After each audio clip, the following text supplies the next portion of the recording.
Wangjia village was a modest, unremarkable settlement nestled near Newoding city.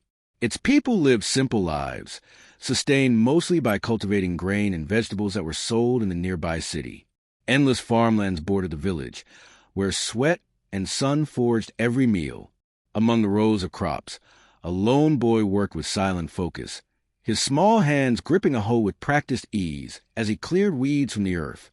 At just 6 years old, Wong Lee moved like someone far older, every swing of his hoe steady, deliberate. He had learned early on that good crops didn't grow by luck. Pests, weeds, droughts. These were enemies one had to beat with sweat and persistence. This boy, Wong Lee, had a name born from sorrow. He was born large, his infant cry strong, but his birth brought tragedy. His mother, already frail, didn't survive the delivery. The villagers named him Li, meaning separation, to mark the loss. From his very first breath, Wong Lee had been alone. Years ago, a herd of wild boars rampaged through the farmlands, drawn by the scent of ripe crops. The villagers, armed only with tools and grit, tried to repel the beasts.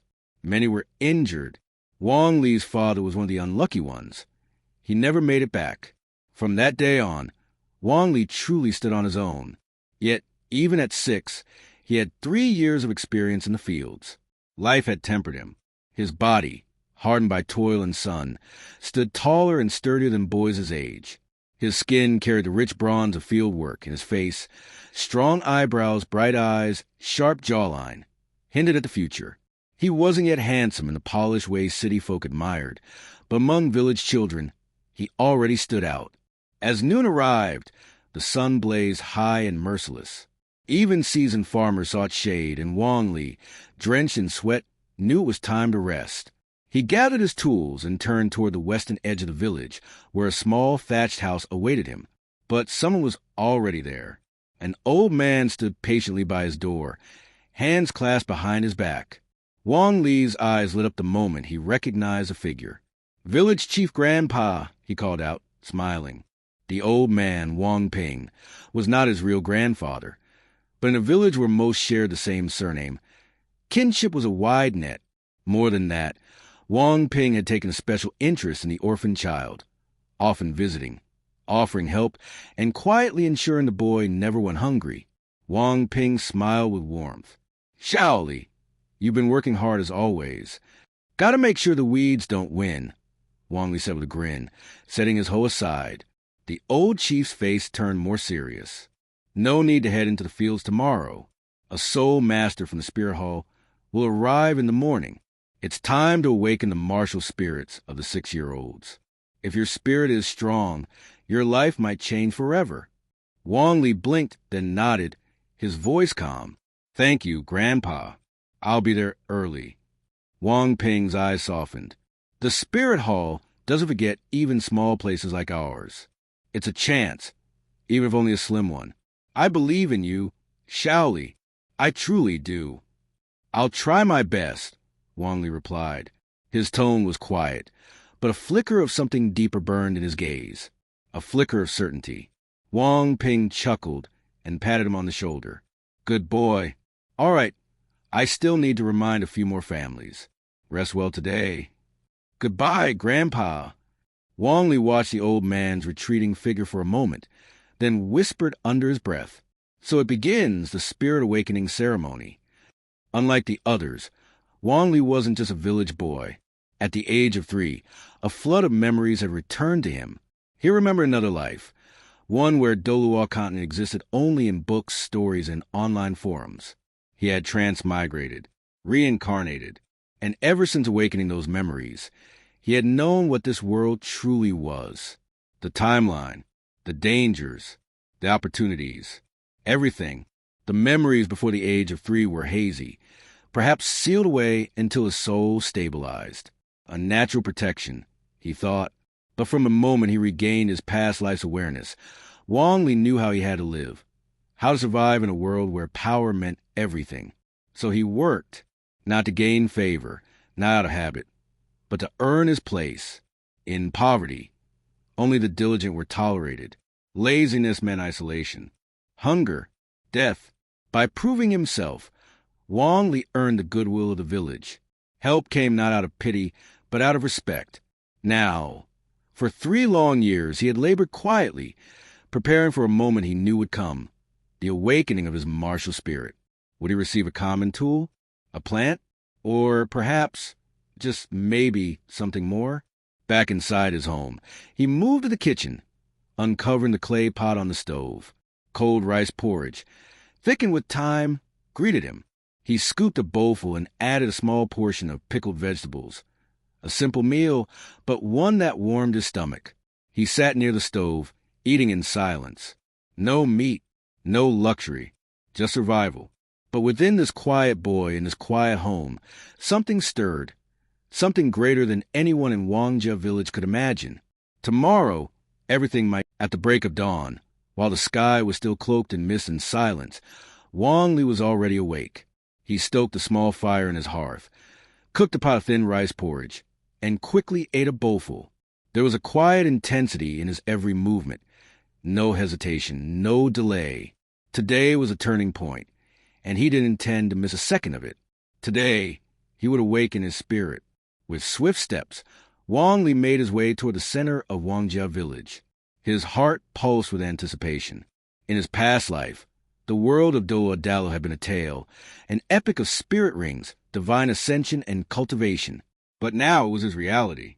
This wasn't just a story anymore, and today was the first chapter. The so-called spirit hall in the village was, in truth, a simple wooden lodge, usually deserted, save for Spirit Awakening Day. Maintained each year for the specific event, it served as a makeshift altar for destiny.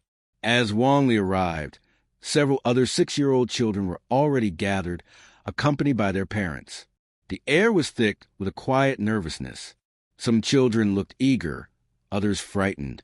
Their parents stood nearby, eyes filled with cautious hope.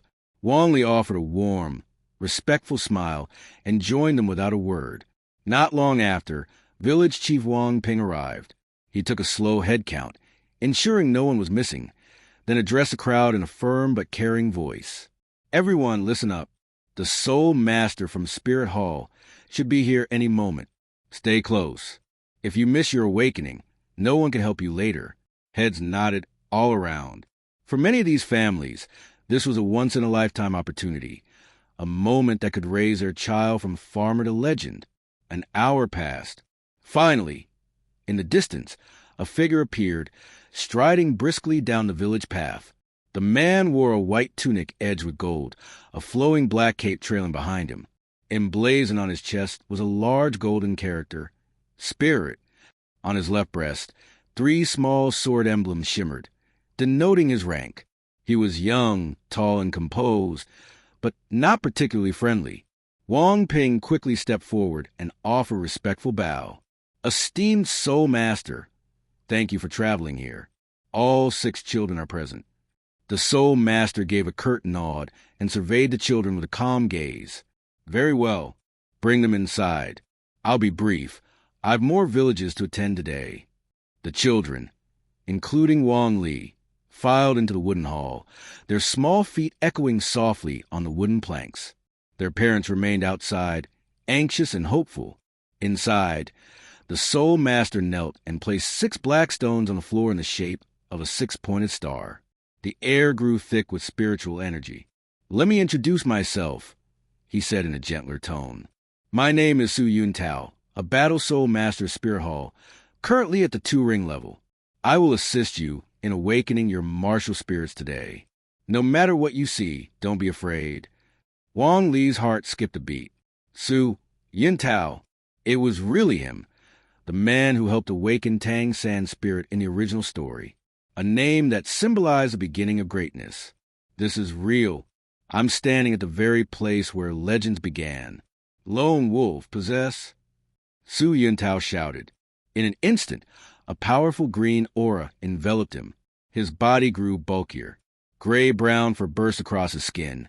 His eyes sharpened into feral slits, and long claws emerged from his fingertips. His transformation was swift and shocking. 2 spirit rings, one white, one yellow, hovered rhythmically beneath his feet.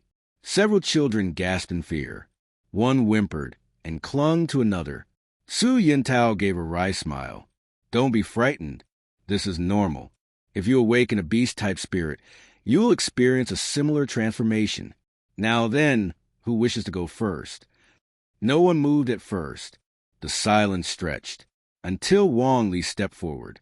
There was no hesitation in his eyes, only resolve. I'll go, he said clearly. Master Su Yintao, please help me awaken my spirit. Su Yintao raised a brow, but nodded approvingly. A child with courage. That was rare. He extended his clawed hand, gently placing it in front of Wong Lee. A surge of spiritual energy flowed into the boy like a wave. Close your eyes, he said. Feel the power inside you. Focus on the warmth. Let it guide you. Wong Lee obeyed, sinking into the sensation.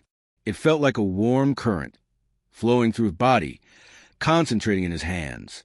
Suddenly, a bright white light burst from his palms, and from the light, a plant unfurled in midair. It was a blade of grass, but not just any grass. Su Yintao narrowed his eyes, studying it closely. Blue-silver grass? It looks sturdier than usual, slightly thicker. Is this a mutation? The light had given him false hope. He thought it might be a rare spirit, but it turned out to be the infamous trash spirit, blue-silver grass. Suppressing a sigh, Su Yintao retrieved a crystal ball from his bag. Place your hand on this, he instructed. Let's check your innate soul power. Wong Lee nodded and withdrew the grass. It vanished in a shimmer of light as he pressed his palm against the crystal. The ball glowed, first dimly, then steadily, until it shimmered with a clear, unwavering brightness. Su Yintao blinked in surprise. Level 3 innate soul power, he murmured. Blue-silver grass with actual soul power? In my day, I only had level 2. Wong Lee heard him and exhaled slowly. So it's true. Blue-silver grass and level 3 soul power. A standard weak template, just like Tang San. But he didn't feel disheartened. In fact, he smiled, because he wasn't like anyone else in this room. He had the knowledge of another world. He had a system, and he knew exactly how to make even blue-silver grass divine. Hey, everyone! If you enjoy my quantum audiobooks, you can support me by becoming a Patreon member. Your support helps me keep creating, and you'll get exclusive perks. You can also access my audiobooks directly through Google Drive. Check out the link in the description. Now, let's get started. Su Yintao looked at Wong Lee with a mixture of sympathy and regret, sighing and shaking his head before finally saying, Level 3 soul power. Such a talent, but with a blue-silver grass spirit. This spirit has no attack power, no defensive capabilities. Even a hammer or an axe would have made you an excellent soul master. After his lament, Su Yintao still dutifully asked, Child, what's your name? Hearing this, Wong Lee promptly responded, Wong Lee.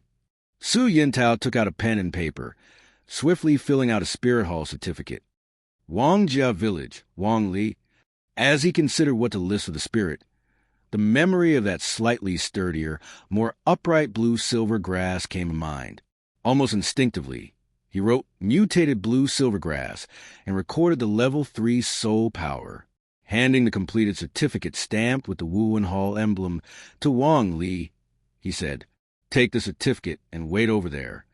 Wong Lee took the certificate, stepping out of the array and moving aside, his expression still somewhat dazed.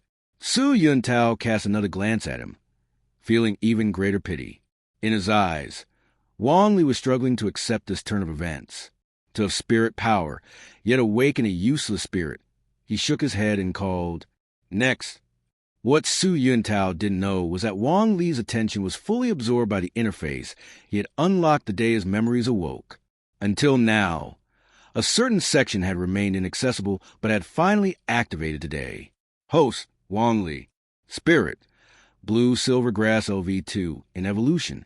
Soul power, level 3, 54% plus. Trait, Vitality LV2, the blue-silver grass, found in every corner of the continent, may be weak, but has strong resilience, allowing it to slowly recover from harm. Passive, Tenacity LV2, what doesn't kill me makes me stronger. After overcoming any non-lethal injury, Your body grows sturdier. Soul rings, none. Soul bones, none. Experience, 0. Staring at this interface, Wong Lee felt some lingering doubts clear up at last. So my spirit is still blue silvergrass, but it's not just a mutated version. It's evolving blue silvergrass. Is this evolution caused by my transmigration, or due to the interface itself? Whatever the cause, this was a good thing. The blue silvergrass had only reached level 2, but already brought him to level 3 soul power. If it evolved to the maximum level, it could be a game changer. Thinking of this, Wong Lee couldn't help feeling excited. He continued reading. Level 3 soul power, 54%. And that plus sign, does this mean I actually have 3.5 levels, and it can be upgraded directly? An upgrade button like a skill tree? This neatly addressed the issue of cultivation. Convenient, very convenient. Vitality and tenacity. These attributes are fitting for a plant and are linked to the spirit's level. This means the quality of the spirit affects its traits and passives. Wong Lee felt a bit regretful. Despite its evolution, blue silver grass remained a low-tier spirit. With a top-grade spirit, he would undoubtedly gain powerful traits and passives. Then again, starting with this humble blue silver grass, much like his orphan beginnings, suited him well. It would boost the survival rate on his journey to become a soul master, and only by surviving could he go further. As for soul rings and soul bones, those weren't concerns for him yet. He would need to reach level 10 to qualify for his first soul ring. In his mind, Wong Lee reviewed everything he knew so far. He had a built-in cheat. With experience points, he could directly increase his soul power, and his spirit had begun evolving. However, evolution couldn't be achieved through experience alone, so his main focus should be on how to gain experience and discover further evolution methods. After figuring all this out, Wong Lee felt a newfound sense of clarity. The future of Douluo Continent seemed filled with dangers, but as long as he grew stronger, he could look forward to a thrilling adventure in this new world, unconcerned with trivial matters. On the other side, Su Yuntao had completed the spirit awakening for the remaining 5 children. As expected, all had spirits with no soul power, mostly farming tools or the ever-common blue silvergrass. Wong Lee remained the only one with soul power, though his spirit was also blue silvergrass. A useless spirit is still a useless spirit. Su Yuntao felt considerable disappointment. This trip had been another waste, and now he could only hope for better results in the next village. After dispelling his spirit form and returning to human appearance, Su Yuntao looked visibly weary. He packed his belongings, put them back in his travel bag, and opened the door to leave. Outside, the village elder Wang Ping and a group of anxious parents were waiting, their eyes fixed on Su Yuntao with anticipation. As the village elder, Wang Ping stepped forward with respect and eager hope. "Honored Soul Master, how are the talents of the children in our village?" Su Yuntao glanced back briefly, his gaze stopping on Wong Lee before he turned away. Then, with some regret, he said, "One child has a decent talent, level 3 soul power. He will be able to train in the future." But before Wang Ping could celebrate, Su Yuntao continued. "Unfortunately, his spirit is only blue silvergrass. Even with soul power, it's still just blue silvergrass, which makes it impossible to become a strong soul master." With those words, Su Yuntao shook his head and left quickly, needing to rush to the next village. Wang Ping's face fell. This time it seemed different than before. They'd finally had a child with potential, but it turned out to be another blue silvergrass spirit, offering hope only to cruelly take it away. He let out a deep sigh, knowing the odds were slim for ordinary civilians like them to have children with powerful spirits. In a weary voice, he called out, "Which child has a soul power?" Wong Lee stepped forward and said, "Village elder, it's me." Wang Ping looked at Wong Lee, surprised. "It's you, Little Lee." Then, as if making a firm decision, he said, "Little Lee, tell me honestly, do you want to become a soul master?" Wong Lee's expression was resolute as he nodded. "Yes, I do." A warm smile appeared on Wang Ping's face. "Good. I'll try to secure a spot for you in the work-study program shared by the nearby villages. In 3 months, we'll send you to Newoding Junior Soul Master Academy in the city. Study hard there, little Lee. If you become a soul master, our whole village will benefit. In this world, soul masters were highly regarded. They were nobility. If someone in the village became a soul master, even the tax officers would stop hassling them. And if that person became powerful, the whole village could become exempt from taxes altogether. Wong Lee's eyes sparkled at the thought of Newoding Junior Soul Master Academy. He realized he needed a meditation technique, as well as knowledge in culture and spirit lore. He couldn't afford to remain illiterate or ignorant of basic spirit beasts. After shaking off the enthusiastic villagers, Wong Lee finally returned home. This was only his spirit awakening. He hadn't even obtained a single soul ring yet. He let out a deep sigh. Although it wasn't quite how he'd expected, he was now a popular figure in everyone's eyes, despite being a lone orphan. Once back at his house, Wong Lee grabbed his hoe and headed back out to the fields. Even though he'd awakened his spirit, the fields still needed to be tended. With a contemplative look, Wong Lee thought to himself, 3 months to go. Once I'm at Newoding Academy, I won't have to work the fields anymore. The work-study program covers tuition, but I'll still need to figure out a way to pay for my meals. He calculated that selling this year's grain after taxes, along with whatever he could get from leasing or selling his family's plots, would have to tide him over until he officially became a soul master and could collect a stipend from the Spirit Hall. Only then would he be able to leave behind this constant struggle. 3 months passed quickly, neither too long nor too short. Wong Lee counted his savings, mostly in copper spirit coins with few silvers mixed in. After tallying them, he said, 25 silver spirit coins and 234 copper spirit coins, making that 27 silvers and 34 coppers in total. This should be enough to support me for a while. In the world of Douluo, currency conversions are as follows. 1 gold spirit coin is worth 100 silver spirit coins, and 1 silver spirit coin equals 100 copper spirit coins. Note, in the original text, 1 gold spirit coin equals 10 silver equals 100 copper. This seems like an author's oversight, as otherwise, 10 days' work sweeping would earn a gold coin at the academy. Wong Lee sold his grain and, under the village elder Wong Ping's arrangement, rented his fields to other villagers at a low rate. Ideally, Wong Lee would like a higher price, but given the village's economy, charging more would leave him with no tenants. Although the rental income wasn't much, it was consistent, and Wong Lee was satisfied with that. At that moment, a voice called from outside the house. "Little Lee, are you home?" Hearing this, Wong Lee quickly stored his 2 money pouches and hurried to the door. Outside, he saw Wong Ping with several other villagers. He greeted them warmly, village elder uncles and aunties. "What brings everyone here? Please, come in and sit down. I'll pour some tea for you all." Wong Ping knew that there were too many people to fit into Wong Lee's small house, so he just smiled and said, "No need, Little Lee. Tomorrow, you'll be going to the city with me, and you must have a lot to prepare. Make sure you have everything you need, since we common folk can't visit you at Newoding Academy once you're there."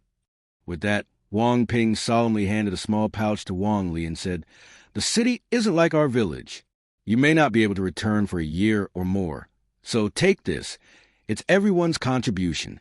Study well, train hard, and one day become a true soul master." Wong Lee carefully accepted the pouch. He had no idea how much money was inside, but looking at Wong Ping and the villagers' hopeful expressions, he thanked them loudly.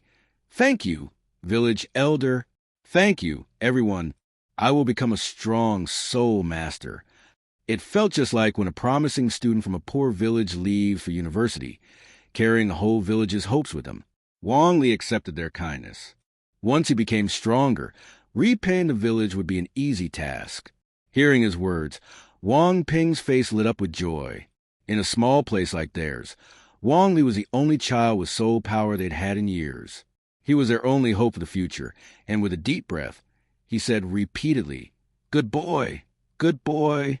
Aside from Wong Ping, many villagers also warmly presented Wong Lee with some dried food and fruit, which he graciously accepted with a smile. After sending off Wong Ping and the other villagers, Wong Lee's smiling face became a bit stiff. Once back inside, he neatly arranged the dried food and fruit, then opened the pouch of money Wang Ping had given him. He counted it carefully, 30 silver spirit coins in total. Wong Lee's eyes sparkled with excitement. It seemed that after going to Newoding Academy, he wouldn't just be able to eat enough, but also eat well. At least he could afford an extra chicken leg. He quickly stored away all the money. Just as Wang Ping had said, Wong Lee indeed had a lot to prepare. 2 sets of clean clothes, shoes and socks, bedding, and dried food. It almost felt like he was preparing to go to university. The next day, before dawn, Wong Lee got out of bed. He didn't bother cooking. Instead, he boiled a pot of hot water and filled his stomach with dried food. After packing his large and small bundles, he stepped outside.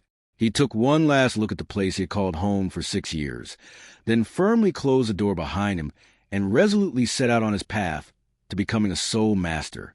Spirits, soul rings, soul bones, the Douluo Continent was filled with excitement.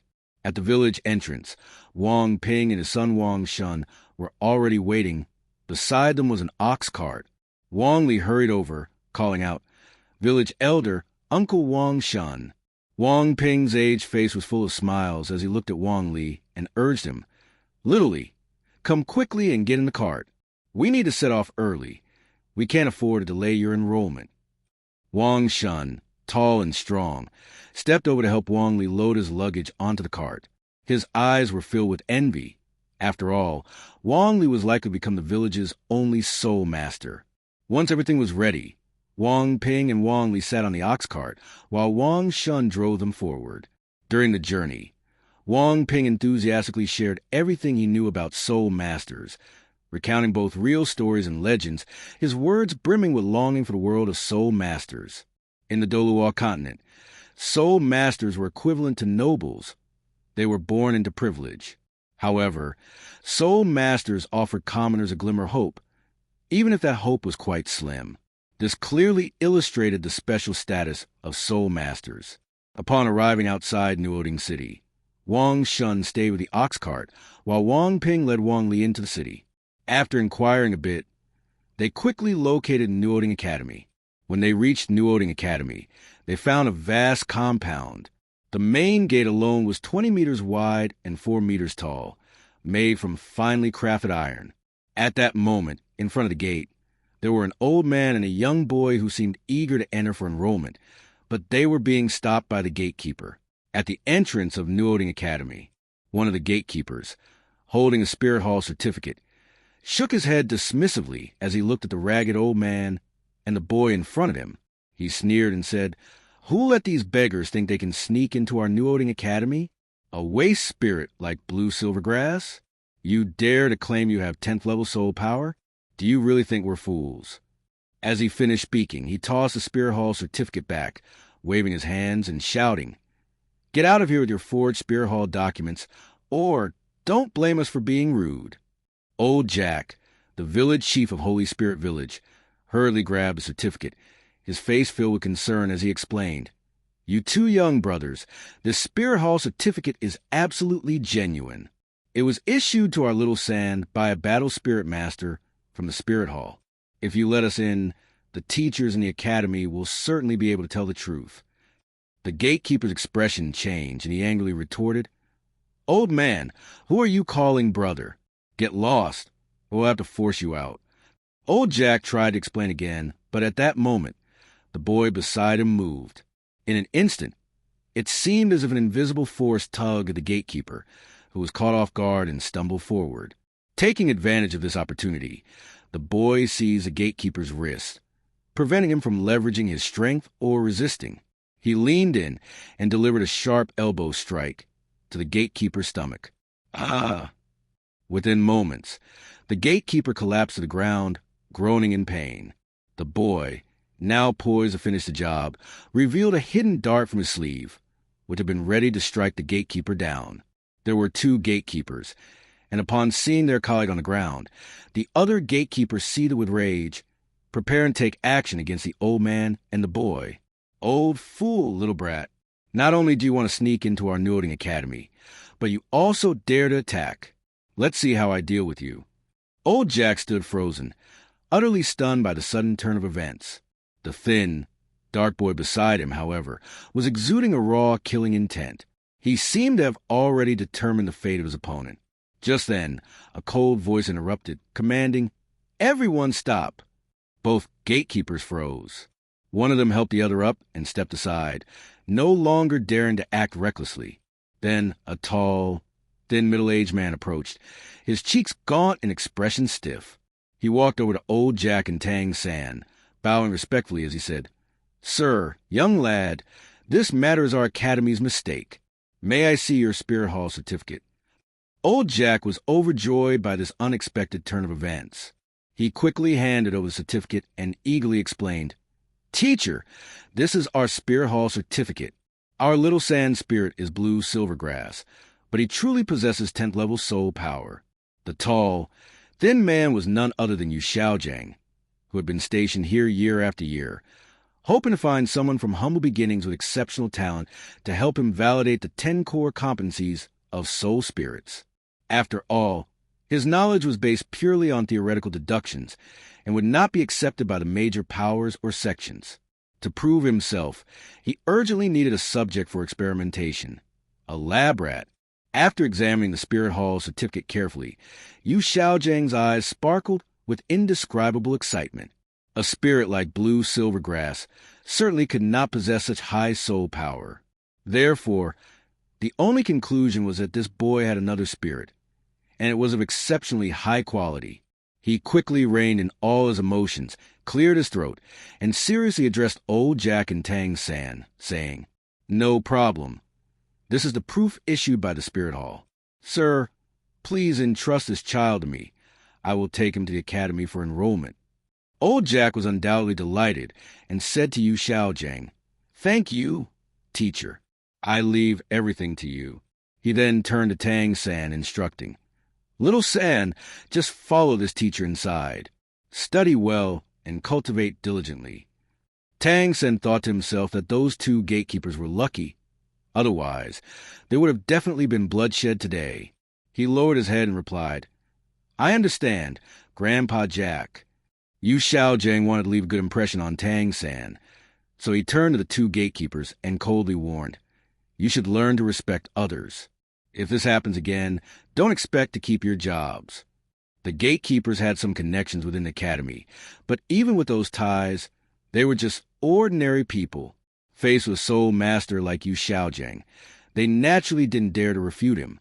They exchanged glances, resigned to their fate, and replied in unison, "Master, we understand." Yu Xiaojiang then looked at Tang San, forcing a stiff smile onto his expressionless face as he said in a gentle voice, "For now, I will call you Little San. Come with me." Tang San glanced back at old Jack before following Yu Xiaojiang through the academy gates. Meanwhile, Wang Ping and Wong Lee had witnessed the entire scene. Wang Ping quickly grabbed Wong Lee and hurried toward the academy entrance, saying, "Little Lee, let's go." That must be a teacher from the academy, and a high-ranking one at that. Staying close to him will definitely help you enroll smoothly. Wong Lee, however, remained unfazed. He had found the earlier scene thoroughly entertaining. It was a classic moment, the academy being challenged and Tang San rising in anger. In fact, if they had mentioned Su Yuntao's name, they could have resolved the issue more easily and reasonably. After all, those were just two ignorant ordinary gatekeepers. Questioning the Spirit Hall certificate issued by Su Yuntao meant questioning Su Yuntao himself and the Spirit Hall. They would be terrified enough to back down. With Su Yuntao's identity and status, he was someone these gatekeepers could not afford to offend. Arriving at the entrance of Newoding Academy, Wang Ping handed Wong Lee's Spirit Hall certificate to the gatekeepers and pointed to Wong Lee, saying, "This is Wong Lee from our village. This certificate was issued by a battle spirit master from the Spirit Hall after awakening his spirit in our village." The two gatekeepers, still simmering with anger, had their fury dissipate upon hearing about the battle spirit master. They looked at the Spirit Hall certificate with bewilderment and exclaimed, "Another blue silvergrass? A variant blue silvergrass with 3rd level soul power? What's going on this year? Why is everyone showing up with blue silvergrass?" Yu Xiaojiang and Tang San, who had not walked far, also heard this. Yu Xiaojiang's eyes flashed with surprise, and Tang San felt the same. As the two gatekeepers returned the Spirit Hall certificate, they could only wave their hands and say, "You can go in." Wang Ping was overjoyed. While repeatedly thanking the two gatekeepers, he urgently said to Wong Lee, "Quick, catch up to that teacher and go to the academic office to register together." Of course, Wong Lee did not want to get too involved with Yu Xiaojiang and Tang San. The karma surrounding them was too heavy for him to bear. After all, ordinary people around the main characters often ended up as mere cannon fodder. What was he supposed to do? He didn't even have a soul ring yet, but he couldn't voice these thoughts. After bidding farewell to Wang Ping with a heavy load of belongings, Wong Lee strode into the academy, keeping his head down and deliberately avoiding eye contact with Yu Xiaojiang and Tang San. Although Wong Lee wished to distance himself from them, Yu Xiaojiang and Tang San waited for him. When Wong Lee approached, Yu Xiaojiang suddenly called out, "Come here, child. I need to check your Spirit Hall certificate." Upon hearing this, Wong Lee felt a wave of annoyance. However, he couldn't resist the authority of the elder and had to stop in front of Yu Xiaojiang, presenting his Spirit Hall certificate. He immediately mentioned Su Yuntao, saying, "This is my Spirit Hall certificate, issued by Master Su Yuntao of the Spirit Hall." At that moment, Wong Lee thought, could it be that Yu Xiaojiang's blue lightning tyrant dragon spirit has mutated to only half a soul power level?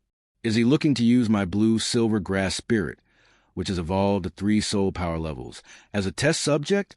Wong Lee was confident that Yu Xiaojiang wouldn't see through his hidden potential, but if Yu Xiaojiang decided to use his influence against him, Wong Lee would find it difficult to cope.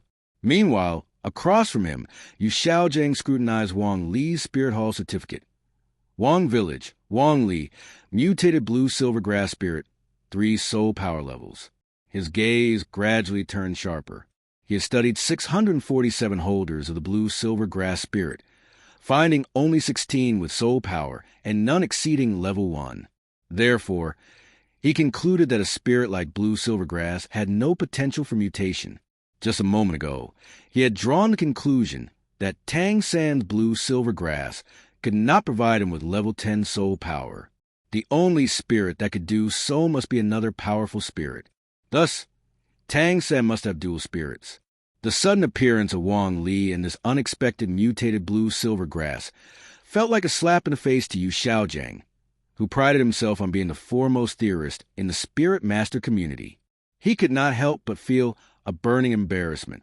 Narrowing his eyes, he thought, Su Yuntao, these days, anyone can call themselves a master. To judge a spirit as mutated simply based on 3 soul power levels. What a decline in the quality of personnel at the Spirit Hall. Blue silver grass has no potential for mutation. As for this child, Yu Xiaojiang looked at Wong Lee and figured he must have simply been lucky to possess 3 soul power levels. However, with a spirit like blue silver grass, his future achievements would ultimately be limited. Whether he could even break through to 30 soul power levels remained uncertain. Under normal circumstances, Yu Xiaojiang might have considered keeping Wong Lee around for guidance, not as a disciple, but as an apprentice, as his disciples were not someone anyone could simply become.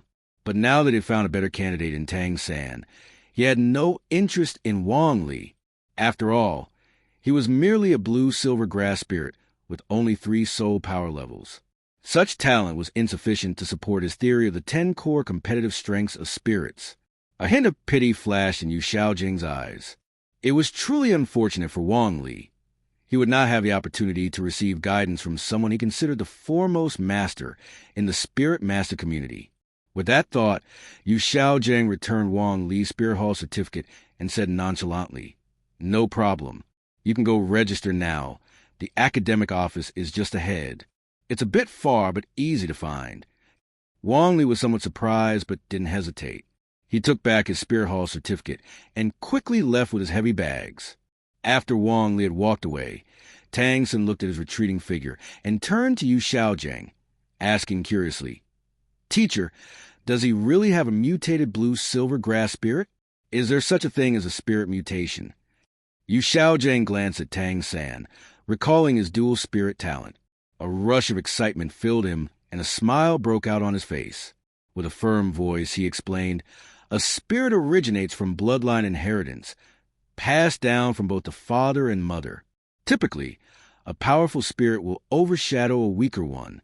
However, if both spirits are of similar quality, they can influence each other. This process is known as spirit mutation. Such mutations can be either beneficial or detrimental, but at this point, Yu Xiaojiang thought of Wong Lee from earlier. Even though he possessed 3 soul power levels, Yu Xiaojiang firmly believed in his theory. He continued, "The weakness of blue-silver grass means it has no potential for mutation. It won't affect other spirits, and vice versa. That boy was lucky to have 3 soul power levels, allowing him to cultivate. However, his talent is less than 1,000 of yours. With your abilities and my guidance, your future achievements will be beyond his reach." After hearing this, Tang San completely dismissed Wong Lee from his mind. In this life and the last, someone had finally recognized his talent. He felt immensely pleased. In Tang San's heart, with Yu Xiaojiang's profound understanding of spirits and the secret techniques he had stolen from the Tang sect in his past life, he believed he could combine them to reach heights he had never attained before. Unfortunately, the Tang sect elders who once looked down on him would never see his success. Meanwhile, on the other side, phew! Wong Lee let out a long breath. After careful consideration, he realized that perhaps his spirit and talent hadn't caught Yu Xiaojiang's attention, and he was content with that. He had his own advantages and didn't need to force himself to get close to them. With this thought, he decided to focus on registering and hoped to learn the basics of meditation at the academy soon. With that in mind, his pace quickened. Newoding Academy appeared large, but was not complicated inside, and Wong Lee soon found the academic office.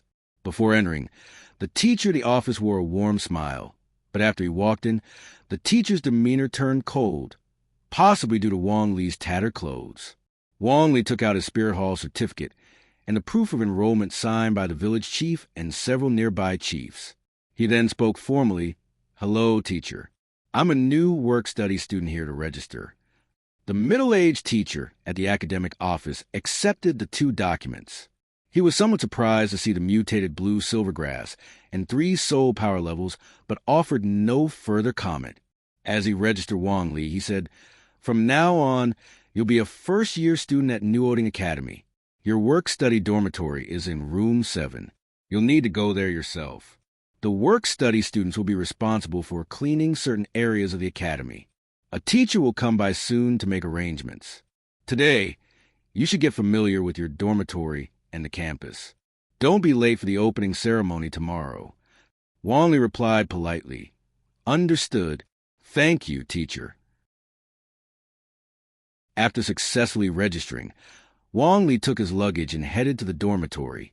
In a small place like Newoding City, Newoding Academy could only attract a limited number of talented students, and among them, the work-study students were even fewer, as true geniuses rarely emerged from the common populace. Room 7 was where all the work-study students lived, regardless of age or gender, with uniform accommodation and management. As Wong Lee approached Room 7, he could visibly see that while the surroundings were relatively clean, they were also quite dilapidated. The dormitory was filled with loud voices and laughter. Wong Lee had mentally prepared for this situation. Upon entering the spacious dormitory, he found 4 or 5 dozen beds, of which only 11 were made up with bedding. At that moment, 8 or 9 boys were sitting on their beds, chatting and laughing. As Wong Lee walked into the dormitory, all eyes turned toward him. Even though he was prepared, Wong Lee couldn't help but grumble at the living conditions he encountered. It was hardly better than a prisoner of war camp. Only a shady factory could compare. However, reminding himself that he hadn't even paid his tuition, yet brought him some comfort. Looking at everyone, he smiled and said, "Hello, everyone. I'm the new work-study student this year. My name is Wong Lee." As soon as he finished speaking, a burly boy among them stood up. With one hand on his hip and the other pointing at himself, he announced, "You're Wong Lee? I'm Wong Shan." Grinning widely, he continued, "I'm the boss of room 7. I'll give you a choice. Let's have a spar. If you win, you become the new boss. If you lose, you'll acknowledge me as the boss. Don't think just because your last name is Wong that I'll go easy on you. This fight is a must." Wong Lee initially wanted to avoid unnecessary conflict. However, considering his status and the fact that he hadn't gained any experience yet, he figured it might be worthwhile to test himself in battle and see if anything changed. So, he looked around, selected a bed, and placed his belongings on it. Then he stepped up to Wong Shan and said earnestly, "In the world of spirit masters, combat is unavoidable. Although I've only recently awakened my spirit, I will not back down. Wong Shan, let's engage in a battle worthy of spirit masters." Wong Lee's words might have sounded a bit dramatic, but he had thought it through. Instead of letting the fight spiral out of control, he wanted to guide it and turn it into a friendly exchange between spirit masters. Wong Shan, despite his tall stature, was only around 11 or 12 years old. He was momentarily taken aback by Wong Lee's words, but excitement soon spread across his face. After all, what's youth without a bit of drama? Wong Lee's statement struck a chord with him, and he couldn't help but shout, "I'm Wong Shan, a level 9 spirit master. My spirit is a battle tiger. Please show me your skills." Wong Lee slightly spread his legs, positioning himself in a bow stance, and began to gather his energy. "I'm Wong Lee, a level 3 spirit master with mutated blue-silver grass spirit. Please show me your skills." His words not only surprised Wong Shan, but also left the other work-study students in awe. They exchanged looks, astonished. When did blue-silver grass become capable of cultivation? After all, it was notorious for being a useless spirit. Standing across from Wong Lee, Wong Shan recognized Wong Lee's spirit and soul power. Confident in his own strength, he raised his chin and said, "Go ahead. I'll let you make the first move." Wong Lee took a moment to steady himself. The characteristics and passives of blue-silver grass, vitality and resilience, did not directly enhance his power. Still, he focused on activating his blue-silver grass spirit, allowing his soul power to flow through his body. Feeling the warmth coursing within him, Wong Lee almost propelled himself forward. Since Wong Shan had invited him to attack first, he seized the opportunity without hesitation. Seeing this, Wong Shan let out a fierce roar and swung his fist toward Wong Lee. Wong Lee bent his knees and lowered his body, dodging Wong Shan's punch. He never intended to clash head-on with Wong Shan. Quickly closing the distance, he grabbed Wong Shan around the waist and, using that momentum, slammed his shoulder hard against Wong Shan's chest. Wong Lee wasn't weak. His strength came from his own training rather than his spirit. Even though Wong Shan's battle tiger spirit greatly enhanced his physical attributes, he still stumbled backward from Wong Lee's impact. A sharp pain shot through Wong Shan's chest as he was forced back. Regret filled his mind. He shouldn't have been so arrogant, but it was too late to dwell on that now. He tried to shake off Wong Lee's grip, but Wong Lee held on tightly. Spirit manifest. Wong Shan had no choice but to activate his spirit. A yellow aura enveloped him, and his body began to transform. His nails and teeth sharpened, and hair sprouted all over him. But since he lacked a spirit ring, his transformation was not very profound. However, his strength increased significantly. With his lower body stabilized, he planted his feet firmly and prepared to unleash his full power. With a furious shout, he used all his might to grab Wong Lee and throw him away. Wong Lee felt his body soar into the air. Earlier, Wong Shan had underestimated him, but now Wong Lee realized he had underestimated Wong Shan as well. After manifesting his spirit, Wong Shan's strength had drastically increased, making Wong Lee's earlier power seem insufficient in comparison. Lacking any lightness skills, Wong Lee could only crash heavily to the ground. However, he knew how to absorb the impact, rolling a few times upon landing before getting back up. His chest, back, wrists, and arms all ached, causing him to grit his teeth in pain. Yet he quickly noticed a cooling sensation spreading from his wounds, a stark contrast to the warmth of his soul power. This chill seemed to alleviate his pain. Meanwhile, Wong Shan, feeling as if he had regained his confidence, proudly declared, "Wong Lee, you forced me to use my spirit. I admit you are a strong spirit master, but to defeat me, you'll need much more than this." Wong Lee seemed not to hear him, as a notification appeared in the space between them. Experience +5. Excitement surged within him as he realized he had finally discovered the correct way to gain experience. Looking back at Wong Shan, his expression shifted dramatically as he dramatically proclaimed, "Wong Shan, you are my first opponent on this path as a spirit master and also my strongest. Even if your strength is terrifying, I will never give up. Come, let us fight with all we have." Wong Shan felt his blood boil at Wong Lee's words. He often fought against self-paying students, but never had he felt this exhilarated before. Laughing heartily, he replied, "I, Wong Shan, acknowledge you. I will use all my strength to defeat you." The other work-study students, watching as spectators, were also taken aback by how events had unfolded. They were equally in the Newoding Academy, Room 7. A group of work-study students held their breath, their eyes fixed on the two opponents facing off, Wong Shan, whose power surged after manifesting his spirit, and Wong Lee, who wielded only the blue-silver grass spirit but possessed an indomitable will. Wong Lee's dramatic declaration had deliberately cloaked the battle in a layer of sanctity. What young person wasn't a bit dramatic? They all had the potential to become spirit masters and were filled with yearning for the world of spirit masters. At that moment, flame seemed to ignite in Wong Shan's tiger-like eyes as he roared at Wong Lee, "This time, I won't take it lightly." With that, he lunged at Wong Lee with full force, exuding an intimidating aura. Wong Lee felt tense. He couldn't afford to be easily defeated. He needed to gain experience through this battle.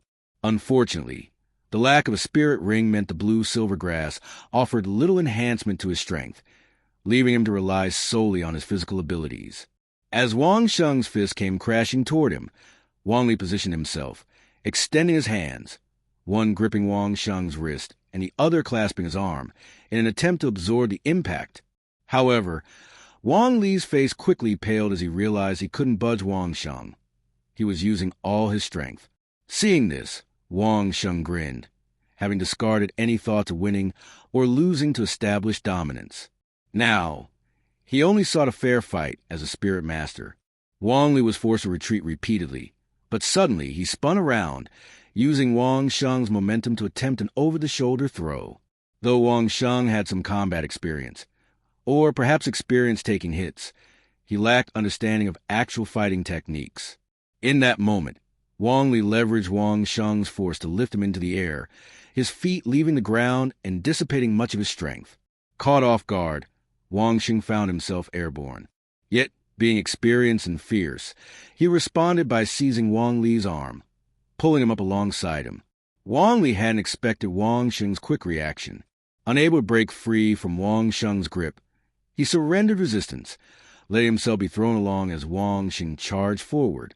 Bang! The two crashed heavily to the ground, tumbling and grappling with each other.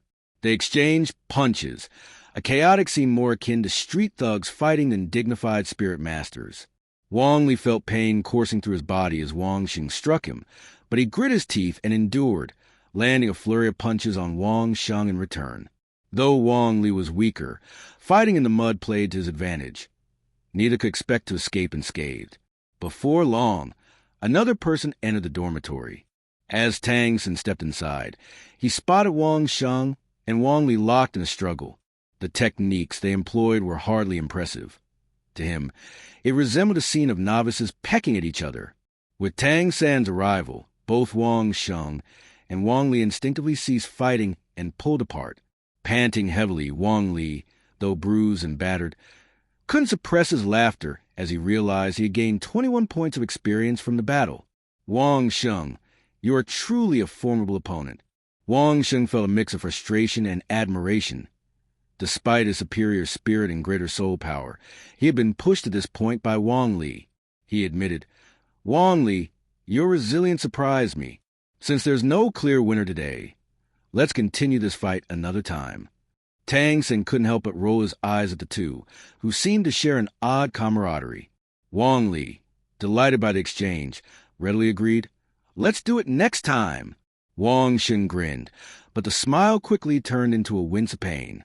He then turned to Tang San, slightly surprised, and said, "There seem to be quite a few newcomers this year. Hey, why don't you introduce yourself?" Tang San couldn't comprehend the current situation. The two who had been rolling around on the ground just moments ago now seemed to be joking like friends. Hearing Wang Sheng's words, he replied coldly, "I don't go by hey. My name is Tang San, a work-study student from Holy Spirit Village." Wang Sheng struggled to stand up.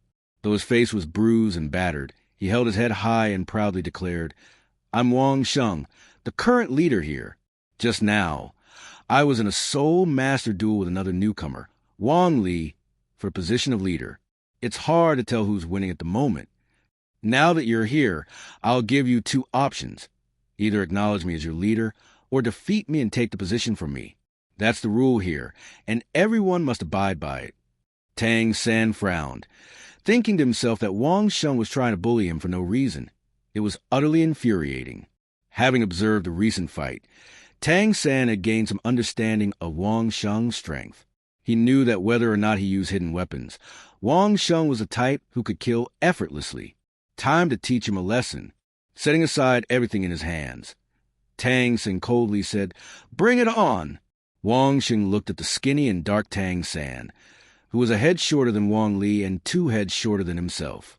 He thought to himself that even though he wasn't at his peak, taking care of this little guy would be a piece of cake. So he assumed a fighting stance and announced loudly, "I'm Wong Sheng, Spirit, Battle Tiger, level 9 Soul Master." Tang San paused for a moment. He wasn't used to revealing his strength, but since there seemed to be a rule, he coldly responded, "Tang San, Spirit, Blue Silvergrass, level 10 Soul Master." Wang Sheng couldn't help but glance at Wong Lee, surprised that another Blue Silvergrass user had appeared, and a level 10 one at that. What was going on? What's with all these ridiculously talented Blue Silvergrass users nowadays? But now that the words had been spoken, he had to fight it out. With a roar, he charged forward. Tang San was completely ready to teach Wang Sheng a lesson. Meanwhile, Wong Lee sat on a bed, unable to watch as Wang Sheng charged in. Even at his peak, Wang Sheng wouldn't be a match for Tang San, and in his current battered state, he could only expect to take a beating.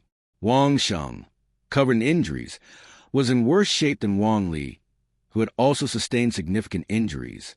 However, the initial, intense pain had eased considerably, and he now felt a refreshing coolness in his body. Wong Lee couldn't help but reflect on how the blue silvergrass with quality reaching level 2, although not greatly enhancing his power, allowed him to recover quite rapidly after sustaining injuries. This was a vitality trait at work, and the resilience passive was likely also in effect. My physical condition will improve after recovery, which is another pathway to becoming stronger. Additionally, physical condition relates to the age of the soul rings absorbed. On the other side, Wang Sheng was indeed at the mercy of Tang San, now lying on the ground and struggling to get up. He was injured even more, but he didn't harbor any resentment toward Tang San. Instead, he seemed to let out a sigh of relief as he said, "Tang San, I can't defeat you, and I doubt Wong Lee can either. From now on, you'll be the leader of Room 7. Tang San remained calm and replied indifferently, "I didn't want to fight you, nor do I want to be the leader of Room 7. Wang Sheng's expression suddenly turned serious upon hearing this, though his bruised face made him look somewhat comical as he spoke in a low voice. "Tang San, this has always been the rule. We work-study students are the poorest and weakest group at Newoding Academy. Although the teachers don't particularly like us, they also won't bully us. However, the self-funded students, who come from wealthy backgrounds and pay to study here, often take pleasure in bullying us. They have significant connections, and while the teachers sometimes reprimand them, they won't punish them. To avoid being bullied, we work-study students have always been united. The strongest among us naturally becomes a leader, earning the respect of others while also protecting everyone." At this point, Wang Sheng's face was filled with helplessness. Tang San furrowed his brow, not expecting such darkness even in a small academy. He didn't want to get too involved with others, but being targeted alone would be quite troublesome. So he nodded and said, "If someone bullies us, I certainly won't stand by idly. But don't call me leader. I'm not used to it." Meanwhile, Wong Lee's attention had shifted away from Wang Sheng and Tang San and was now focused on the dormitory door. As expected, not long after, A cute little girl with a scorpion braid walked confidently into the dormitory and looked at everyone. With a lively expression, she asked, "Is this room 7? Wong Lee took a deep breath, his eyes flickering as he thought. Tang San arrived first, and now Xiao Wu is here. What's that saying? The wheels of fate have begun to turn. Once Xiao Wu spoke, everyone in the dormitory turned to look at her. Tang San glanced at Xiao Wu, feeling a slight flush of red on his otherwise dark face as he incredulously asked Wang Shan, "Is it true that the academy dorms don't separate by gender?" Wang Shan looked at him with a hint of curiosity before replying, "We're all work-study students and just kids. The academy won't make any special accommodations." After saying that, Wang Shan excitedly added, "Now you're the leader. Go on, give her a lesson so she knows what's what." Tang San found it hard to muster resolve to act aggressively toward this girl. While they were hesitating, Xiao had already walked in, looking at everyone with a sweet smile and saying, "I'm Xiao Wu. Xiao means little, and Wu is for dance. Could you please not block my way?" As Xiao Wu approached them, Tang San, urged on by Wang Shan, decided he still needed to show some intent toward her. However, unlike his approach to Wang Shan, he genuinely intended to be gentle with Xiao Wu. He introduced himself, saying, "I'm Tang San, Spirit, Blue Silvergrass, Level 10 Soul Master, and I'm the dorm leader here. According to the rules of Room 7, newcomers need to showcase their spirit abilities." Xiao Wu glanced at Wang Shan behind Tang San, and then at Wong Lee standing to side. Noticing the bruises on their faces, she understood what was meant by showing off their abilities. Instead of being afraid, she smiled and said, "Great! I won't hold back then." After saying this, she set her school uniform aside and continued, "Xiao Wu, Spirit, Rabbit, Level 10 Soul Master." Xiao Wu quickly sprang into action after hearing Tang San's introduction. She launched a swift kick, her toes aimed directly at Tang San's chin. Tang San was momentarily stunned to learn that Xiao Wu was also a Level 10 Soul Master. Coupled with her rapid attack, he could only respond hastily, sidestepping to grab her ankle with one hand, while simultaneously using a technique known as Iron Mountain to charge toward her. The Iron Mountain technique was a blend of real and feigned strength. Captivated by Xiao Wu's beauty, he didn't exert much force and intended to hold back. However, Xiao Wu proved to be stronger than he anticipated. In response to Tang San's attack, she quickly countered, stepping forward rather than retreating, and skillfully mounted him in a dazzling display of agility. To put it another way, she trapped Tang San between her legs, effectively using her lower body like a bow, and then suddenly unleashed her strength, flinging him away. While Xiao Wu landed gracefully on her feet, Tang San crashed to the ground with a loud thud. The onlookers were stunned. They had assumed Tang San was the strongest among them, but they were shocked to see Xiao Wu's ferocity. Where did this powerhouse come from? Wong Lee, reflecting on the battle, felt a wave of frustration. If he had known he would transmigrate, he would have learned some Tai Chi face with Tang San and Xiao Wu. He realized that aside from having a power panel, he had no real advantage. At that moment, Tang San stood up, staring intently at Xiao Wu as he asked, "You claim to be a Level 10 Soul Master. Are you also a naturally gifted full spirit power user?" Xiao Wu, eager to continue her assault, paused at his question and laughed sweetly. "That's right. Are you going to fight me again?" Tang San shook his head and raised his hand to release his spirit. A plant materialized before him as he lamented, "This is my spirit. Your abilities counter mine, so I surely can't defeat you. From now on, you're the leader of this dorm, which makes you the leader of everyone here." Xiao Wu's eyes lit up at his words, though her brow furrowed slightly as she replied, "Since I'm the leader of this dorm, my first command is that no one is allowed to call me leader. You all have to call me Sister Xiao Wu." Upon hearing this, everyone present recalled Xiao Wu's earlier display of strength, and no one dared oppose her. They all chanted, "Sister Xiao Wu." At this point, Wang Shan was completely convinced. There hadn't been a single new student last year, and now two with full innate spirit power had arrived. However, one thing puzzled him.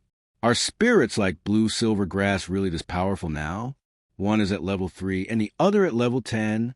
Wong Shan wasn't the only one with doubts. Everyone else was equally astonished and turned to look at Wong Lee. Meeting their gazes, Wong Lee raised his right hand and activated a spirit, causing a plant that was thicker and more upright than ordinary blue-silver grass to appear in his palm.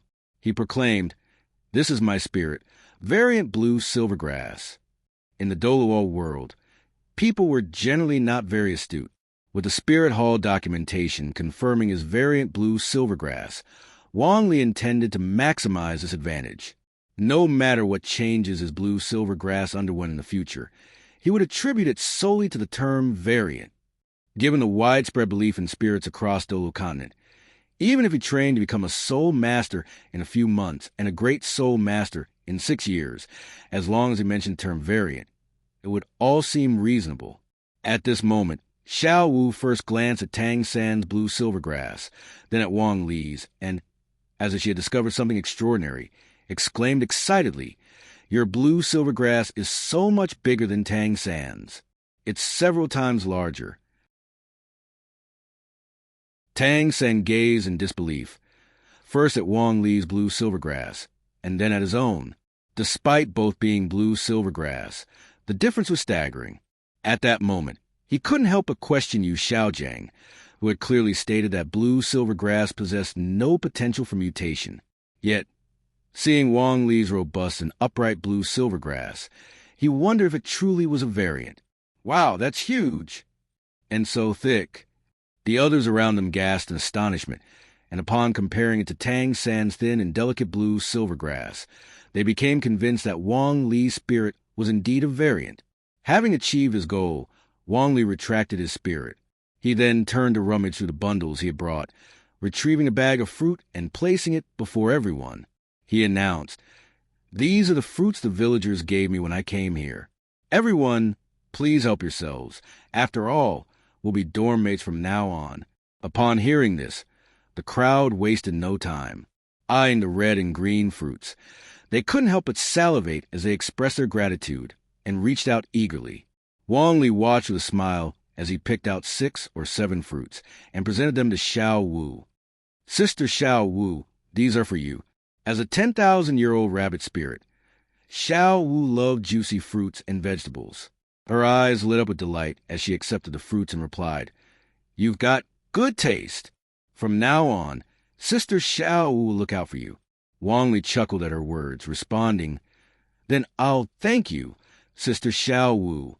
Wong Lee's thoughts were straightforward. He didn't like being in debt to anyone. In the future, if this 10,000-year-old rabbit spirit were pursued by a titled Douluo, he could escape without guilt. As long as he hadn't reached the rank of titled Douluo, he had no intention of making enemies of them. He preferred a gaming experience without the threat of being hunted.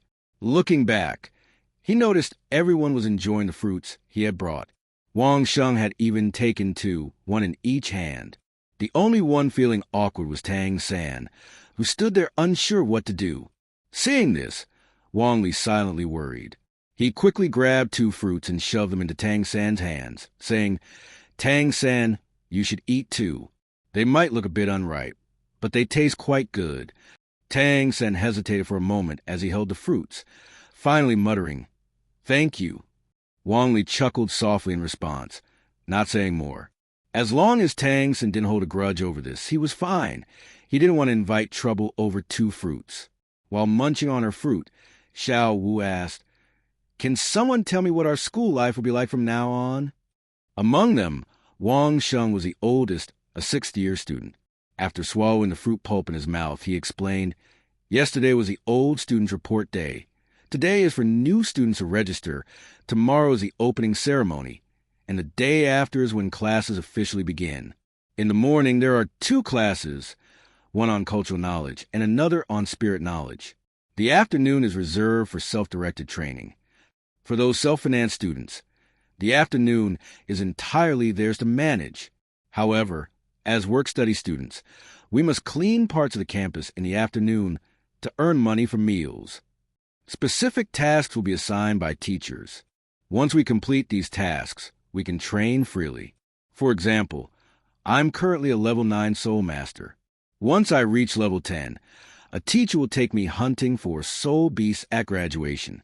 After I obtain a soul ring, I will truly become a soul master and officially graduate. Otherwise, the academy won't recognize it. Hearing this, Xiao Wu felt the fruit in her hand lose its appeal and asked in confusion, "Do we really have to hunt soul beasts?" Wang Xing nodded firmly in response. "Of course. Without a soul ring, how can you become a soul master?" Xiao Wu lowered her head in silence, her thoughts a mystery. After a moment, a voice suddenly called from outside the dormitory. "The 3 new students. Please come out." Wang Sheng immediately explained, "It's the teacher." Wong Lee, Tang San, and Xiao Wu promptly set aside their tasks and quickly stepped outside. A middle-aged teacher with green hair stood there, holding a betting set. Upon seeing the 3 of them, he asked, "Who is Tang San?" Tang San stepped forward without hesitation. "Teacher, I am." The middle-aged teacher continued, "My name is Mo Hen. You can call me Teacher Mo Tang San. This is the betting that the master prepared for you. You 3 should take some time today to familiarize yourselves with the campus. If you have any questions, feel free to ask Wang Sheng. He's the oldest student here. Tomorrow is the opening ceremony, so don't be late. The day after that, classes officially begin. You'll also be responsible for cleaning part of the campus, specifically the garden south of the playground. You'll earn 10 copper soul coins a day for your efforts. Make sure to clean thoroughly. Any debris must be removed. I'll be checking regularly. If it's not clean, you'll have your pay deducted, and in severe cases, you could be expelled." As he spoke, he handed the betting to Tang San and left quickly once Teacher Mo departed. Xiao Wu's attention shifted to Tang San's betting, while Wong Lee turned and returned to the dormitory. He thought to himself, "I have a panel that allows me to gain experience, so my cultivation will undoubtedly progress faster than usual. Once I reach level 10, I'll probably have to rely on the academy's teachers to hunt for soul beasts, just like Wang Sheng." Wong Lee didn't consider hunting soul beasts himself. Entering the soul hunting forest required a special permit, and the wild soul beast forests were far too dangerous. As an unconnected commoner, he could only obtain a soul ring with the academy's assistance. Once inside the dormitory, Wong Lee immediately spread out the bedding he had brought from home on the bed he had chosen. After finishing this, he checked his injuries. His body no longer ached much, as the wounds were just superficial. They hadn't damaged his muscles or bones and hadn't caused any real harm. He only felt that his soul power had been somewhat depleted.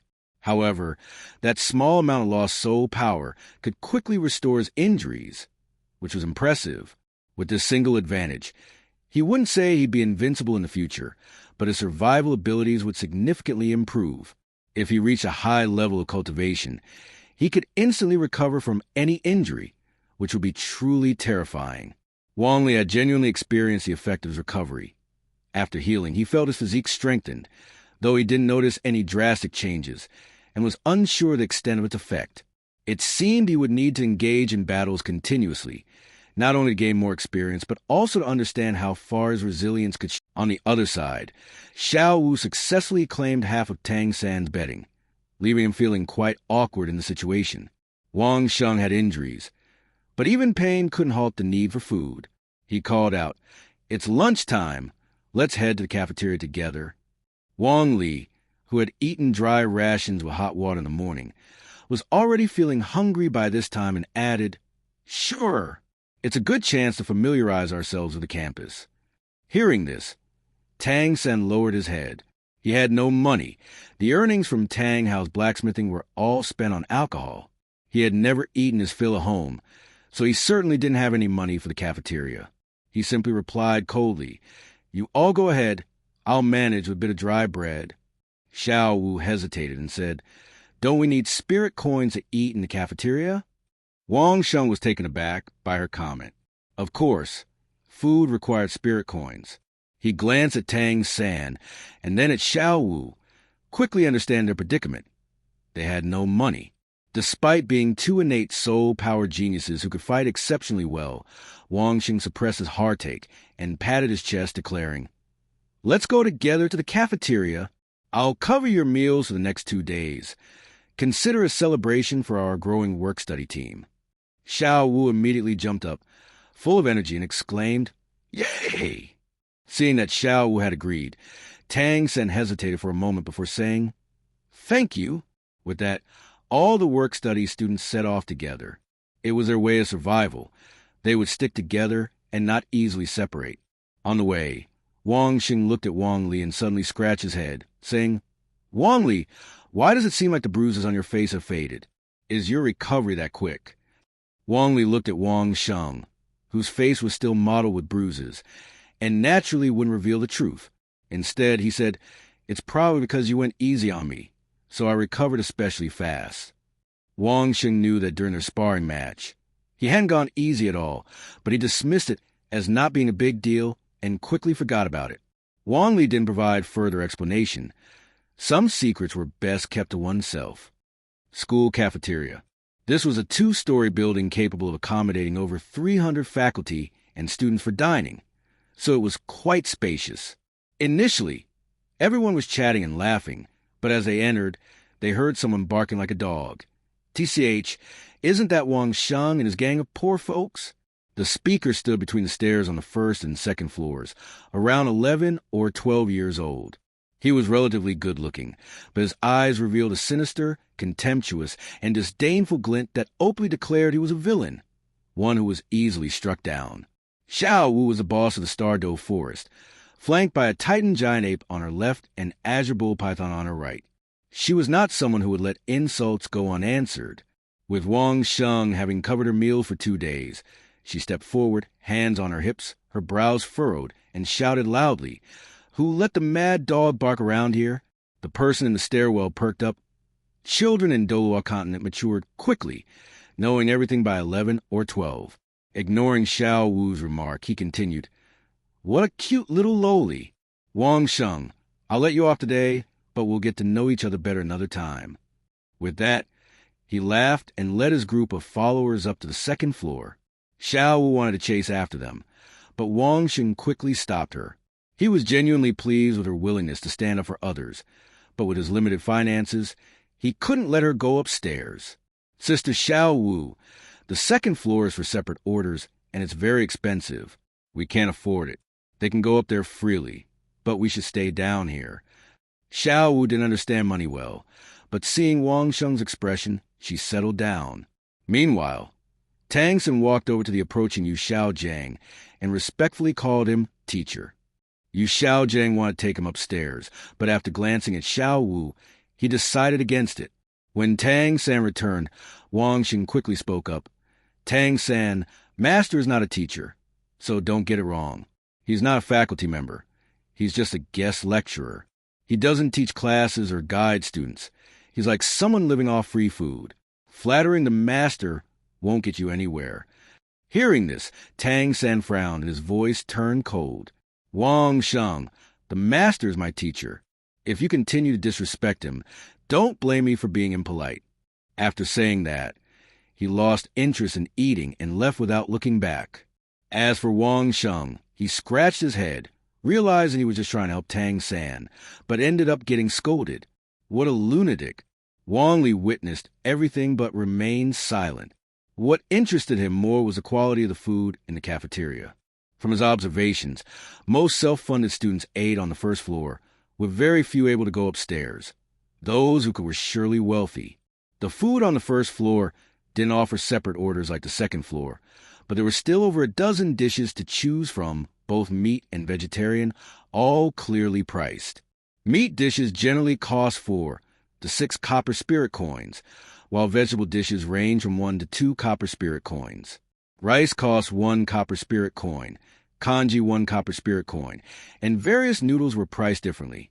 Given that work-study students earned only 10 copper spirit coins each day, their options were quite limited. Without Tang San, everyone continued to eat. Wong Lee spent 6 copper spirit coins on the simplest dish, 1 meat and 1 vegetable. Even among the many work-study students, this meal was enviable and made mouths water. After finishing their meal, under Wong Shan's guidance, they explored the academy, locating their future classrooms and the garden on the south side of the playground that needed cleaning. Back in the dormitory, most of the work-study students began their training. They all came from humble backgrounds, and it was only through 6 years of study that they could reach level 10 to become soul masters and graduate. Otherwise, the academy wouldn't recognize them as students of Newoding Academy. Even Wong Lee was no exception. While he lacked a foundational meditation method, he had gained 26 experience points and wanted to try improving his soul power. Sitting on his bed, he assumed meditation posture, but in reality, he was communicating with the interface. At the position marked Soul Power, Level 3, 54% plus, he used his will to touch the plus. Soon, the entire panel shifted to, do you want to start increasing your soul power? Yes/no. Wang Li once again used his will to touch yes. In an instant, he felt a tremendous upheaval within his body as all his soul power was drawn forth by an invisible force. It surged forth like a dragon or snake. Wang Li discovered that things were not as he had imagined. The experience gained from battle did not directly increase his soul power. Instead, it made his soul power race wildly within him along an intricate and mysterious path. As his soul power advanced, it grew rapidly, and he could clearly sense this growth. A sudden realization flashed through Wong Lee's mind. Although this was a game interface, he was not actually in a game world. Therefore, experience points could not be directly converted into soul power. It was more akin to passive cultivation that enhanced his soul power. The operation of his soul power within him was not directed by his conscious will. It felt as if it had been taken over by someone else. While it was indeed his soul power being enhanced, he was not consciously guiding it. This was similar to passive training. Wait a minute. A bold thought crossed Wong Lee's mind. Could the path of his soul power's operation be akin to a top-tier meditation technique? Was the basic meditation method taught at the academy not even superior to this one, and more suited to him? As this idea took hold, Wong Lee felt a surge of excitement. If he could commit this method of soul power operation to memory, he would gain an excellent meditation technique without any cost to himself. Determined to act on this, Wong Lee focused his mind and followed his soul power as it flowed through his body, memorizing the path of operation while also observing how his body and meridians changed along the way. Time slipped away unnoticed as he practiced. Eventually, he realized that the operation of his soul power had become increasingly obscure. Each step now required a tremendous amount of energy and physical effort. However, the sensation of increasing soul power was too wonderful for Wong Lee to want to wake up from this state. He actively wrapped his consciousness around it, guiding his soul power to continue its flow. This method of soul power operation was quite intricate and profound. What had previously felt easy and enjoyable now became laborious and challenging as Wong Lee relied on his memory and physical sensations to mobilize the soul power. The difficulties and hardships were constantly laid out before him. It was exhausting, extremely exhausting. It felt like carrying a heavy load, while both his mind and body were weighed down by fatigue. If it weren't for the refreshing sensation brought about by the increase in soul power, revitalizing his consciousness and motivating him to persevere, he likely would have given up. 1 circuit, 2 circuits. Each complete rotation of his soul power within him brought about significant enhancement. By the 3rd and 4th circuits, Wong Lee was utterly worn out. Upon completing the 5th circuit, he suddenly stopped. It felt as though steel needles were piercing his head, and a wave of emptiness washed over him, making the sensation quite unpleasant. Wong Lee opened his eyes. While the enhancement of his soul power was delightful, the process of achieving it also demanded considerable mental and physical effort. It was no wonder that cultivation required a balance of hard work and rest. It wasn't something one could endure indefinitely on sheer willpower alone. Enduring the headache, Wong Lee opened interface. Host, Wong Lee. Martial Soul, Blue Silver Grass LV2, Evolving. Soul Power, Level 5, 9% plus. Asterisk, Traits. Vitality LV2. The blue silver grass spreads across every corner of the continent. Although weak, it possesses a strong life force that allows for slow recovery from injuries. Asterisk passive.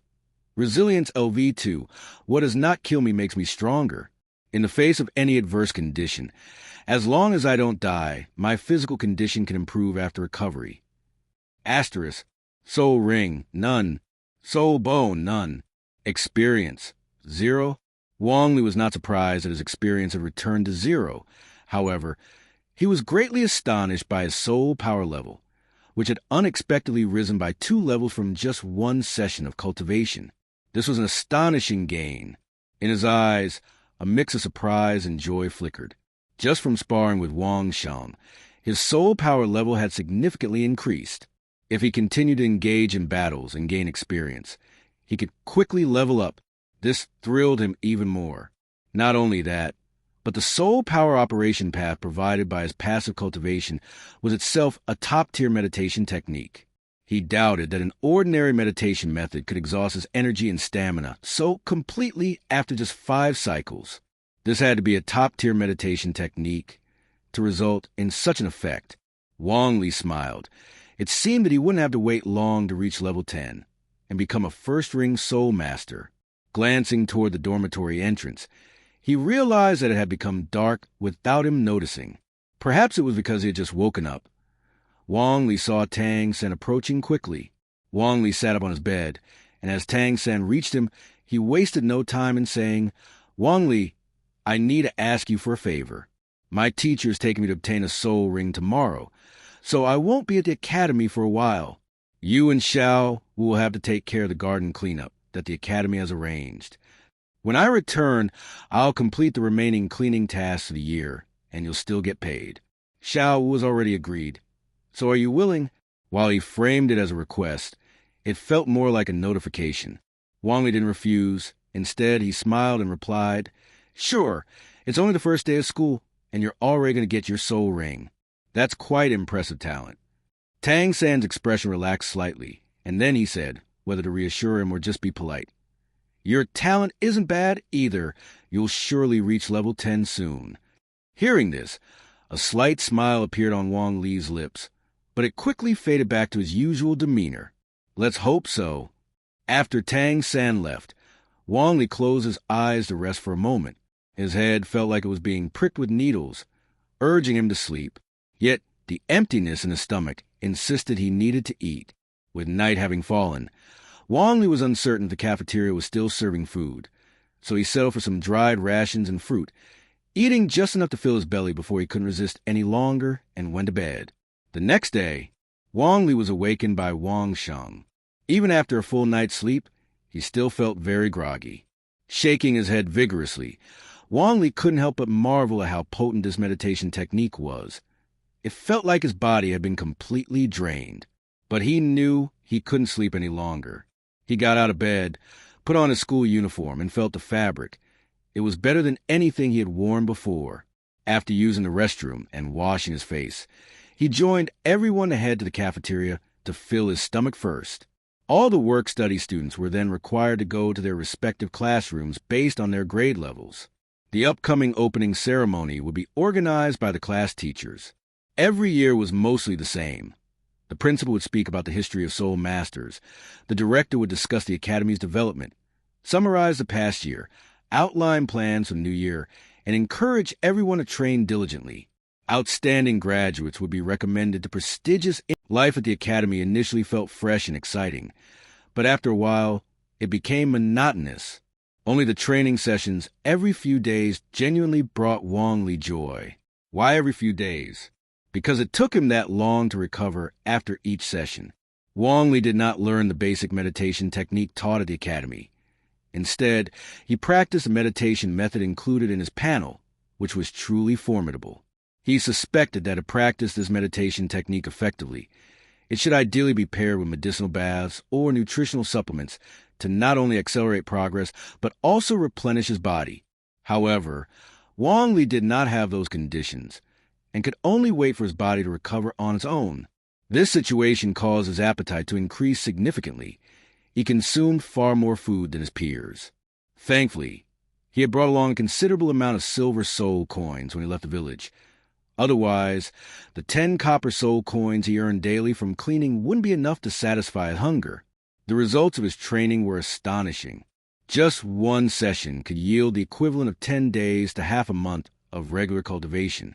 With his panel, he could see the improvements from each training session directly. In his estimation, after 4 to 5 training sessions, he could raise his soul power by 1 level. Even though training at the Soul Master stage was generally fast, his progress was still remarkably rapid. Life at the academy was dull, and the only excitement came from the upperclassman Xiao Qinyu, the son of the city lord, who found amusement in bullying work-study students rather than focusing on his own training. Xiao Wu was not one to back down from a challenge, and one day she officially took on a group of upperclassmen led by Xiao Qinyu. As a work-study student, Wong Lee felt compelled to join in, although he wanted to fight to gain experience. His martial soul was not suited for battle, and no one was willing to let him participate recklessly. The first match was fought by Wong Shan, but before it was even over, Tang San returned from obtaining his soul ring. At this point, Wong Lee had no chance to battle. He could only watch in utter boredom. Tang San faced off against Xiao Qinyu. When Tang San summoned his century-old soul ring, Xiao Qinyu's decade-old soul ring seemed utterly ridiculous in comparison. Wong Lee couldn't help but scoff at this. Wasn't Xiao Qinyu the son of the city lord? How could he only manage a decade-old soul ring? Although Newoding City was a remote little town, the city lord had risen above the common folk. Yet his son started with a decade-old soul ring like a commoner. To make Tang San and his century-old soul ring appear more valuable was frankly insulting.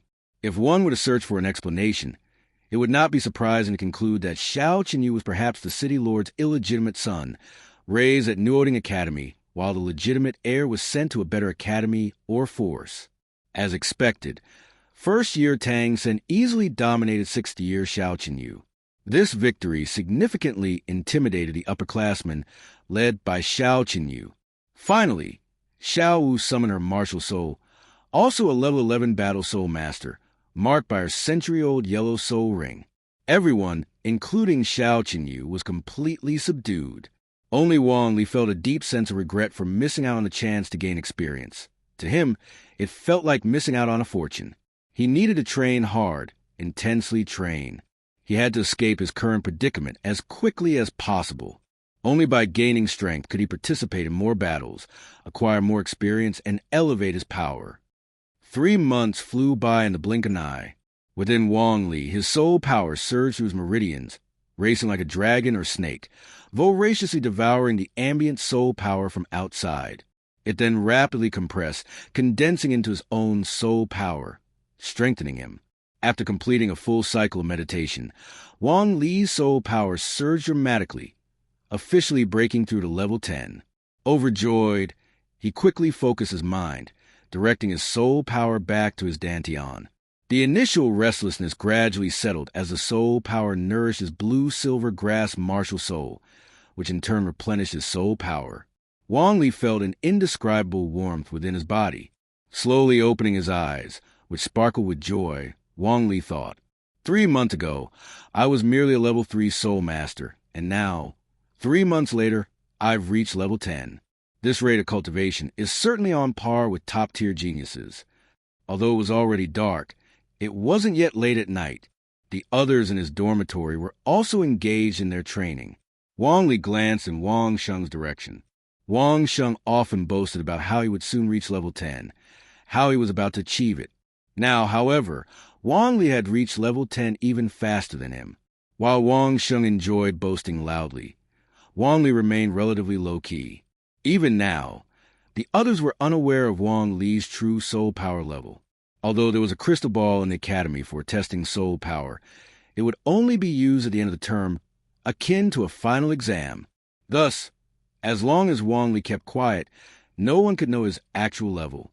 He hadn't independently hunted soul beasts to obtain a soul ring, so whether he shared this information or not didn't really matter. If he wanted to hunt soul beasts through the academy, he would have to wait for this year's 6th-year students to graduate. Only then would the academy organize a hunt for all students who had reached level 10 in the soul beast forest. They would not make exceptions for any individual student.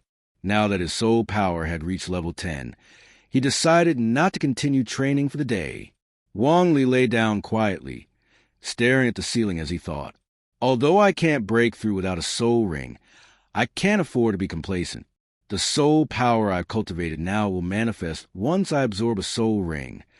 Beyond cultivating soul power, the most important thing for him now was to develop 1 or 2 defensive techniques and create his own soul skills, which would not be an easy task. Lost in thought, Wong Lee drifted off to sleep, waking the next day to the sun rising brightly in the sky.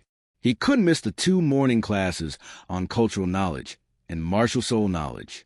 Although he found them tedious, he still studied diligently. In the afternoon, Wang Li headed straight to the back mountain. The ecological environment of Douluo Continent was excellent, with lush blue silvergrass covering the ground and the forest rich with green trees. The sounds of birds chirping and cicadas singing filled the air continuously. Wang Li didn't venture too far, finding a hillside dense with blue silvergrass. The terrain was open, and he could see Newoding Academy in the distance. Taking a deep breath and stretching, Wang Li removed his school uniform, revealing his sun-kissed skin and a well-toned upper body. With a determined expression, he softly said, "Let's begin real cultivation." Wang Li had never learned true martial arts, but his martial soul was filled with vitality and resilience, 2 highly adaptable traits that acted passively. Thus, the training method he devised involved inflicting minor injuries on his body and allowing to recover, hoping to cultivate skills akin to the Golden Bell Shield or Iron Cloth technique. Wang Li circulated his soul power throughout his body, fixated on a large tree. With a closed eye and a determined heart, he charged at it. Bang! With a dull thud, Wang Li was sent stumbling backward, shaking his hands and gritting his teeth. He had crashed into the tree with his arms crossed over his chest, and now his arms bore bruises from the impact. However, as the soul power flowed through him, the fiery pain subsided almost instantly. Yet Wang Li didn't pause to let his arms recover. Instead, he used his shoulder to strike the tree again. Bang! Bang! Bang! Wang Li continued to crash into the tree again and again, mentally counting each impact. Relying on his body's ability to slowly heal, he didn't treat his body as anything precious. By the end, there was hardly a spot on his body that wasn't injured. Bruises, scrapes, and blood marked the skin, leaving him in a state of utter disarray. Phew, phew, phew. Lying on the hillside covered in blue silvergrass, Wang Li gasped for breath. Perhaps due to the earlier impacts of the tree, he felt not only excruciating pain throughout his body, but also a burning sensation in his lungs. Though crashing into the tree seemed simple, it required the coordination of his entire body. From the way he exerted force to the integration of soul power and physicality, everything was in a continuous process of adaptation. Under the soothing influence of his soul power, the damaged areas of his body were rapidly rejuvenating. Muscle tissue was becoming active, beginning to heal and grow stronger, while subcutaneous fat burned away like raw iron, purging impurities bit by bit. Scabs of various sizes covered his skin as granulation tissue grew, adhered, and healed. All of this was happening continuously, though Wang Li was still not fully aware of the changes occurring within him. He could only see that his injuries were recovering. Creating a soul skill isn't as simple as just wanting to do it. If I want to develop my own soul skill, I should start from my strengths. I wonder if I can achieve effects similar to the Golden Bell Shield or Iron Cloth technique by leveraging my vitality and resilience. Lying on the hillside, Wang Li furrowed his brow and said, "While I can take hits, I can't just keep enduring them. I also need to find ways to improve my speed and agility. Even if I can't surpass agility-type soul masters, I shouldn't be easily caught by them. In the future, I'll infuse my soul power into my legs and see if I can control it to burst forth, thereby increasing my speed. I'll start small. As long as I don't destroy my legs, I can recover and try multiple times. I have the characteristic of vitality, so I need to fully utilize it. It shouldn't just be for healing my injuries. After all, is my soul power inherently healing, or can it stimulate my body's self-repair?" Wang Li was still filled with questions, but his eyes shone with determination. If he wanted to improve his strength, he needed to thoroughly understand himself, truly control his body, and unleash his full potential. The panel was static, but he was alive. just as he had borrowed a meditation technique from Panel. He could attempt to develop more skills. Unconsciously, he had lain there until dusk, feeling that his injuries had mostly healed. Wong Lee stood up, picking up his school uniform and putting it on as he walked down the hill. Although he appeared somewhat disheveled on the outside, inside, he was mostly fine. His bones weren't broken and his organs weren't injured, so there were no significant problems. What he failed to notice was that in the spot where he had lain, the blue-silver grass he had trampled began to flourish with renewed vitality, reaching upward as it absorbed his spilled blood. Upon returning to Newoding Academy, Wang Li first went to the cafeteria for a hearty meal before heading back to his dormitory. Tang San hadn't returned from blacksmithing yet, and Xiao Wu was still out shopping. Most others were present. As Wang Li greeted everyone, Wong Shan suddenly asked with serious expression, "Wang Li, have you been bullied?" Wang Li waved his hand and said, "No need to worry. No one bullied me. I just went to the back mountain to train. My martial spirit can't improve my combat abilities, but I can work on enhancing them myself." Wong Shan understood and then grinned mischievously as he replied, "True, after absorbing a soul ring, the blue-silver grass can become strong, unlike my battle tiger martial spirit, which can become a powerful soul master with just one soul ring. Plus, I'll soon be breaking through to level 10. While Wong Li had already reached level 10, had he boasted about it? No. To Wong Shan, Wong Li appeared sincere but was actually being quite dismissive as he said, "Your martial spirit is the king of beasts, the battle tiger. Mine is just the common blue-silver grass. You can easily grow stronger, so I naturally have to work twice as hard." After deflecting the topic of his training on the back mountain, Wong Li fetched some water to wash himself off, rinsing away the dust and dirt that had accumulated. He didn't remove the scabs, planned to let them fall off naturally. It had only been one afternoon. He figured he should at least wait until the following night for the wounds beneath to fully heal. Back in his bed, Wong Li didn't practice but instead fell asleep early. He needed to recharge for more training tomorrow. The next day, it was another peaceful day.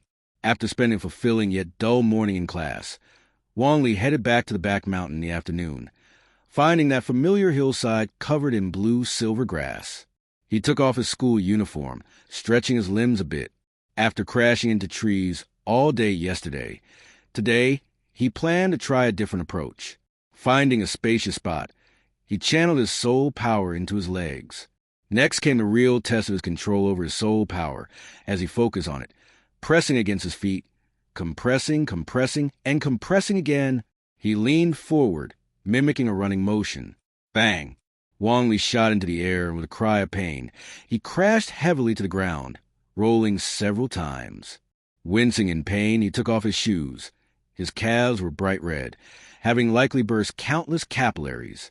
The soles of his feet were a bloody mess, as the compressed soul power had exploded uncontrollably, resulting in his current state. Fortunately, his soul power was relatively gentle and had a healing effect. Now his feet were cool, and the pain was subsiding as they began to self-heal. Sighing, Wong Li said, "Creating a body technique soul skill is probably much harder than practicing the Golden Bell Shield or Iron Cloth technique by crashing into trees. My martial spirit's talents of vitality and resilience seem to be of great help now."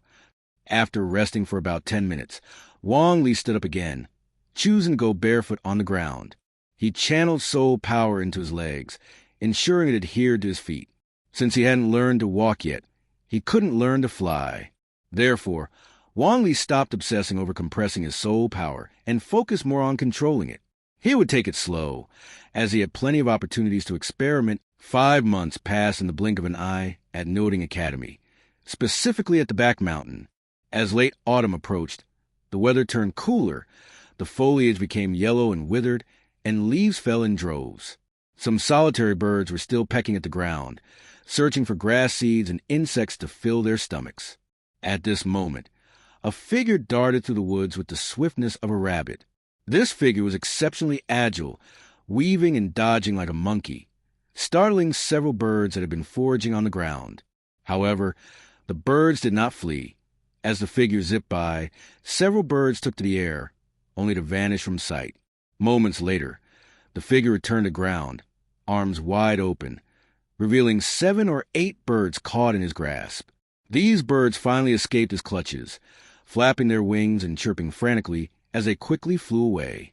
And this figure was none other than Wong Lee.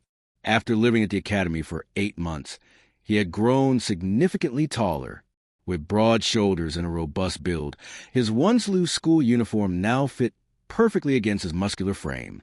His muscles were thick and powerful, with subcutaneous fat as hard as iron, and his skin was as tough as leather. This was the result of Wong Lee's relentless tree-crashing training. The process had been challenging, but the outcome was rewarding. Now, with every movement, he could unleash his full strength, and his formidable physique was on par with that of other powerful assault-type soul masters at the same level.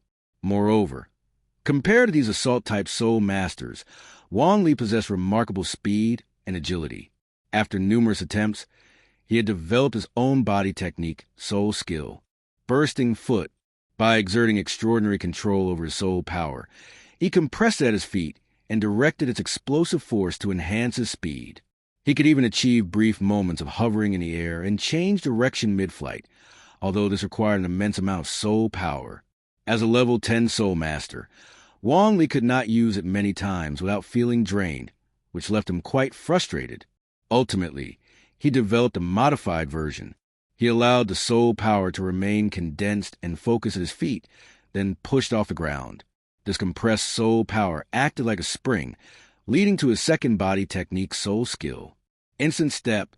Instant step consumed even less soul power, but controlling it was equally challenging.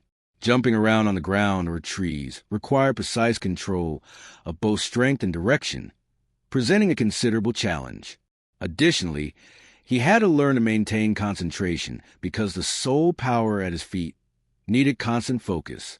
If he got distracted during combat, the soul power would explode, resulting in injuries to his feet.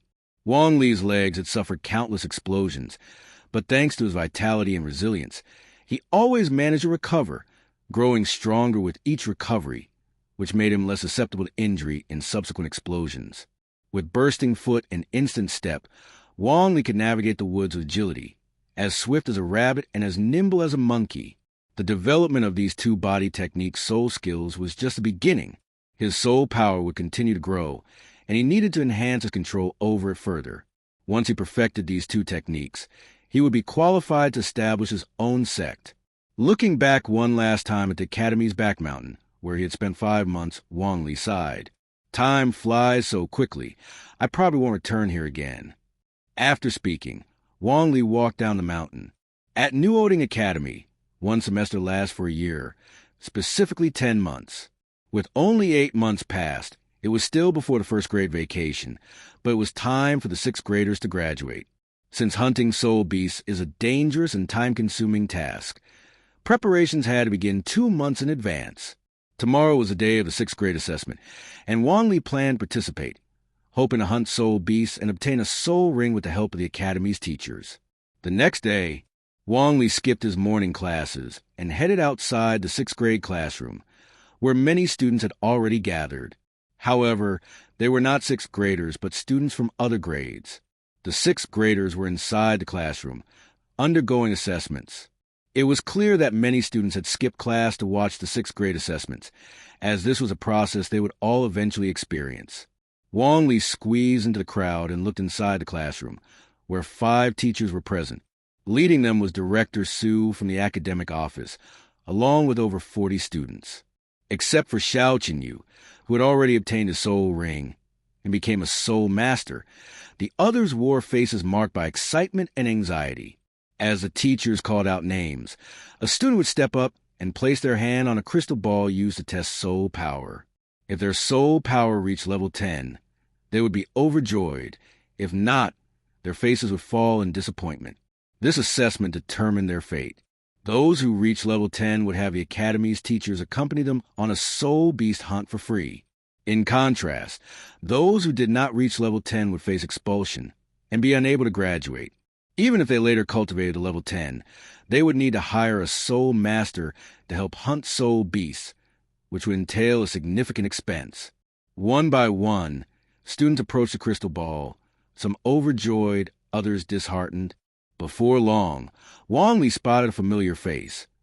Wong Shan placed his hand on the crystal ball, and it lit up brightly, indicating that he had reached level 10. Wong Shan was so excited he nearly jumped up. Wong Lee smiled at this. It was evident that yesterday had been Wong Shan's most diligent day of training, as he feared any mistakes during the assessment. The self-funded students came from relatively well-off families. Even if they failed this assessment, their parents might be willing to hire a soul master to help hunt soul beasts in the future.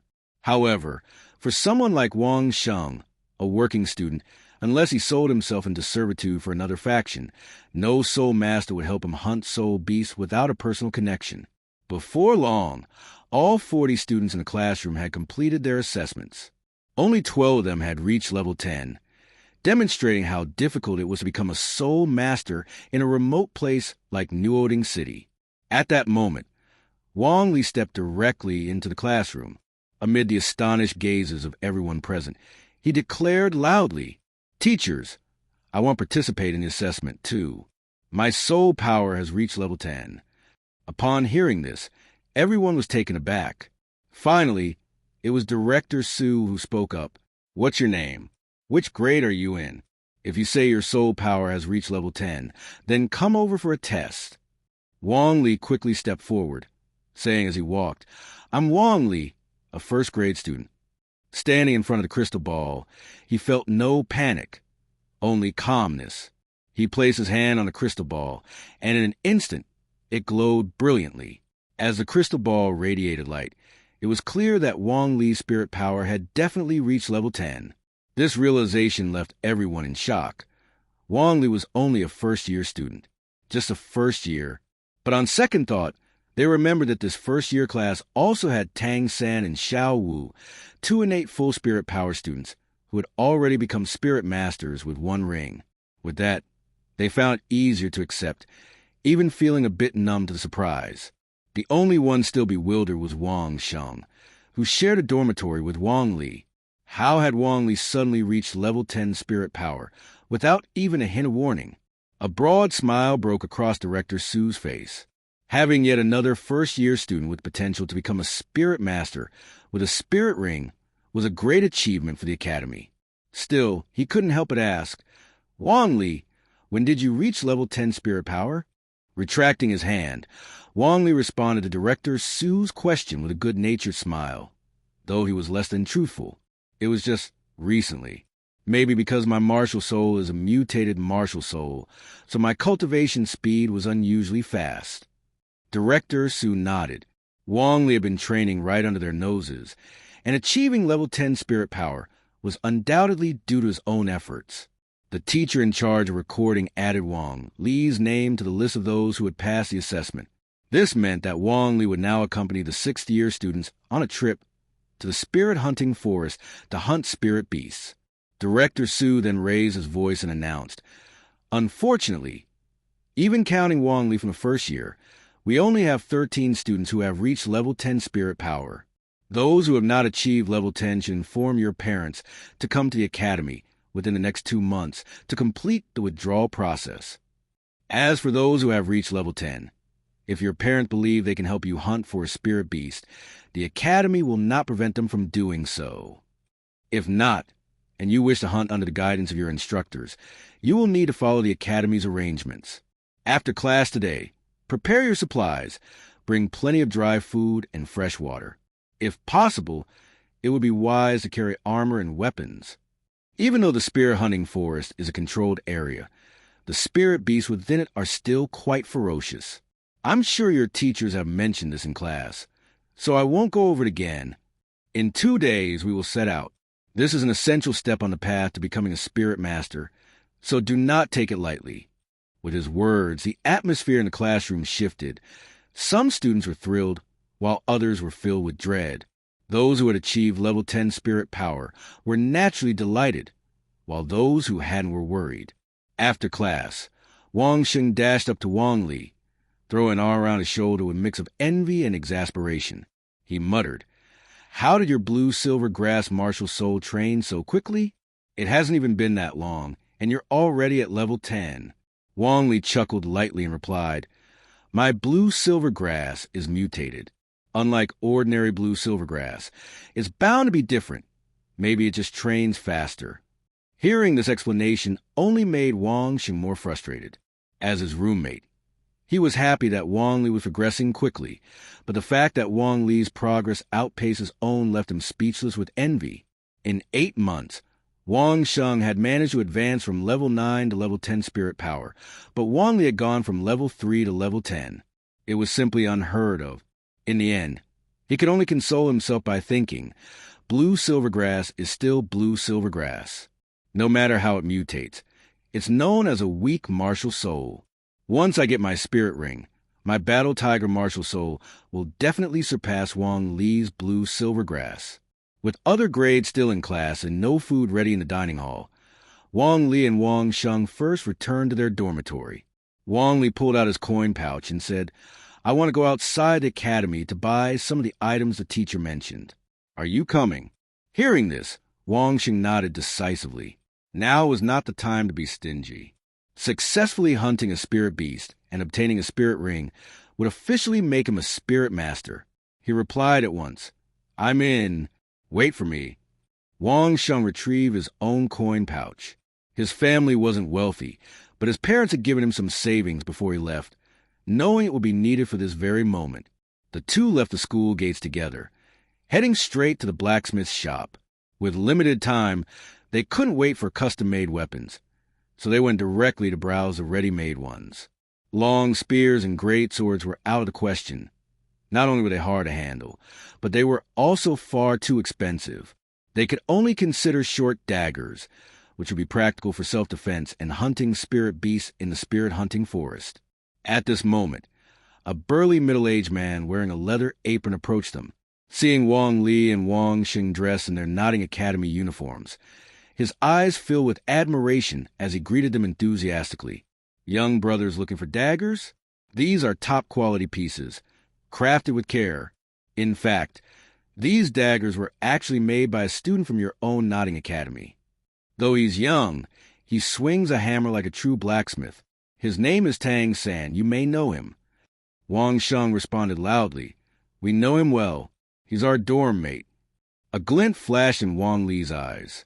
Tang San's personality aside, his craftsmanship was undeniably impressive. He spoke up, "Boss, we're buying weapons to hunt spirit beasts in the spirit hunting forest. The weapons need to be flawless. Pick out 2 excellent daggers for us and give us a fair price, and we'll buy them here." The burly man's expression grew respectful at the mention of spirit hunting. Not wanting to risk his shop's reputation, and seeing that they were familiar with Tang San, he carefully selected 2 short sword-style daggers. Handing them over, he said, "These 2 are the best of the best. Normally, each would sell for at least 12 silver spirit coins. But since you really need them, I'll let you have each for just 7 silver spirit coins." Wong Lee took the short sword and felt its solid weight, confirming the man's words. "Very good. We'll take them." Wong Shan also liked his choice, though he winced at the price. However, weighing the importance of his life over his money, he clenched his teeth and paid. After securing their weapons, they decided against buying armor. They couldn't afford anything truly useful, and they had no interest in low-quality gear. Additionally, they each bought a water pouch that could hold 3 pounds of water and some dried meat, which would stave off hunger and provide extra energy. They didn't buy other dry provisions, deciding to prepare those closer to their departure. 2 days later, fully prepared and energized, Wong Lee joined the other 12 sixth-year students at the designated gathering spot on the training grounds. Soon, all the leading instructors arrived, including Headmaster Zhang Wei, Director Su M.O., and 6 additional teachers, making a total of 8. Zhang Wei, slightly portly from his comfortable lifestyle, was nonetheless the strongest in the group, possessing the power of a 4-ring spirit ancestor. He bellowed, "Let's move out to the spirit hunting forest." Traveling to the spirit hunting forest on foot was impossible. After all, the forest was a full 400 miles from Newoding City. Since Newoding Academy's 6th-year graduates made this journey annually to hunt spirit beasts, They were well prepared for the trip, for luxurious carriages bearing the Newoding Academy emblem left the academy and headed toward the city outskirts. Inside these 4 carriages, the headmaster and the director occupied one. 6 teachers rode in another, while the remaining 2 carriages carried the 13 students, including Wang Li. As they traveled through the bustling streets, the sight of Newoding Academy's distinguished carriages caused the surrounding crowds to quickly step aside with respect. Even at the city gates, the guards were quick to let them through without delay. Inside the carriages, the spirit masters, who had all reached level 10 spirit power, were filled with anticipation, eagerly discussing the types of spirit beasts they hoped to hunt, the spirit rings they wanted to acquire, and their dreams of becoming true spirit masters. Wong Lee, however, remained silent. He wasn't familiar with most of the older students. The only one he knew was his dorm mate, Wong Shan.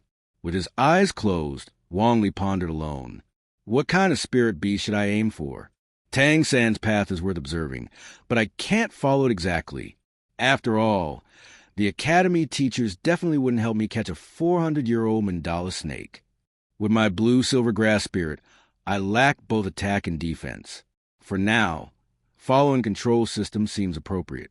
If I want to significantly enhance the elasticity and toughness of blue silvergrass, I should hunt a vine-type spirit beast.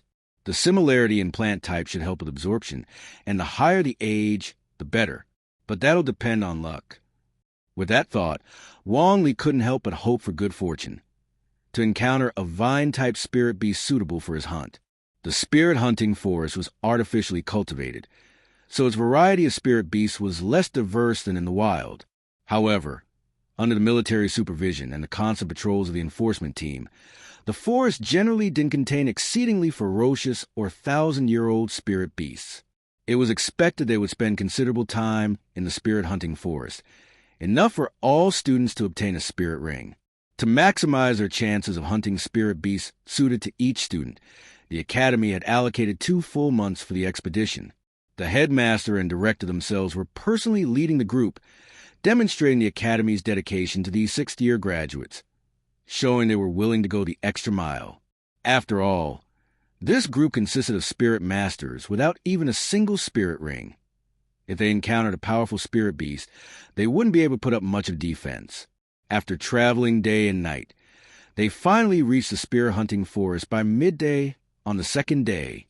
At the forest edge lay a lively marketplace filled with all manner of shops, their vendors calling out constantly to attract customers. Even spirit masters, rarely seen on ordinary days, could be heard loudly seeking teammates to join them on spirit hunts. As regular visitors here, the appearance of Newoding Academy's carriages immediately drew attention from the crowd. With Zhang Wei, a powerful spirit ancestor, leading them, Newoding Academy was undoubtedly someone everyone wanted to curry favor with.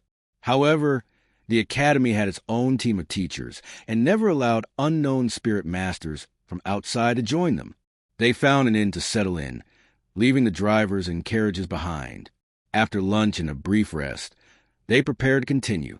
Zhang Wei and Su Mo led the teachers and students to the entrance of the spirit hunting forest. This forest, which housed spirit beasts, was surrounded by a 10-meter-high iron fence. At the open entrance, hundreds of fully armed soldiers stood guard, making it clear this was no place for unauthorized entry. Beyond the soldiers' strength, they represented the power of the Heaven Do Empire and the Spirit Hall. Although the true ownership of the spirit hunting forest was somewhat ambiguous, any third-party force attempting to seize it would inevitably face backlash from both factions. Zhang Wei, as a spirit ancestor, commanded genuine respect from the soldiers. After verifying his authorization, they allowed the Newoding Academy group to enter. Barely 100 meters into the forest, Zhang Wei turned to face the group, especially focusing on the students. His stern gaze and authoritative air demanded attention. Listen closely. You have now officially entered the spirit hunting forest. This place is full of dangers. Powerful spirit beasts can appear at any time. Your job is to follow instructions. Whatever you see or hear, do not panic. Do not wander off. Report anything you intend to do. If you leave the group on your own, you alone bear the consequences. The students, sensing the gravity in the headmaster's tone, straightened and responded in unison. Yes. Zhang Wei nodded, then turned to the other teachers, instructing, "Take your positions as usual. Prepare yourselves." Each teacher responded with a firm yes, and began summoning their martial spirits. Sumo's body swelled, antlers grew from his head, and his hair thickened wildly as 3 spirit rings, yellow, yellow, and purple, appeared. He took a position at the back of the formation. Fiona, a female teacher with 2 yellow rings, summoned a staff as a support-type spirit master. She stood among the students. Another teacher, Goen, transformed with sharpened teeth, lengthened nails, and thickened hair, resembling a werewolf. His spirit was actually a dog, marked by 1 white and 1 yellow spirit ring, and he sniffed the air before swiftly scouting ahead. The other 4 teachers, each with different martial spirits, a broadsword, a dagger, a black panther, and a monkey, also displayed the typical civilian allocation of 1 white and 1 yellow ring. They took positions around the students for protection.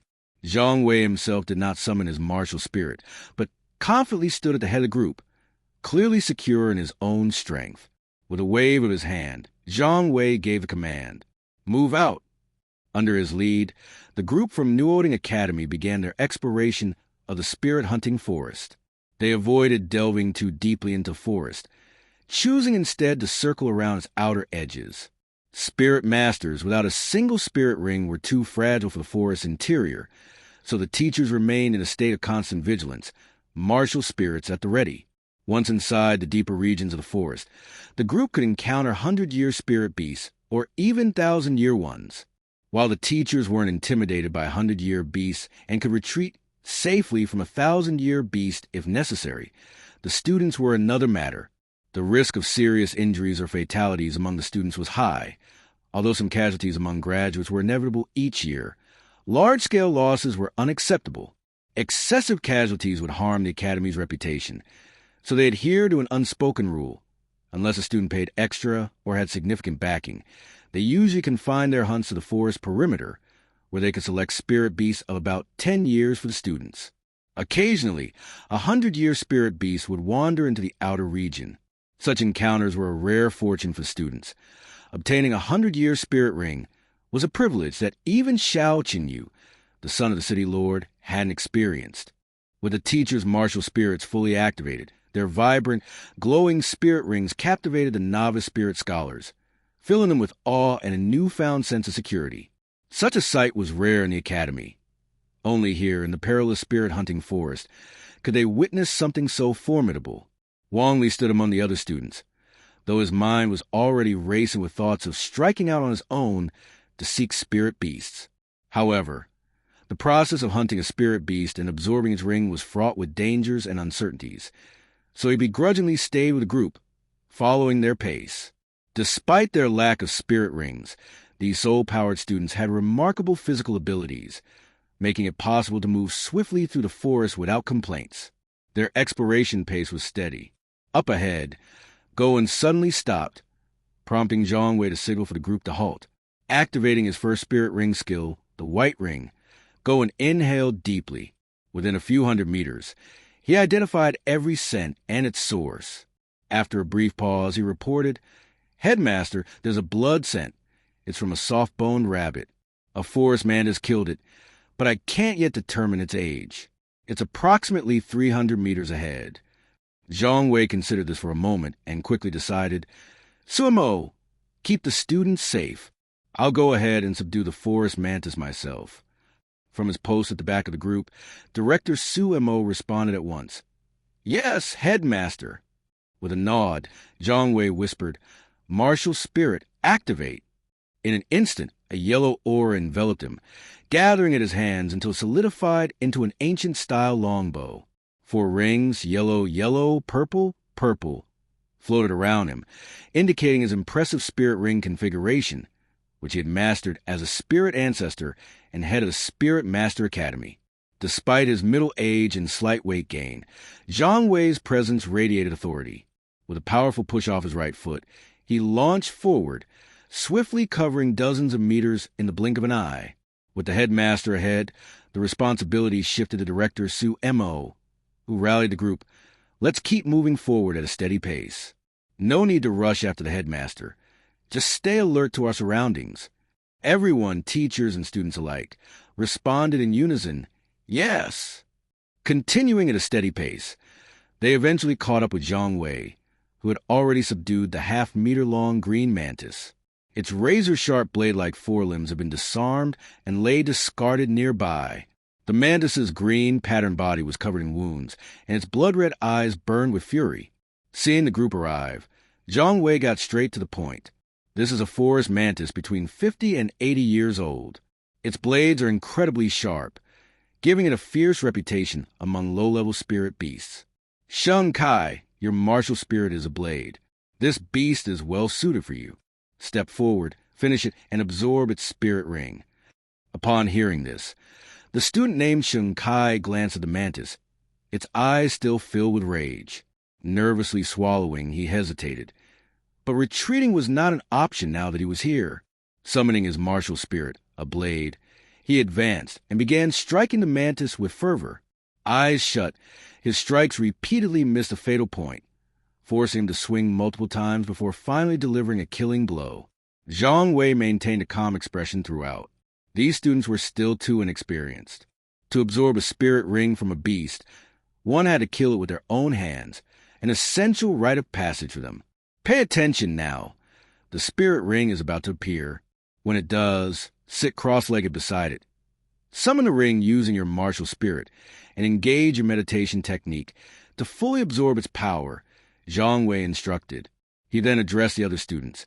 You all will go through this process as well. Hunting spirit beasts and absorbing spirit rings will accompany you throughout your journey as spirit masters. As he spoke, wisps of white energy drifted from the lifeless forest mantis and formed into a white spirit ring above its body. Sheng Kai's initial disgust vanished in his excitement as he quickly settled cross-legged beside the mantis. Stretching out his right hand, which held his martial spirit, a blade, he called to the ring, which floated over and fused into his weapon. The students looked on with admiration and longing, while Wong Lee's impatience only grew. Despite the impressive team led by Zhang Wei and Suamo, they had only brought 10-year spirit beasts with basic white rings for the students. Wong Lee wasn't satisfied with this. He aspired to absorb at least a 100-year ring, even if he couldn't push beyond his limits. Annoyed, he furrowed his brows, mulling over the situation.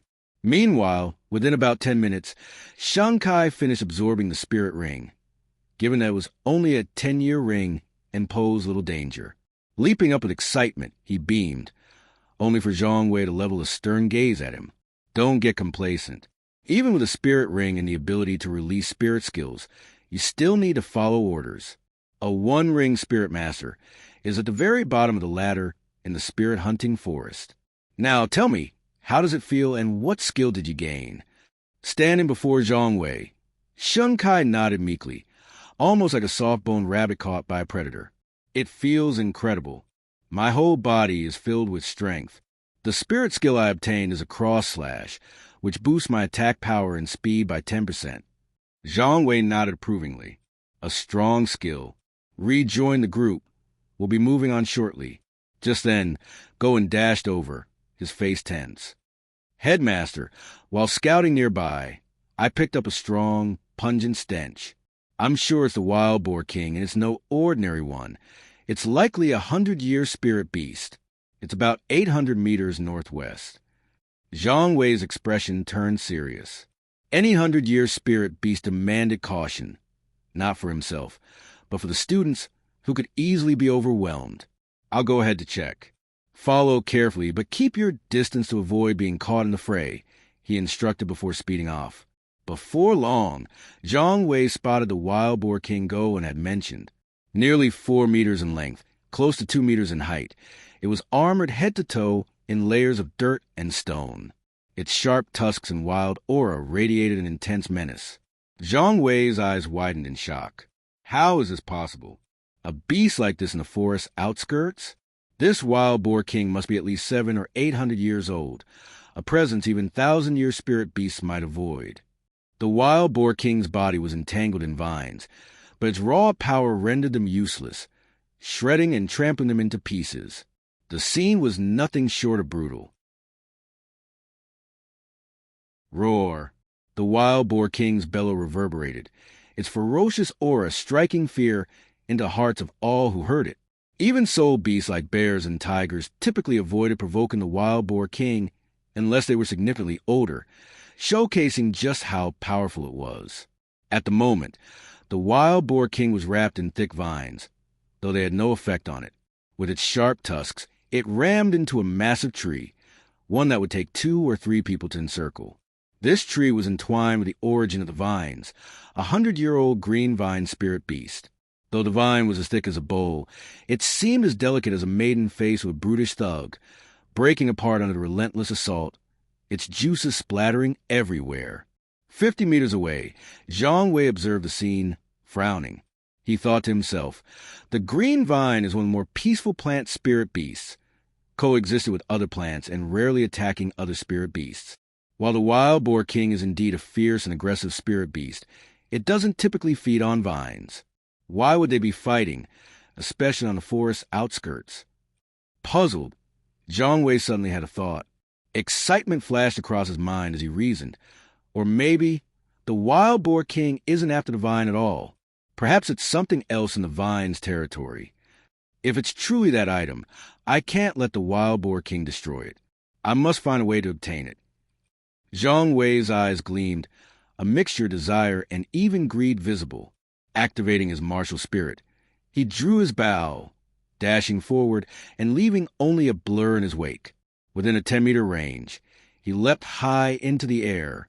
His 2 purple spirit rings flickered as he activated his 3rd and 4th spirit skills.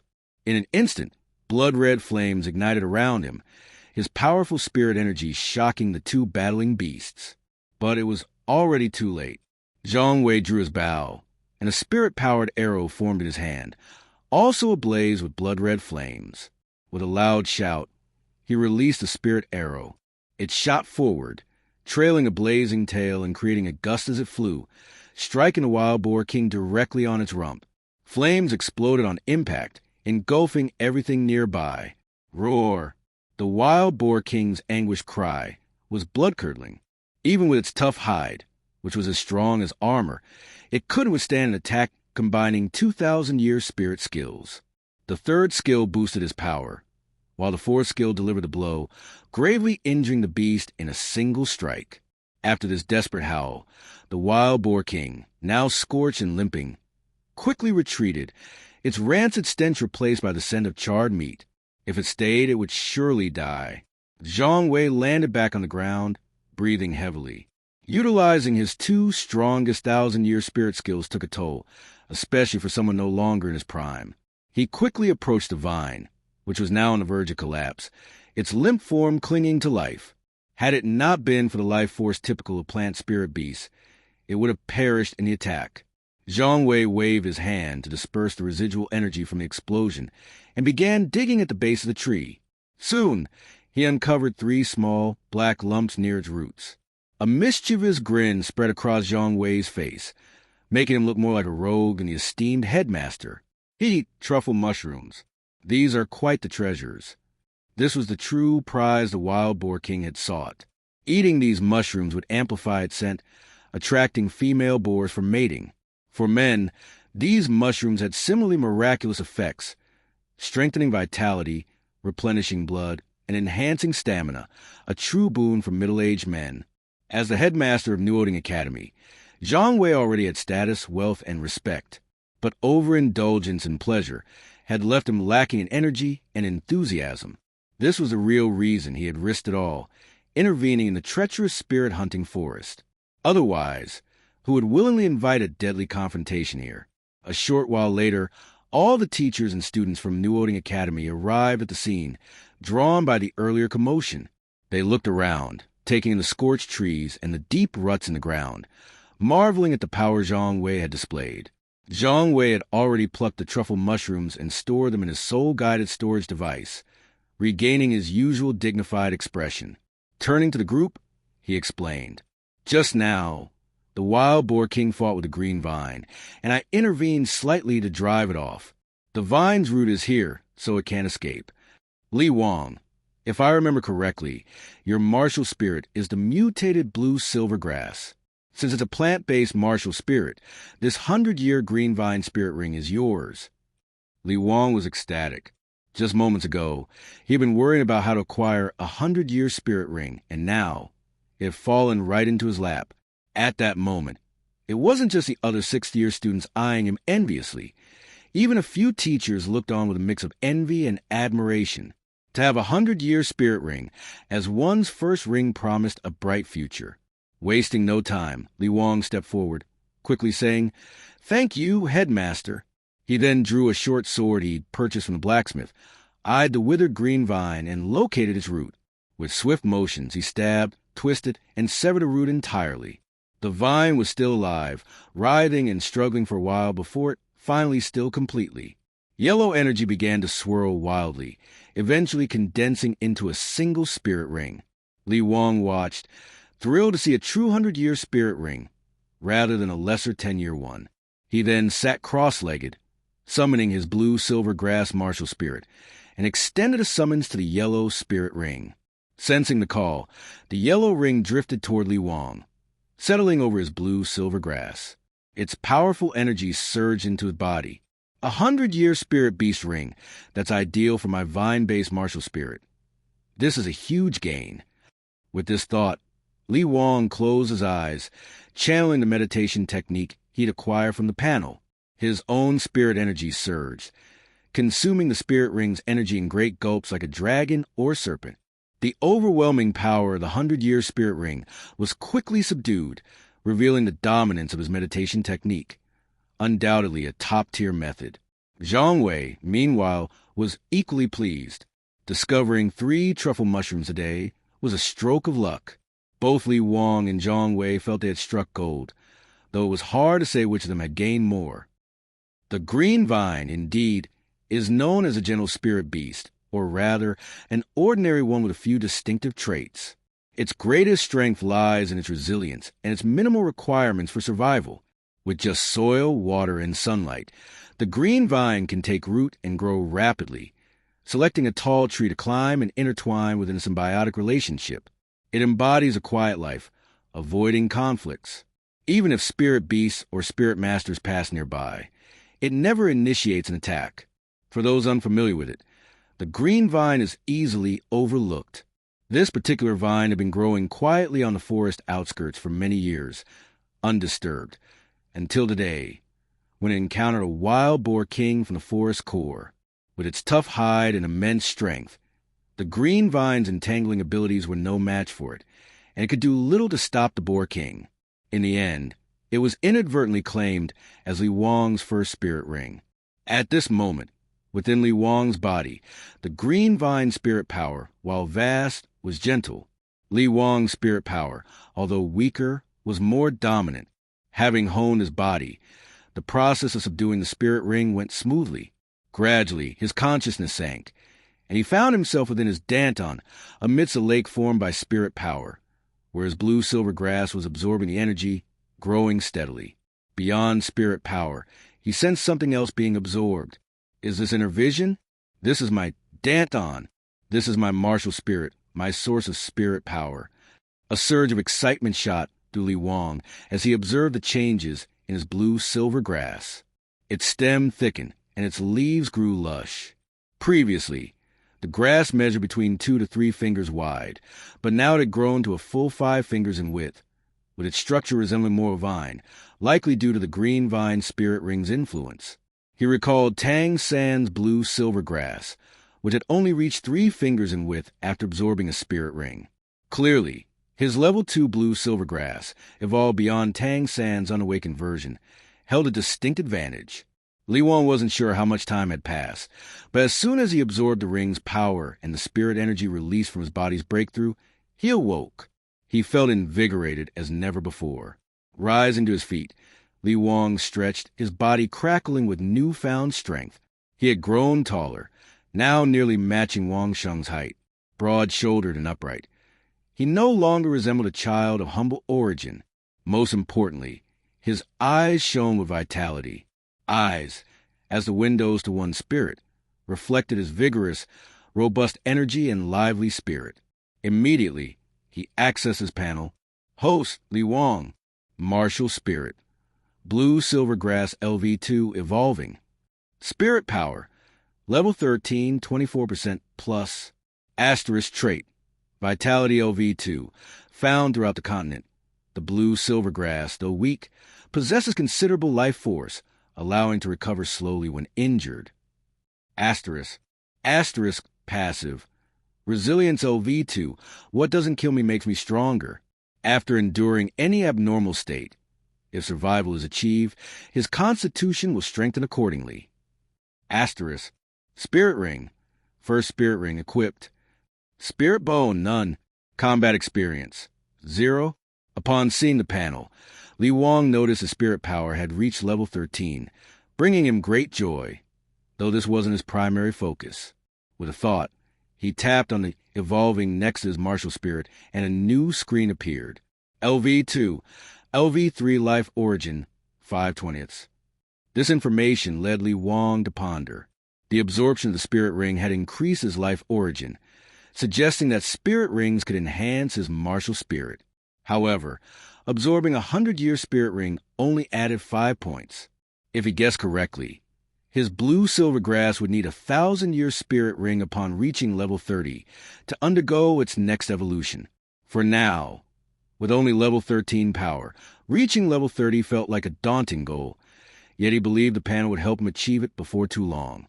With renewed confidence, he returned to the previous screen and inspected his first spirit ring. Tapping to explore further, the display shifted again. Asterisk Spirit Skill Growth releases spirit power to instantly cultivate a large amount of blue silver vines, controllable at will. Asterisk Origin. Green Vine, a plant spirit beast found commonly in forests, capable of coexisting with other plants. Asterisk Age, 404 plus. It wasn't a simple binding skill. Growth?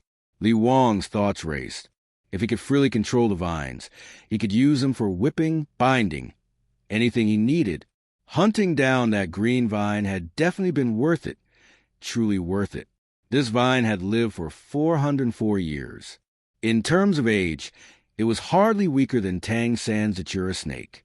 And even more amazing, it could be upgraded. Li Wong was stunned by the possibilities. His panel could actually enhance the age of his spirit ring. This could mean that if he reached the level of Tidal Douluo, he could possess 9 10,000-year spirit rings, or even 900,000-year spirit rings. A million-year spirit ring, or even tens of millions of years, might not be impossible. A spirit beast of 1,000,000 years was already considered a divine beast. If he obtained a 1,000,000-year spirit ring, he might achieve godhood through his physical body alone, not by inheriting a god's position or gathering faith, but by ascending through his own strength, unbound and utterly free. Calm. Li Wong kept telling himself this. As a mere spirit master with level 13 power, he shouldn't be thinking so far ahead. But his excitement was impossible to hide. Just then, Zhang Wei walked over, smiling. He wasn't surprised to see Li Wong's enthusiasm and commented, "It took you 2 hours to absorb that spirit ring. Looks like it was a good harvest for you." Li Wong closed the panel and responded happily, "Yes, thank you, Dean." Zhang Wei knew of Li Wong. After all, besides Tang San and Xiao Wu, Li Wong was the only first year with spirit power at level 10, a remarkable talent, though his martial spirit was somewhat lacking. Still, he was curious about what skill a 100-year spirit ring might bring him. "So, what spirit skill did you get?" Li Wong maintained his simple smile and, with a hint of deception, replied, "Binding. The more targets I try to bind, the more spirit power it consumes. But generally it doesn't take much." Zhang Wei had helped him acquire a 100-year spirit ring, and Li Wong felt grateful to him. However, since Zhang Wei was close with Yu Xiaojiang, Li Wong didn't intend for Yu Xiaojiang to learn the true nature of his skill. Hearing that it was a binding skill, Zhang Wei didn't question it and smiled. "That's a very useful skill. Now let's rejoin the group. It's getting late, and we need to find a campsite." Li Wong nodded, replying, "Understood, Dean." Wong Lee returned to a group of students, greeted by looks of envy and resentment from the others. A century-old soul ring. How could he possibly have one? Wong Lee paid them no mind. He had already absorbed the soul ring, and no matter how they viewed him, there was no way he could regurgitate it. At that moment, Suemo called out to everyone, "Pack your things. We will continue shortly. It's getting late, and we must find an open area to camp before it gets completely dark. The soul-hunting forest is even more dangerous at night than during the day." Both teachers and students responded immediately. Understood. Soon, everyone set off again. This time, they weren't searching for soul beasts, but rather a suitable camping location. After some effort, they finally found an open area with favorable terrain. It was elevated, providing a good view, and there weren't any tall trees nearby. Even if a soul beast attempted to attack under the cover of night, they would be able to notice it in time. The teachers each took on their roles. Some set up camp, some gathered firewood, and others scattered powder around the perimeter to ward off snakes, insects, and rodents. Clearly, they had rich experience in outdoor survival. As night fell, everyone gathered around the campfire, eating the food they had brought. Wong Lee munched on steamed buns dipped in clear water. The buns, initially cold and hard, turned golden and crispy after being roasted over the fire, and when paired with some jerky, they were quite satisfying. Beside Wong Lee, only Wong Shan kept him company. The other upperclassmen were likely a bit resentful, deliberately isolating him. Wong Lee couldn't care less about the childish antics of these kids. Anyway, once they returned, they wouldn't have to interact much anymore. At that moment, Zhang Wei washed his hands in clear water, then wiped them dry while calling out to Suemo. "Suemo, you take charge of tonight's night watch schedule." Suemo responded respectfully. "Of course, Director." Afterward, Suemo turned to the group, his expression becoming serious. He said earnestly, "At night, many ferocious soul beasts hunt in the soul-hunting forest, making the night watch essential. As the strongest among us, the Director must have ample rest. Fiona is a support soul master and may not react swiftly in emergencies. Therefore tonight, I, along with teachers Go and Yuanfu, Baotong, Fergus, and Eureka, will take turns keeping watch." At this point, Su Mo scanned the faces of the students. Although only Sheng Kai and Wong Li had obtained soul rings thus far, the night watch was something everyone could participate in. You are no exception. What we haven't taught you in the academy will be covered in this hunting of soul beasts. Your final lesson. All students will pair up and follow a teacher for the night watch. Having a soul ring makes you a soul master, and once you leave the academy, you need to know how to protect yourselves. The students had no objections. In fact, they seemed quite excited. Having never faced real danger, they enthusiastically replied in unison, "Understood." As expected, Wong Li was paired with Wong Shan. They would accompany teacher Yuan Fu during the third watch. For now, they could either stretch their legs or return to the tents to rest. Lying in the tent, Wong Li heard Wong Shan, filled with anxiety, say beside him, "Wong Li, I really envy you. You already have a century-old soul ring. I wonder what kind of soul ring I'll obtain." Wong Li didn't know how to offer comfort. To him, it seemed that the academy only helped students hunt a suitable soul beast, regardless of its age. Those lucky enough might end up with a century-old soul ring, while others with bad luck would only have a decade-old one. He could only say, "Go to sleep. Maybe when you wake up, you'll encounter a soul beast that suits you." Wong Shun gave a bitter smile. Things weren't that easy. However, since Wong Li had said it, he didn't press the matter further. After asleep, no, not asleep, he was awakened by Yuan Fu. It was their turn for the night watch.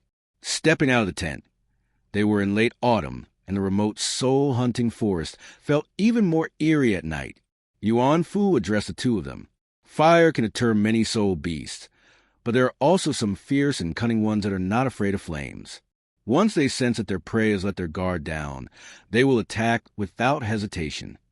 Wong Li, even with your soul ring, you cannot act recklessly.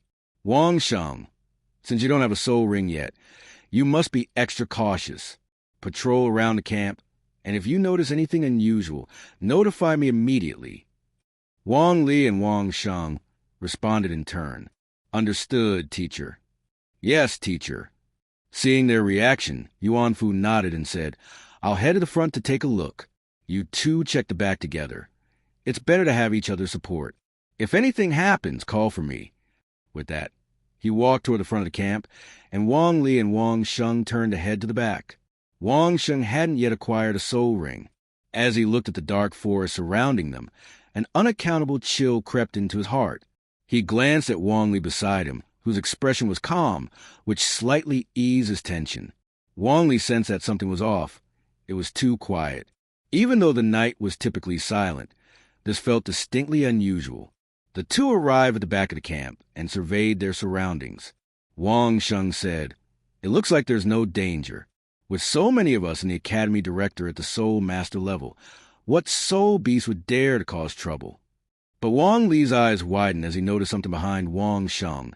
A shadow, completely silent, suddenly launched an attack. Wong Lee shouted, "Wong Shan, duck!" Wong Shan was taken aback, but out of trust in Wong Lee, he immediately crouched down. Wong Lee sprang forward, his feet propelled off the ground like a spring, moving so fast that Wong Shan couldn't even see him. Instant step, Wong Lee finally caught sight of the creature. It was a figure resembling a tiger or leopard, though not as large as either. Its scarlet beastly eyes radiated a chilling, killing intent. Its speed was quick, but Wong Lee was quicker. He struck first, leaping up to evade its claws and delivering a powerful kick to its chin, sending it flying. Roar! The creature let out a wailing cry of pain. As Wong Lee soared through the air without landing, he remarkably propelled himself forward again, chasing after the soul beast he had kicked away. Violent kick. Wong Lee then delivered a heavy blow to its soft abdomen. Although feline creatures like tigers and leopards could typically find balance midair, this kick caused it to completely lose its equilibrium, tumbling down like a ragged sack. Roar! The sound was filled with anguish. Release martial soul, blue silver grow. In midair, Wong Lee summoned his martial soul and immediately activated his first soul skill without hesitation. White light radiated around him, instantly producing a mass of blue-silver grass. Thanks to the soul ring he absorbed from the green vine, the blue-silver grass now boasted vine-like tendrils. Then, under Wong Lee's control, 6 tendrils shot out, coiling tightly around the soul beast just as it was about to land, binding its 4 claws while leaving only its head exposed. After landing, Wong Lee propelled himself forward again, swiftly approaching the soul beast. Instant step, he didn't give the soul beast a chance to recover or resist. Grabbing it by the scruff of its neck, he clenched his right fist and struck down toward its head. Asterisk bang, bang, bang, asterisk, one punch after another. He landed 3 rapid blows, and the beast's wails grew weaker until it finally seemed to lose consciousness. With a flurry of attacks that demonstrated speed, control, and power, Wong Lee single-handedly defeated a sudden and unknown soul beast. This showed that Wong Lee had developed formidable combat strength. Only then did Yuan Fu, positioned at the front of the camp, complete his martial soul possession and rush over, shouting, "What happened?" Wong Lee, Wong Shan. Inside the tent, Zhang Wei, Su Mo, and the others were startled awake by the commotion. Sleep was the last thing on their minds as they hurriedly got up and rushed out. Wong Lee looked at the unconscious soul beast, then turned to the dazed and unsure Wong Shan, urging him, "Hurry up and kill it." Wong Shan was still processing the shock of Wong Lee's displayed speed and combatability. Upon hearing Wong Lee, he simply thought of helping out. He drew the short sword he had bought from the blacksmith and, while the soul beast was restrained by Wong Lee, plunged the blade into its throat. Yuan Fu, having arrived just in time, witnessed this scene. Seeing that Wong Lee and Wong Shan were safe and had managed to counterattack a soul beast, he felt a wave of relief wash over him, grateful that there were no casualties. But he was also astonished that a first-ring soul master and a soul warrior, without a soul ring, could team up to slay a soul beast. The fatal blow to the throat left the soul beast lifeless. After its demise, yellow energy surged around it, eventually coalescing into a yellow soul ring. This was a 100-year soul beast. Perhaps its age wasn't particularly high, which allowed Wong Lee to defeat it, but it was still a 100-year soul beast, far stronger than an ordinary 10-year soul beast. Zhang Wei was the first to arrive, followed closely by Suemo, then Go and Baotong, Fergus, Eureka, and Fiona. They were all equally stunned. Zhang Wei turned to Yuan Fu, his brow furrowed as he spoke solemnly. What just happened? Yuan Fu faced the director's inquiry and quickly acknowledged his mistake, realizing that such an incident occurred while he was supposed to be on watch. Director, I failed to notice this soul beast in time.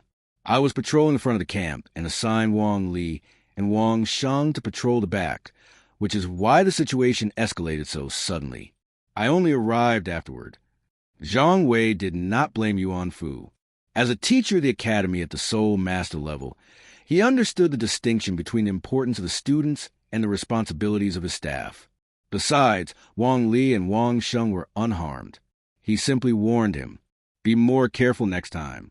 If 100-year soul beasts were to invade the camp, it could lead to significant casualties among the students. Yuan Fu lowered his head and responded, understood. Zhang Wei then approached Wong Lee and Wong Shan, examining the soul beast they had killed with wide eyes, astonished. A tiger leopard cat.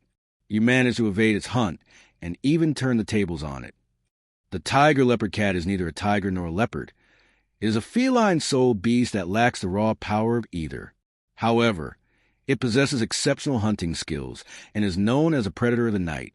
The tiger leopard cat is often a nightmare for low-level soul beasts and soul masters. It strikes silently before launching a clean and efficient attack, and once it has done so, it can enjoy its meal. Wong Lee kept his head down, attributing everything to his 100-year soul ring. This soul beast appeared suddenly, and we had to respond hastily. Fortunately, this 100-year soul ring provided us with a powerful soul skill, which allowed us to control its movements and ultimately work together to kill it. Zhang Wei was somewhat skeptical. The lack of significant battle marks at the scene suggested that the tiger leopard cat had been entangled and controlled almost immediately, unable to break free until its death. The binding ability of this 100-year soul skill seemed exceptionally powerful. Just how old was this green vine? Previously, the green vine had been severely damaged under the onslaught of the mountain boar king, making it difficult for Zhang Wei to accurately assess its age. However, it seemed likely that the green vine was indeed quite old. Nevertheless, for a first-ring soul master and a soul warrior without a soul ring to successfully hunt a 100-year soul beast was already quite an achievement. In the end, Zhang Wei stopped probing further and looked at the 100-year soul ring, saying, who exactly defeated this tiger leopard cat? Wong Shan. Get to try and absorb it. 100-year soul ring shouldn't go to waste. Upon hearing this, Wong Shan's face lit up with joy. He realized he had the opportunity to obtain a 100-year soul ring. No wonder Wong Lee had encouraged him to come and help kill the soul beast. He looked at Wong Lee with gratitude. Quickly, he sat cross-legged, activated his martial soul, and summoned the soul ring. The yellow soul ring indeed flew toward him, encircling his body and merging into him. With this matter settled, Wong Lee took the time to assess his own gains. During his battle with the tiger leopard cat, he had gained 18 experience points, leaving him puzzled. Previously, when fighting Wong Shan, he had gained 26 experience points. Why, then, did he receive only 18 points for battling a stronger opponent like the tiger leopard cat? Was it because Wong Shan was human, while the tiger leopard cat was a soul beast? Or was it related to their respective soul power levels? Wong Shan's 9th level soul power versus his own 3rd level soul power, and now, facing the 100-year soul beast with his 13th level soul power? After considering the possibilities, Wong Lee concluded that the most likely reason was that greater battles yielded more experience. If that were the case, to gain more experience, he would need to seek out stronger opponents rather than endlessly grinding for experience in the novice area. At that moment, a thought crossed Wong Lee's mind. It seems I must apply for graduation. Staying at Newoding Academy is more harmful than beneficial for me. Remaining at Newoding Academy would mean being among the strongest. In front of him were Tang San and Xiao Wu, and behind him were a group of soul warriors. If he wanted to grow quickly, he needed to engage in battles against powerful opponents. However, with his current low level, He couldn't compete against great soul masters, soul elders, or soul sect members. He needed to find a place with more soul masters. Perhaps a mid-level soul master academy would be the answer. The sudden attack resulted in Wong Lee gaining 18 experience points, and Wong Shan obtaining a 100-year soul ring. In truth, Wong Shan's War Tiger martial soul needed a strength-based soul beast soul ring. The tiger leopard cat was not particularly powerful, but having a 100-year soul ring was still a significant gain, so there was no room for picky choices. Wong Shan also acquired a useful soul skill called Hunting Heart. After using it, he would enter a special hunting state, boosting all attributes by 10% while enhancing his vision, hearing, and reflexes. This incident served as a wake-up call for Zhang Wei, Su Mo, and the others. From now on, during night watch, the teachers and students must not separate. No one could predict whether there were other soul beasts in the soul-hunting forest that were adept at hiding and capable of launching sudden attacks. As dawn broke the next day, the people from Newoding Academy set out again to find suitable soul beasts for the remaining students. Soon, 7 days had passed. By the time Lu Long absorbed the soul ring of the 80-year-old ironback gorilla, all the students had secured their soul rings, successfully becoming soul masters. There was no doubt that it was time to head back to the academy. At the gates of Newoding Academy, leaving as a group of soul warriors and returning as a group of soul masters, they had all met the graduation standards. Wong Li was no exception. He formally expressed his intention to Su Mo. Director, I would like to apply for graduation.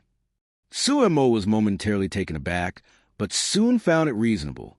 The graduation requirement for Newoding Academy is to reach level 10 soul power and acquire a soul ring by the 6th grade. If one met these requirements ahead of time, they could apply for graduation directly. Now that Wong Li had indeed met these requirements, albeit at a younger age, Su Mo sighed regretfully. You have great talent, reaching level 10 soul power in the 1st grade.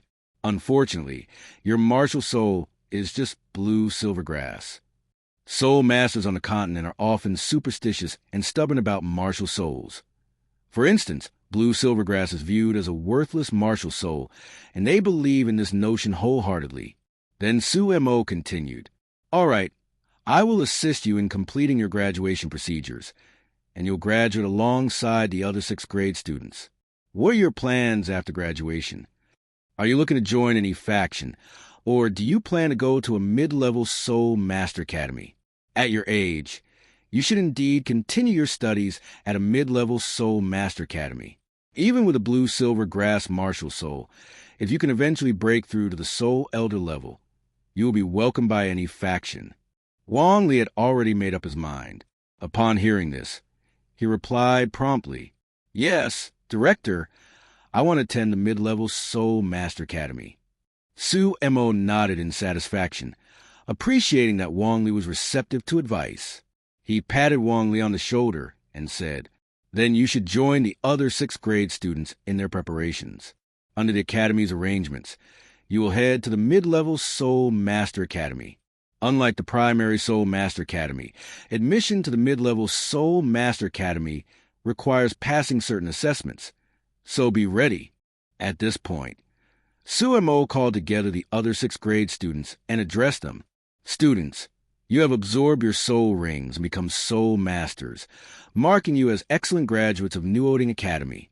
Now I will discuss the upcoming arrangements.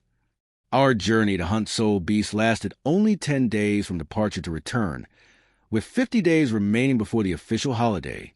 During this time, you are free to make your own plans, but I recommend returning home to have a good conversation with your parents. 50 days from now, return to the academy. We will issue your graduation certificates and recommend you to the mid-level Soul Master Academy. However, not every Soul Master is accepted there. They select those who show a certain talent in combat or support roles. Thus, during this break, you may need to travel between various mid-level Soul Master Academies. Gaining entry into a better academy will pave a smoother path for your future cultivation. This statement brought the previously proud and complacent newly minted Soul Masters back to a state of tension. Su Mo waved his hand and said, All right, you're all dismissed. Enjoy these 50 days of leisure. If you want to gain admission to a better mid-level Soul Master Academy, take this time to become familiar with your martial souls and soul skills. Upon hearing this, everyone quickly responded, "Yes." Su Mo nodded, then left with a few remaining teachers, chatting and laughing. The 6th grade students had graduated, and the teachers could finally take a well-deserved break. With the teachers gone, the students scattered in all directions. Wong Lee and Wong Shan walked back to their dorm together. Wong Shan, draping an arm over Wong Lee's shoulders, spoke excitedly. "You're applying for graduation. This is great news. We can go to the mid-level Soul Master Academy together. Now that we both have 100-year soul rings, any Soul Master Academy will be eager to recruit us. Our futures look bright." Wong Lee chuckled. For Wong Shan, having a 100-year soul ring might indeed lead to a significantly different future.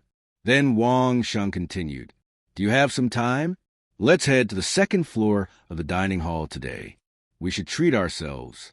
After all these years at Newoding Academy, I've never really enjoyed good food, and I want to thank you."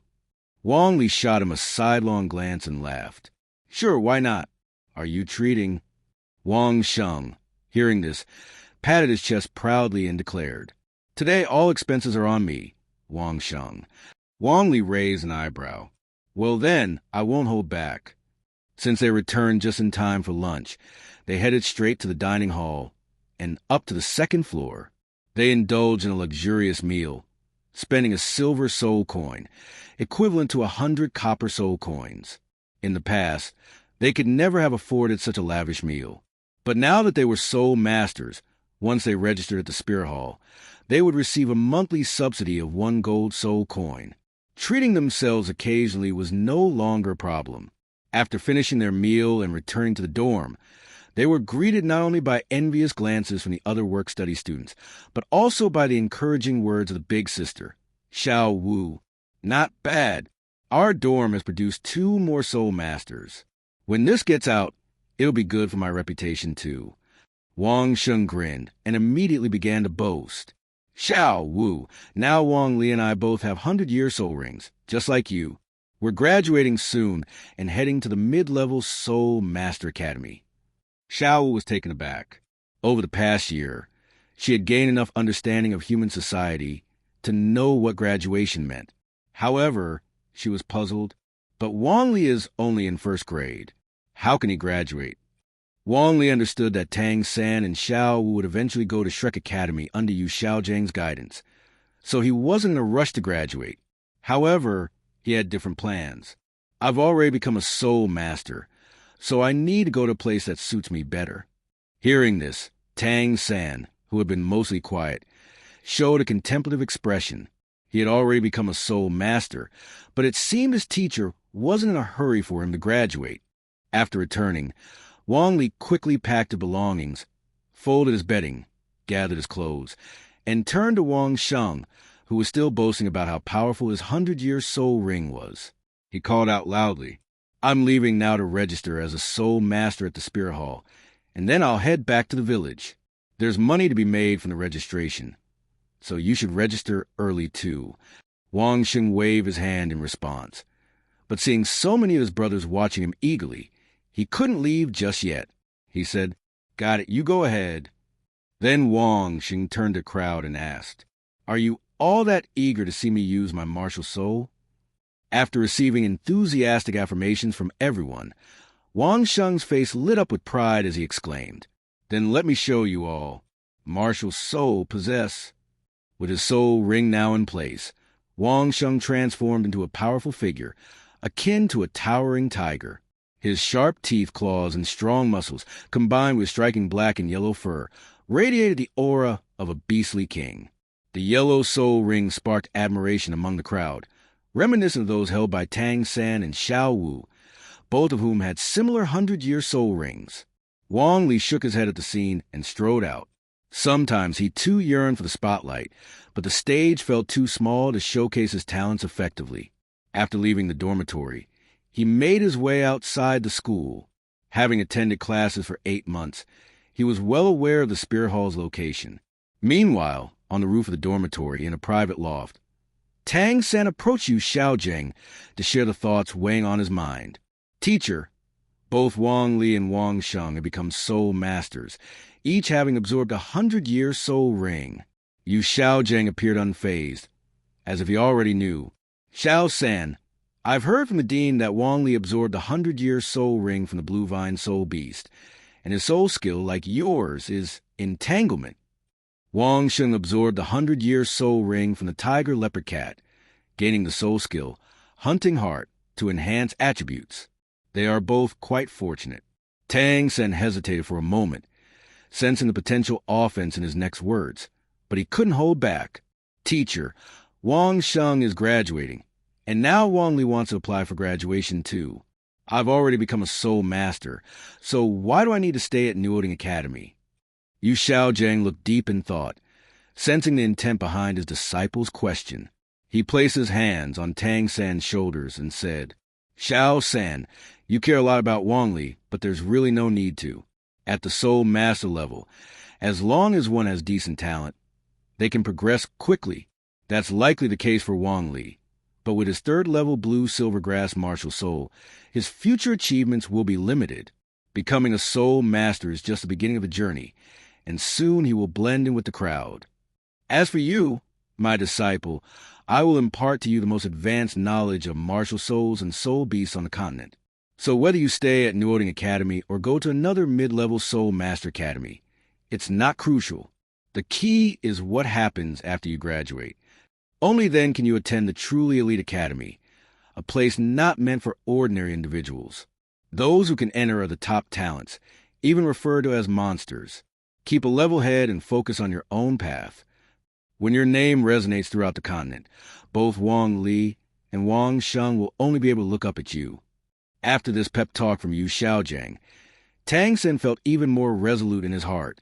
He was a genius, destined to reach the pinnacle of the continent with his twin martial souls. Wong Li and Wong Shan were not even worthy of being his backdrop. Tang San firmly believed this and respectfully said, Thank you for your guidance, teacher. I shouldn't question your decisions. Yu Xiaojing narrowed his eyes slightly. It was a relief that Wong Li had left. The unusual blue-silver grass martial soul seemed to constantly challenge the validity of his research.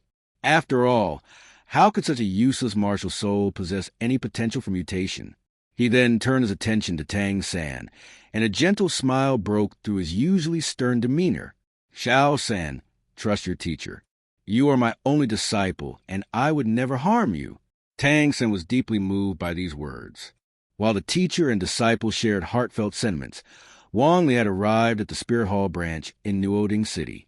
Wearing the Newoding Academy uniform, he had grown significantly in height and physique due to his consistent training and the absorption of a 100-year soul ring, making him look like an 11 or 12-year-old boy rather than a 6 or 7-year-old child. As a result, the two guards at the entrance of the Spirit Hall greeted him politely. May we ask what brings you to the Spirit Hall? Wong Li smiled and calmly replied, I've obtained my first soul ring with the help of my academy teachers. I've come to register as a soul master. The guards instantly understood and quickly stepped aside, speaking respectfully. Please come in. Quite a few students from your academy have registered today. Newoding Academy truly deserves its reputation as the cradle of soul masters in Newoding City, producing so many soul masters every year. The Spirit Hall branch in Newoding City lacked the capability to have soul masters guard the entrance, so the two guards were merely ordinary people with soul power. If they could cultivate to level 10, they might receive a soul ring with the help of the Spirit Hall, which was why they were willing to stand guard. Once Wong Li entered the branch, he announced that he was there to register as a soul master. A servant quickly approached him and respectfully guided him to Master Ma Zayunyo, the branch's head. Upon entering the room, Wong Li was greeted by Master Ma Zayunyo, an elderly man with a warm smile and a gentle demeanor. Although his hair was already graying, it was neatly combed, and his robes were impeccably clean. Such a person exuded an aura of integrity. Master Ma Zayunyo looked at Wong Li and, already aware of his purpose, smiled as he confirmed. Child, you've come to register as a soul master, haven't you?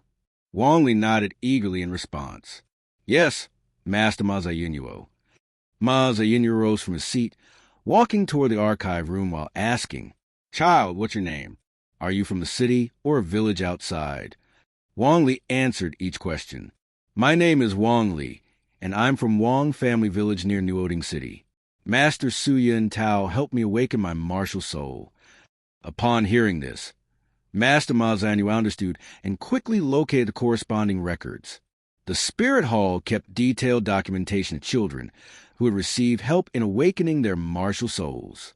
In terms of control over soul masters, neither of the two empires could compare to the Spirit Hall, which continued to thrive while the two empires gradually declined for a reason. At this moment, Master Ma Zayunuo penned Wong Lee's file and exclaimed in astonishment, Wong Lee, your martial soul is the mutated blue silvergrass with innate soul power at level 3. It has been less than a year since your awakening. He looked up at Wong Lee, his eyes filled with disbelief. Wong Lee understood where Master Ma Zayunuo's shock stemmed from. He smiled earnestly, his large eyes conveying sincerity as he said, Perhaps my martial soul is the mutated blue silvergrass, which is why I've been able to progress quickly under the guidance of the Academy's teachers. After speaking, Wong Lee looked at Ma Zayunuo, as if wanting to add, You have to believe me. Master Ma Zayunuo accepted this explanation. He lowered his gaze back to Wong Lee's file, murmuring to himself, Mutated blue silvergrass, mutated blue silvergrass. He gradually began to accept the reasoning. After all, it was a mutated martial soul with some special traits. That would make sense. Ma Zayunuo then proceeded with the process, confirming Wong Lee's martial soul and soul ring to see if they met the requirements for a first ring soul master. He said gently to Wong Lee, All right, Wong Lee, please summon your martial soul. Wong Lee had nothing to hide and promptly summoned his martial soul. With a thought, a milky white glow illuminated the room, and a blue plant materialized out of thin air. Thick, sturdy vines emerged, accompanied by a floating yellow soul ring. Master Ma Zayunuo watched in astonishment, his eyes wide, before quickly asking, Is that really a 100-year soul ring? Wong Lee, what spirit beast did you get the soul ring from? Wong Lee replied, It's from a 100-year-old green vine. Ma Zayunuo asked again, Did you awaken any special abilities after absorbing the soul ring? Wong Lee pressed his lips together, aware of what Ma Zayunuo really wanted to ask, but he couldn't possibly reveal the secret of his blue silver grass. Well, after awakening, my blue silver grass martial soul is a bit sturdier than regular ones. After absorbing the first soul ring, these thick vines appeared. Master Ma Zayunuo couldn't help but ask, That's all? Wong Lee nodded. Yes, that's all. Ma Zayunuo's anxious feelings began to settle. He had come to understand Wong Lee quite well. While a mutated martial soul could indicate good cultivation talent, a blue-silver grass martial soul, even if mutated, had no unique qualities. This significantly diminished its value. The Spirit Hall had countless talented cultivators, and a blue-silver grass martial soul without any special attributes would not garner attention when reported. Blue silvergrass is simply blue silvergrass. A useless martial soul is just a useless martial soul. Looking at Wong Lee, Ma Zayunuo's eyes were filled with pity. It was this martial soul that was holding him back. He said kindly, That's enough. You can put your martial soul away now. Wong Lee felt a surge of understanding, and the sprawling blue silver grass quickly retracted, ultimately disappearing into his body. At that moment, Ma Zayunuo retrieved a crystal ball used for testing soul power and presented it to Wong Lee. Let's do a final test of your soul power. Wong Lee placed his hand on it, and instantly the crystal ball burst into light. Master Ma Zayunuo's eyes widened in surprise as he exclaimed, Level 13 soul power. Wong Lee, it seems the green vine spirit beast you hunted was quite old. Wong Lee then withdrew his hand and sincerely asked, Master Ma Zayunuo, does this mean I completed my registration? Ma Zayunuo smiled and gently replied, Almost there, almost there. Returning to his desk, Ma Zayunuo took out a special piece of paper that was as white as jade, with a faint aura of soul power, indicating it was crafted by a soul master's hand. He quickly filled in Wong Lee's information on the paper, including his name, origin, martial soul, and soul power, and finally affix a seal. Only then did Ma Zayunyo say, "Wong Lee, this means your registration is complete. From now on, you will be a Soul Master of the Heaven Do Empire. This Soul Master certificate will prove your identity. Register in the Heaven Do Empire, Fast New Province, Newoding City, Spear Hall Branch. When you travel throughout the Heaven Do Empire, you can pass through all city gates and checkpoints without issue, as long as it's not a military zone." As Wong Lee accepted the Soul Master certificate from Ma Zayunyo, he felt a sense of receiving an identification card. This piece of paper infused with soul power, if created by a Soul Master, could not be easily forged. There are various types of Soul Masters, and sometimes they really come in handy. Wong Lee carefully stored the certificate, but didn't leave immediately. Instead, he smiled and said, "Thank you, Master Ma Zayunyo, but I've heard that registering with the Spear Hall allows one to receive subsidies." Ma Zayunyo nodded, looking at Wong Lee as he explained, "Yes." He then took out a booklet titled Heaven Do Empire, Soul Master Subsidy Record, filled in some information about Wong Lee, and solemnly handed it to him. "Wong Lee, keep both your Soul Master certificate and this booklet safe. Wherever you go, you must show your Soul Master certificate first, then this booklet to claim your subsidies. This booklet is valid for 10 years, and each time you receive a subsidy, it will be stamped. This is to prevent anyone from moving between cities to repeatedly claim subsidies from the state. If this booklet is lost, you will need to return to the place where you registered as a Soul Master, the Newoding City Spear Hall branch, to get a replacement, and the process will be very cumbersome." Wong Lee was a bit surprised. The Spear Hall's regulations were indeed thorough, proving its long-standing and prosperous status among Soul Master powers. After receiving the booklet, Wong Lee said, "Thank you, Master Ma Zayunyo. I understand." With that, Wong Lee bid farewell to Ma Zayunyo and left, carrying his Soul Master certificate and the subsidy record booklet. He headed to the service hall on the first floor, where he found the Soul Master service window and received his first ever gold soul coin.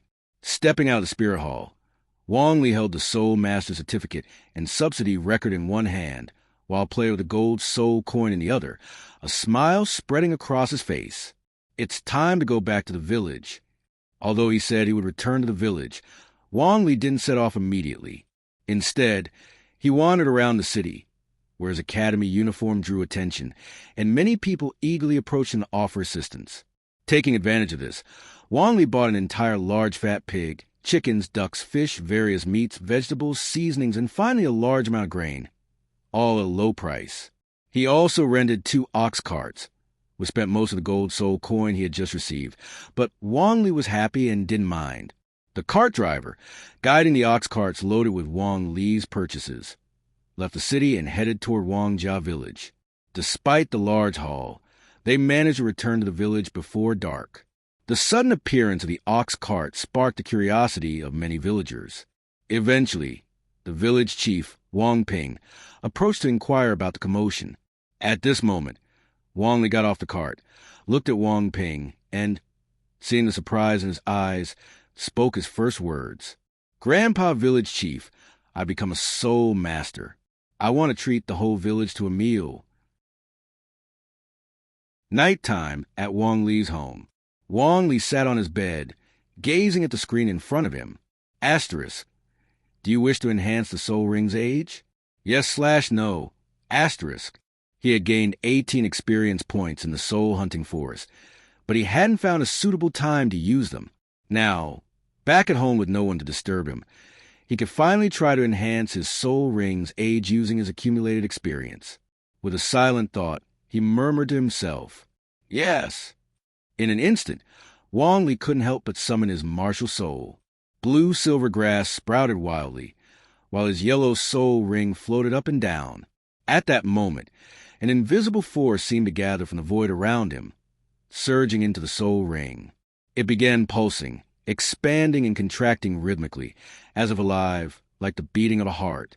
Wong Lee's eyes widened as he felt a surge of power rush into his body, coursing through him, penetrating his skin and muscles, washing over his organs, tendons, and bones. His entire being underwent a process of destruction and rebirth, as though he was experiencing a profound refinement. Yet, just as quickly as it had come, the feeling subsided. Within a few breaths, Wong Lee felt himself return to normal. Taking deep, steady breaths, his eyes sparkled with delight. I didn't expect that enhancing the soul ring's age would have the effect of refining my body and soul power. This is fantastic news. And he looked at his first soul ring, now with an impressive age of 422 years. If he kept gaining experience, he might even achieve a 999-year-old first soul ring. For now, he chose to hold back, cautious of attracting too much attention. Someday, though, he dreamed of a 1,000-year first ring, a 10,000-year ring, even a 1,000,000-year ring. These dreams no longer felt impossible. Soon after, Wong Lee retracted his martial soul, cleared his mind, and began meditating to cultivate his power. With this new purpose, experience points would now serve another goal, enhancing the age of his soul ring. He resolved to train diligently so that he could use more experience toward this end. After pushing himself to exhaustion in training, Wong Lee drifted into sleep. This wasn't at the academy or in the soul-hunting forest. He could finally sleep in and truly relax. He didn't wake until late in the morning, when sunlight streamed through his window. As he got up and opened his door, he was greeted by a surprising sight. A crowd of villagers. They had brought tables, chairs, pots, and pans, gathering outside his home. Upon seeing Wong Lee, they turned as one, their eyes alight with excitement, admiration, and a hint of reverence. Stunned, Wong Lee glanced around, spotting the village elder, Wong Ping. Quickly, he stepped forward and said, "Grandpa Village Chief, everyone's here already? Why didn't anyone wake me?" Wong Ping looked at Wong Lee with pride and affection, his smile wide as he replied, "That was everyone's decision. Last night, I informed the whole village. We all agreed you must have been working hard at Newoding Academy. Now that you're back, you deserve a good rest without any interruptions. Since you're awake now, why not say a few words to everyone?" The crowd fell silent, all eyes on Wong Lee, anticipation in their gazes. Though taken aback, Wong Lee spoke up in a clear voice. "Everyone, uncles, elders, I have officially become a soul master. I've registered in the Spirit Hall of Newoding City as a soul master of the Heaven Do Empire, and I've even received a stipend of 1 gold soul coin. I use this gold soul coin to buy plenty of ingredients. Now, I need everyone's help to prepare a feast. Let's all celebrate together at noon." As his words echoed, the crowd erupted in cheers. After all, Wong Lee had become a soul master, and not just any soul master, a registered one in the Heaven Do Empire, with a status equivalent to nobility. Their village had produced a soul master, a source of immense pride. Not only would this bring respect, but countless hidden benefits as well. Most importantly, Wong Lee hadn't forgotten his roots. He shared his good fortune with the villagers. As the cheers died down, Wong Ping began organizing everyone. Some started preparing the pigs. Others handled the chickens and ducks. In no time, Wong Lee's home was bustling with energy and excitement. The courtyard soon became a lively hub of activity. While directing everyone, Wong Ping looked at Wong Lee with a gentle expression and asked, "Shao Li, how long will you be staying in the village this time?" Wong Lee replied casually, "I'll be here for over a month." After a brief pause, he added, "Grandpa Village Chief, now that I'm a soul master, I'm eligible to apply for graduation from Newoding Academy. Before long, with the Academy's recommendation, I'll be heading to an intermediate soul master academy for further studies. I may not be back for several years." Hearing this, Wong Ping's face showed both surprise and joy. Wong Lee had gone to the beginner soul master academy and returned as a soul master. If he continued to the intermediate academy, he might one day become a renowned, powerful soul master. He observed Wong Lee, noticing how much he had grown taller and stronger in just under a year. Wong Lee's expression had matured, too, reflecting an adult steadiness. With a sense of pride, Wong Ping said, "Go, pursue your training. We'll take care of your house and fields here. Whenever you want to return, this will always be your home." Wong Lee smiled and nodded. though he wasn't sure when he would be able to come back again. Yet he knew his bond with the village where he was born could never be broken. Inviting the whole village for a meal was his way of easing his mind before leaving, hoping to keep them in his heart with less worry. By noon, the rich aroma of meat drifted throughout the yard and beyond. The entire village, young and old, gathered in joy. It wasn't a holiday or a festival, but everyone feasted together, a rare treat, with endless dishes and large pots of hearty food. Each bite was a sensory delight, rich in flavor. The villagers ate heartily, celebrating until nightfall. The next day, the scene around Wong Lee's door remained lively, but he couldn't spend every day socializing. So he headed straight to the back mountain to train with his first soul skill. His first soul skill, growth, allowed him to instantly summon a large number of blue silver vine tendrils, which he could control freely. This skill had broad applications, but to master it thoroughly, he needed rigorous training. Against a single opponent, Wong Lee could command 6, 12, or even 24 vines to attack or restrain them.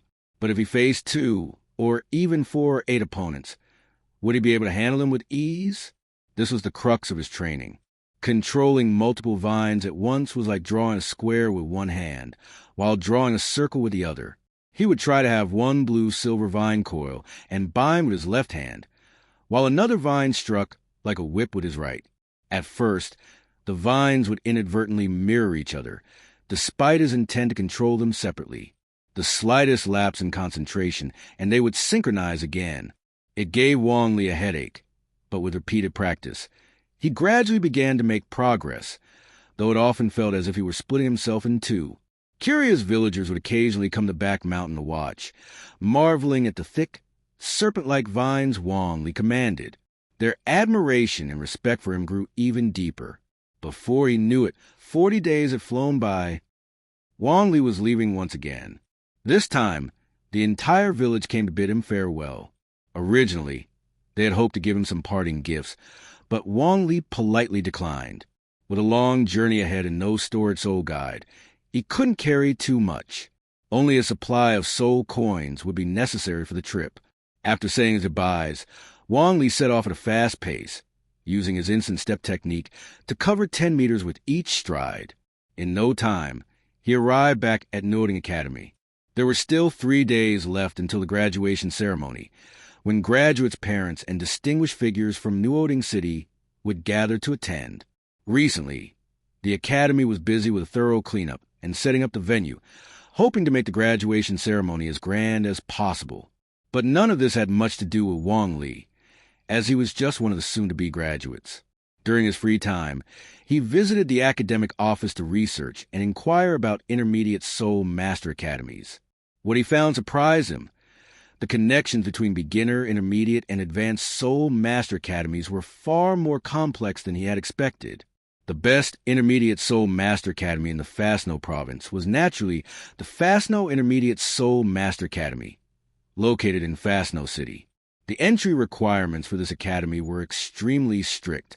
A soul power level of at least 13 and a first soul ring of the century level were prerequisites for admission. But the career prospects after graduating were extensive. Various advanced soul master academies would eagerly recruit their graduates, with top students even having a chance to enter prestigious Heaven Do Imperial Advanced Soul Master Academy. To put it simply, graduating from Fastno Academy was akin to stepping into elite institutions like Chimbei.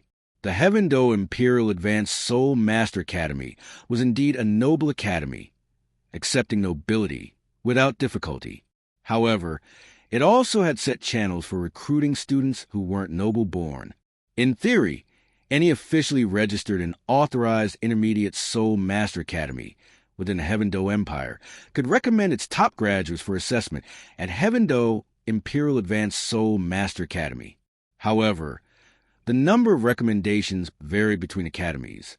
Stronger schools could recommend 3 to 5 students, while weaker ones might only get 1 or 2 slots. These recommendations from intermediate academies, often endorsed by powerful deans, whether soul kings or soul emperors, held great significance. The expertise and resources controlled by these deans often rivaled or even exceeded those of ordinary nobles. So while the rules seemed to only favor nobles, exceptions were often made when talent spoke louder. The Heaven Do Imperial Advanced Soul Master Academy. Wong Lee's eyes sparkled. He didn't care much about the faculty, the simulated training environments, or the free room and board.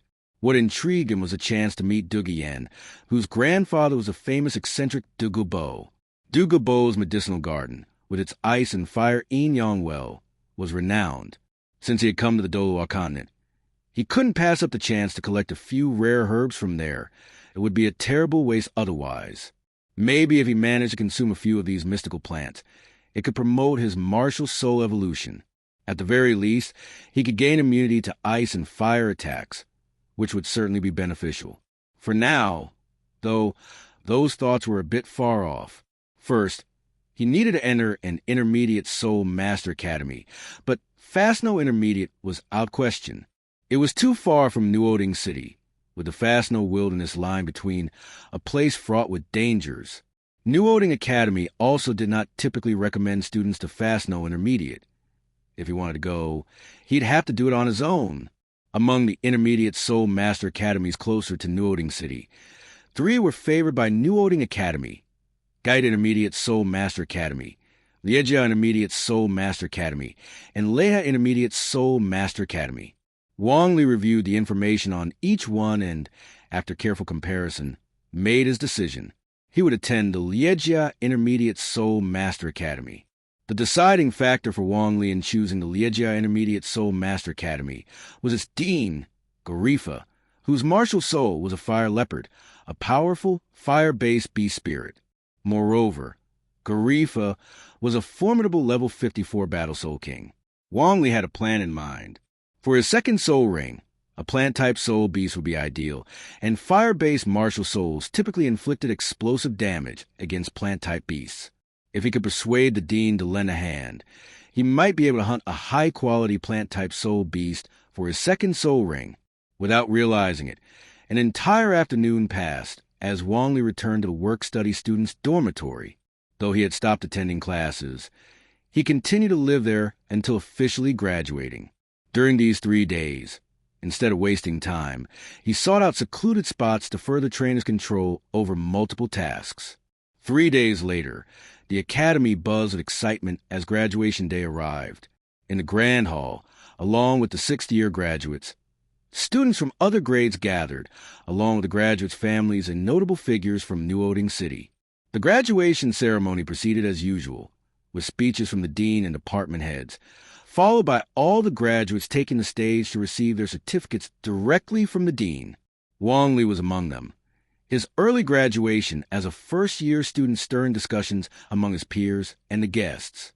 But the focus remained on the academy's brightest stars, Tang San and Xiao Wu, who were also first-year students, soul masters already, and both with innate full soul power. After the ceremony, Suemo gathered the graduates and spoke warmly. "Now, you're all outstanding graduates of Newoding Academy. If you wish to attend one of the recommended intermediate soul master academies, a teacher will accompany you. If you have other plans, the academy will provide you with a letter of recommendation to support your future." As soon as he finished, Wong Shan leaned over to Wong Lee and whispered, "Wong Lee, which academy are you going to?" Having already decided, Wong Lee replied without hesitation, "The Liejia Intermediate Soul Master Academy." Wong Shun grinned. "Then I'll go there, too." Wong Lee glanced at him but stayed silent, thinking to himself that Wong Shun was clearly broadening his horizons. Moments later, everyone made their choices, including Xiao Qingyu, the son of the city lord, who also chose one of the recommended intermediate soul master academies. Suemo nodded and announced, "Tomorrow morning at 9 sharp. Don't be late." "Understood," the group responded in unison. The next morning, Wong Lee and Wong Xing packed up all their belongings. Before leaving, Wong Lee looked back at Tang San and Xiao Wu, a meaningful smile crossing his face as he thought to himself, "Next time we meet, you'll both be in for a surprise." 2 days later, a luxurious carriage bearing the emblem of Newoding Academy arrived in Liejia City, home to the Liejia Intermediate Soul Master Academy. Inside the carriage, Newoding Academy teacher Goen looked at Wong Lee and Wong Sheng and said, Here we are in Liejia City.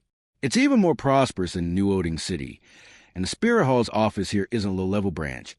It's a secondary sub-hall. You're both already registered with the Spirit Hall in Newoding City, so remember to come here to collect your subsidies regularly.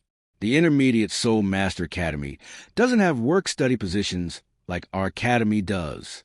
Every year, you'll need to cover your tuition. I'll take you to register now. Though with your 100-year soul rings, the Academy's entrance assessment should be no trouble for you. Goen couldn't help but look at them with admiration. Wong Li had acquired a 100-year soul ring with the Dean's help, and Wong Shan had obtained one with Wong Lee's assistance. These two were incredibly lucky. Wong Li and Wong Shan exchanged a glance, and without objection, they responded in unison, "Yes, teacher." Just as students in the academy formed cliques, so did the graduates. The rest of the sixth-year graduates had all gone with Xiao Qinyu to the Goethe Intermediate Soul Master Academy. In fact, Goethe was the best of the three intermediate academies. But Wong Li had chosen to go to Liejia, and Wong Shan decided to join him, so it was just the two of them on this journey. Clearly, Goen had been to Liejia City before. Upon entering the city, he led them purposefully through the streets until they reached an impressive gate. 2 white jade pillars, each 10 meters tall, and so wide they would take 2 or 3 people to wrap their arms around, stood at the entrance. Intricately carved with patterns, they were stunning. Between the pillars was an archway with a plaque hanging in the center, on which the words Liejia Intermediate Soul Master Academy were written in a flamboyant, flowing script. 8 burly guards stood in formation outside the gate. Although there was no spirit power emanating from them, their disciplined stance and fierce expressions hinted at their military background. Goen led Wong Li and Wang Xing off the carriage.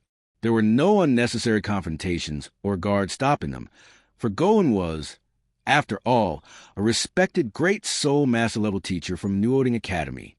Even here, he carried a certain level of respect. Once inside the academy, 2 students in uniform quickly approached. One of them spoke. "Are you here for the new student registration?" Goen nodded and replied, "I'm a teacher from Newoding Academy, and these are graduates from our academy here to take the entrance assessment." Hearing this, the student responded immediately, "Understood. Please follow us." With that, Goen, Wong Li, and Wang Xing followed the 2 students into the academy. Soon, they arrived at a vast field, though what they saw there was somewhat baffling. Rows of booths stood tall, covered in banners and slogans, with people calling out for recruits. Beast Legion recruiting. Beast Martial Souls, come take a look. Tool Spirit Society recruiting. Tool Martial Souls, come over here. Goen's expression remained indifferent, as if he were familiar with the scene. He turned to Wong Li and Wang Shan and explained, "The Intermediate Soul Master Academy operates differently from the Primary Academy. In the Primary Academy, students are just soul warriors with no soul rings. Their daily classes cover cultural and martial spirit knowledge, with cultivation done individually. In the Intermediate Soul Master Academy, everyone is a one-ring soul master. Even with only one ring, they're recognized as full soul masters. Therefore, the curriculum here focuses on intensive martial spirit development, along with training in combat, solo and group battles alike. Essentially, it's all about teaching you how to fight. In this competitive environment, students with similar martial spirits naturally band together, sharing insights and combat experiences. These groups are allowed by the academy and teachers, forming unofficial clubs. When you join this new academy, you can choose a club to join. It'll help you quickly fit in." Wong Li and Wang Xing suddenly understood. Wong Li felt even more convinced that leaving Newoding Academy to join Liejia Academy was the right decision. The increased focus on combat here would allow him to improve rapidly. In the original storyline, there was little mention of the Intermediate Soul Master Academy. After graduating from Newoding, Tang San and Xiao Wu went directly to Shrek Academy. It seems the teaching style of intermediate academies has its unique appeal, focusing on martial spirit development and combat training. Ideal courses for soul masters who have just obtained their first ring. As for Shrek Academy, calling it an intermediate academy would be inaccurate, as it doesn't accept low-level soul masters. But calling it an advanced academy doesn't fit either, since it lacks the training environments typical of an advanced institution. Shrek only has a handful of teachers and students, almost like a private club.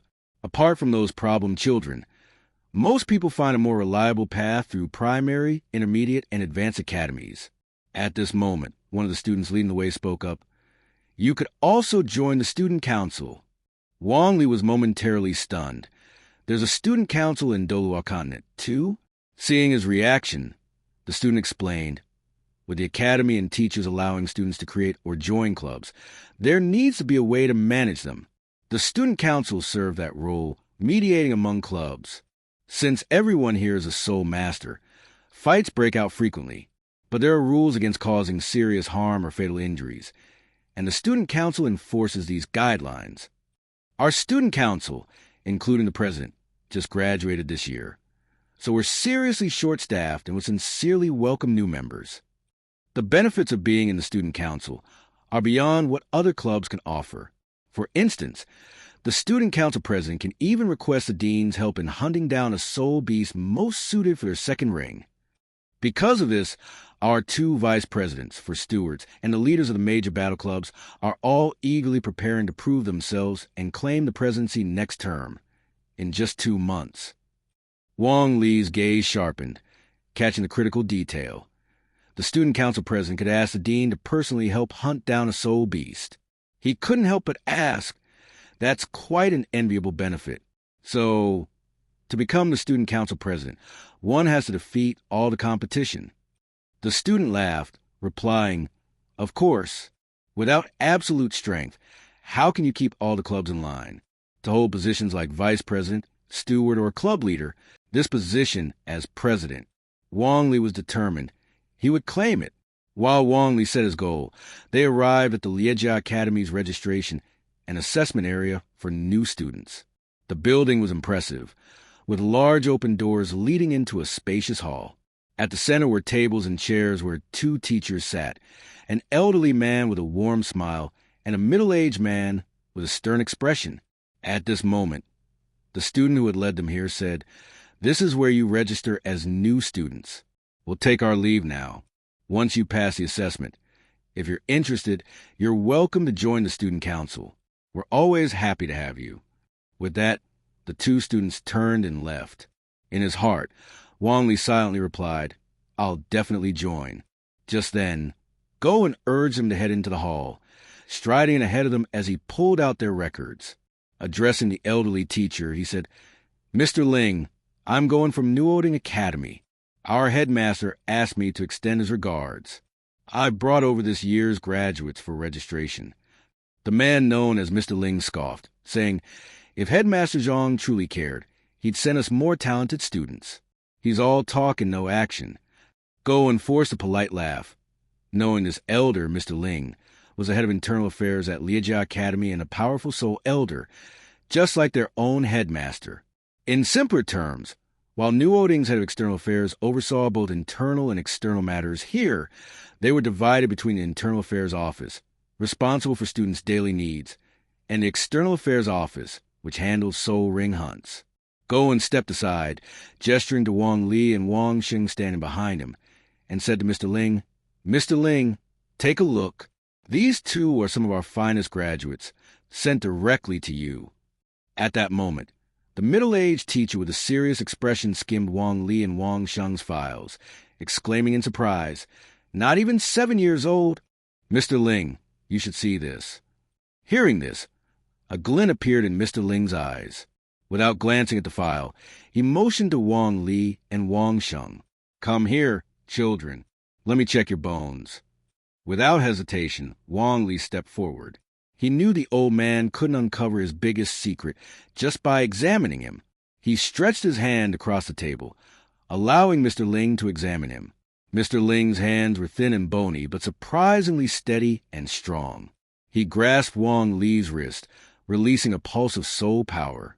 Moments later, he let out a hearty laugh. Strong life force, solid foundation, and still growing rapidly. This frame belongs to someone around 6 to 8 years old, with skin, muscles, and bones exceptionally resilient. It seems our academy's found a real treasure. Wong Shan, not want to be outdone, extended his hand as well. He knew Wong Lee had impressive talent, but with his powerful tiger martial spirit, there was no way Wong Lee's body could be stronger, right? Mr. Ling clasped Wong Shan's wrist, channeling his soul power, and a moment later, he chuckled. Another sturdy one. It seems Newoding Academy has truly sent us 2 gifted students. Goen felt a twinge of pride. He thought to himself, we still have 2 innate full-spirit geniuses at our academy, but they just aren't planning to graduate. Unaware of Goen's thoughts, Mr. Ling stood, smiling, and said, I'll take these 2 students in right away. Teacher Go, feel free to take a tour of the academy. I'll be taking our new students to assess their strength now. Xiao Xian, stay here and oversee things. Wong Li, Wong Shan, come with me. Goen understood immediately. Wong Li and Wong Shan no longer needed further assessment. They were already accepted. Mr. Ling's intentions were clear. He had full authority to decide whether to keep them or let them go. Taking advantage of his rare trip to Liejia, Goen decided to explore the city a bit, thinking it would be a good chance to relax.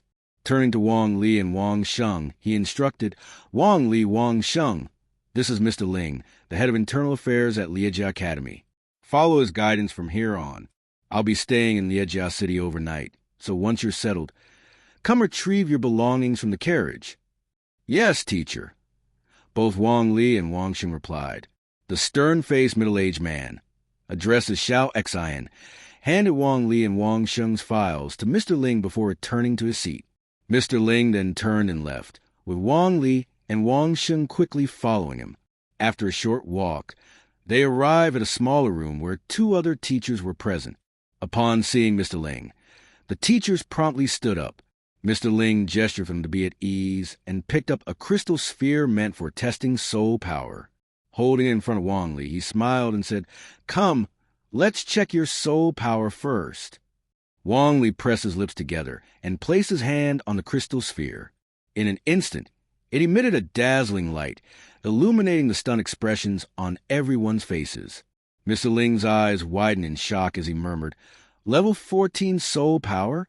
Wong Lee gave a sheepish smile and explained modestly, When I registered as a soul master at the Spirit Hall after absorbing my spirit ring, I was already at level 13.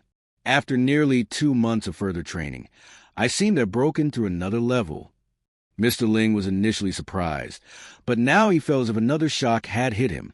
Who would have guessed such a genius could be found here? For talent like Wong Lee's, even a more advanced Farsner Intermediate Soul Master Academy would be suitable. Meanwhile, next to him, Wong Shan was practically dumbstruck. He had thought Wong Lee had only caught up to him. But here he was, watching Wong Lee soar past him. In Wong Lee's dazzling brilliance, Wong Shan could only stand there, shivering in awe. At this point, Mr. Ling seemed to have entirely forgotten Wong Shan. Filled with excitement, he exclaimed, It seems your academy hunted a particularly powerful soul beast for your first spirit ring.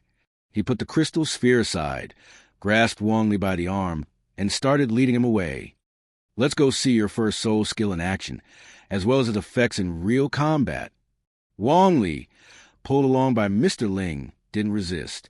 From what he'd observed, Mr. Ling held a high position at Liejia Academy. Showing a bit of talent here would likely earn him more recognition. Back in the room they had just left, the 2 remaining teachers and Wong Shan exchanged bewildered looks. Wong Shan cautiously asked, Teachers, what should I do now? One of the teachers picked up the crystal sphere and replied calmly, Come, let's check your soul power first. Meanwhile, Mr. Ling led Wong Lee into a much larger room. The floors and walls had been reinforced, and 2 other teachers were stationed there.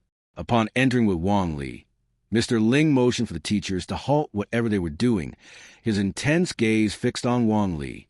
Taking a serious tone, he said, All right, Wong Lee, release your martial spirit. Wong Lee didn't hesitate. He raised his right hand and spoke firmly. Martial spirit release. White light radiated from his body, and soon blue-silver grass vines enveloped him, with a single yellow spirit ring hovering above. Upon seeing this, Mr. Ling didn't seem pleased. Instead, he frowned and pulled out Wong Lee's file for another look. Name, Wong Lee, martial spirit, mutated blue silvergrass, innate spirit power level. 3.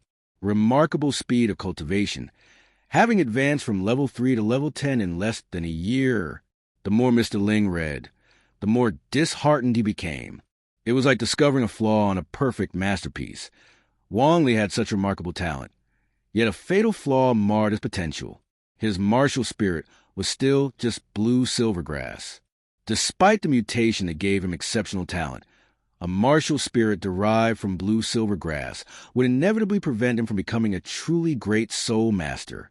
Looking at Wong Lee with a hint of regret, Mr. Ling forced a smile and tried to reassure him. It's all right. Mutated blue silvergrass is still quite impressive. Wong Lee was momentarily taken aback. He recognized that look of disappointment. It was an expression he had seen before from Headmaster Zhang Wei, Director Su Mo, Master Ma Xiu No, and now Mr. Ling. The people of Douluo Continent were like this, superstitious and stubbornly convinced that a person's potential was determined solely by their martial spirit. Far from being troubled, Wong Lee felt pleased. If they misunderstood, so be it. Let everyone attribute his abilities and speed of cultivation to his martial spirit, while his real secret remained well hidden. His exceptional talent? It could be attributed to his mutated martial spirit. His limited potential? That too could be blamed on his martial spirit, mutated from blue silvergrass. This reasoning explained his rapid spirit power growth, yet led others to underestimate him. A flawless cover. Wong Lee then spoke up, "Thank you, Mr. Ling. So what should I do next?" Hearing this, Mr. Ling walked to the center of the room and, with a commanding martial spirit, possess. His aged body transformed, muscles swelled, brown fur sprouted across his skin, and his hair stood on end, resembling a mighty, upright lion. For spirit rings, yellow, yellow, purple, purple, circled around him, each adding to his fierce aura and the imposing majesty of a wild beast. He then instructed Wong Lee, "I won't use any spirit abilities. Attack me with your first spirit ability. I want to see how your martial spirit and skills perform in a real fight. A soul elder, live combat." Wong Lee's eyes gleamed. This was a perfect chance to hone his skills. With polite respect, he said, "All right, Mr. Ling, please be careful." His first spirit ring flared, and instantly, the surrounding blue silvergrass vines grew wildly. 12 vines split into 2 rows, 6 above and 6 below. The top 6 lashed out toward Mr. Ling, while the bottom 6 remained poised. Mr. Ling didn't dodge. He let the vines wrap around him like a cocoon. At this point, Mr. Ling applied some force. Even without exerting his full strength, his soul elder-level spirit power easily broke him free and tore all the vines to pieces. Yet his eyes shone with surprise. It had been effortless for him to tear through the vines only because he was a soul elder. For most soul masters, even those who specialize in strength, breaking free from such bindings wouldn't be easy once trapped. This proved that Wong Lee's martial spirit and spirit ability had great potential in battle. They were neither useless nor ineffective. Suddenly, the sound of vines slicing through the air echoed as the other 6 blue silvergrass vines shot toward Mr. Ling again. This time, Mr. Ling didn't resist directly. He quickly retreated. Despite the durability of these vines, they were ineffective if they couldn't reach him. Mr. Ling continued to evade, but the vines pursued relentlessly. The previously torn vines also regenerated rapidly under Wong Lee's spirit power, once again closing in for an encirclement. The 12 vines worked in 2 groups of 6, one group chasing while the other blocked escape routes. Coordinated and agile, they gradually cut off all of Mr. Ling's paths of retreat, even pushing him into a corner with nowhere left to run. Mr. Ling grew increasingly intrigued. With no more room to retreat, he charged directly at Wong Lee, roaring, "Roar!" A massive surge of spirit power burst forth like a storm, halting the previously agile and coordinated blue silvergrass vines in their tracks. Mr. Ling stretched out his hands, half-foot-long claws extending from his fingertips, sharp and deadly like daggers. With swift slashes, he cleared the vines in front of him and lunged toward Wong Lee. The intense pressure left Wong Lee momentarily breathless, but he wasn't about to let things end so easily. Using his quick-step technique, He evaded to the side just in time. Mr. Ling missed his target and looked back in surprise at Wong Lee, who was now nimbly darting around, dodging with ease. This kid was full of surprises. Before he could ponder further, the blue-silver grass vines closed in from behind again, forcing Mr. Ling to temporarily abandon his pursuit of Wong Lee and resume clearing the relentless vines. Truth be told, Mr. Ling was starting to feel a bit frustrated. He had promised not to use his spirit abilities, but without them, relying on just his claws wasn't enough to completely deal with these endlessly regenerating, tenacious vines.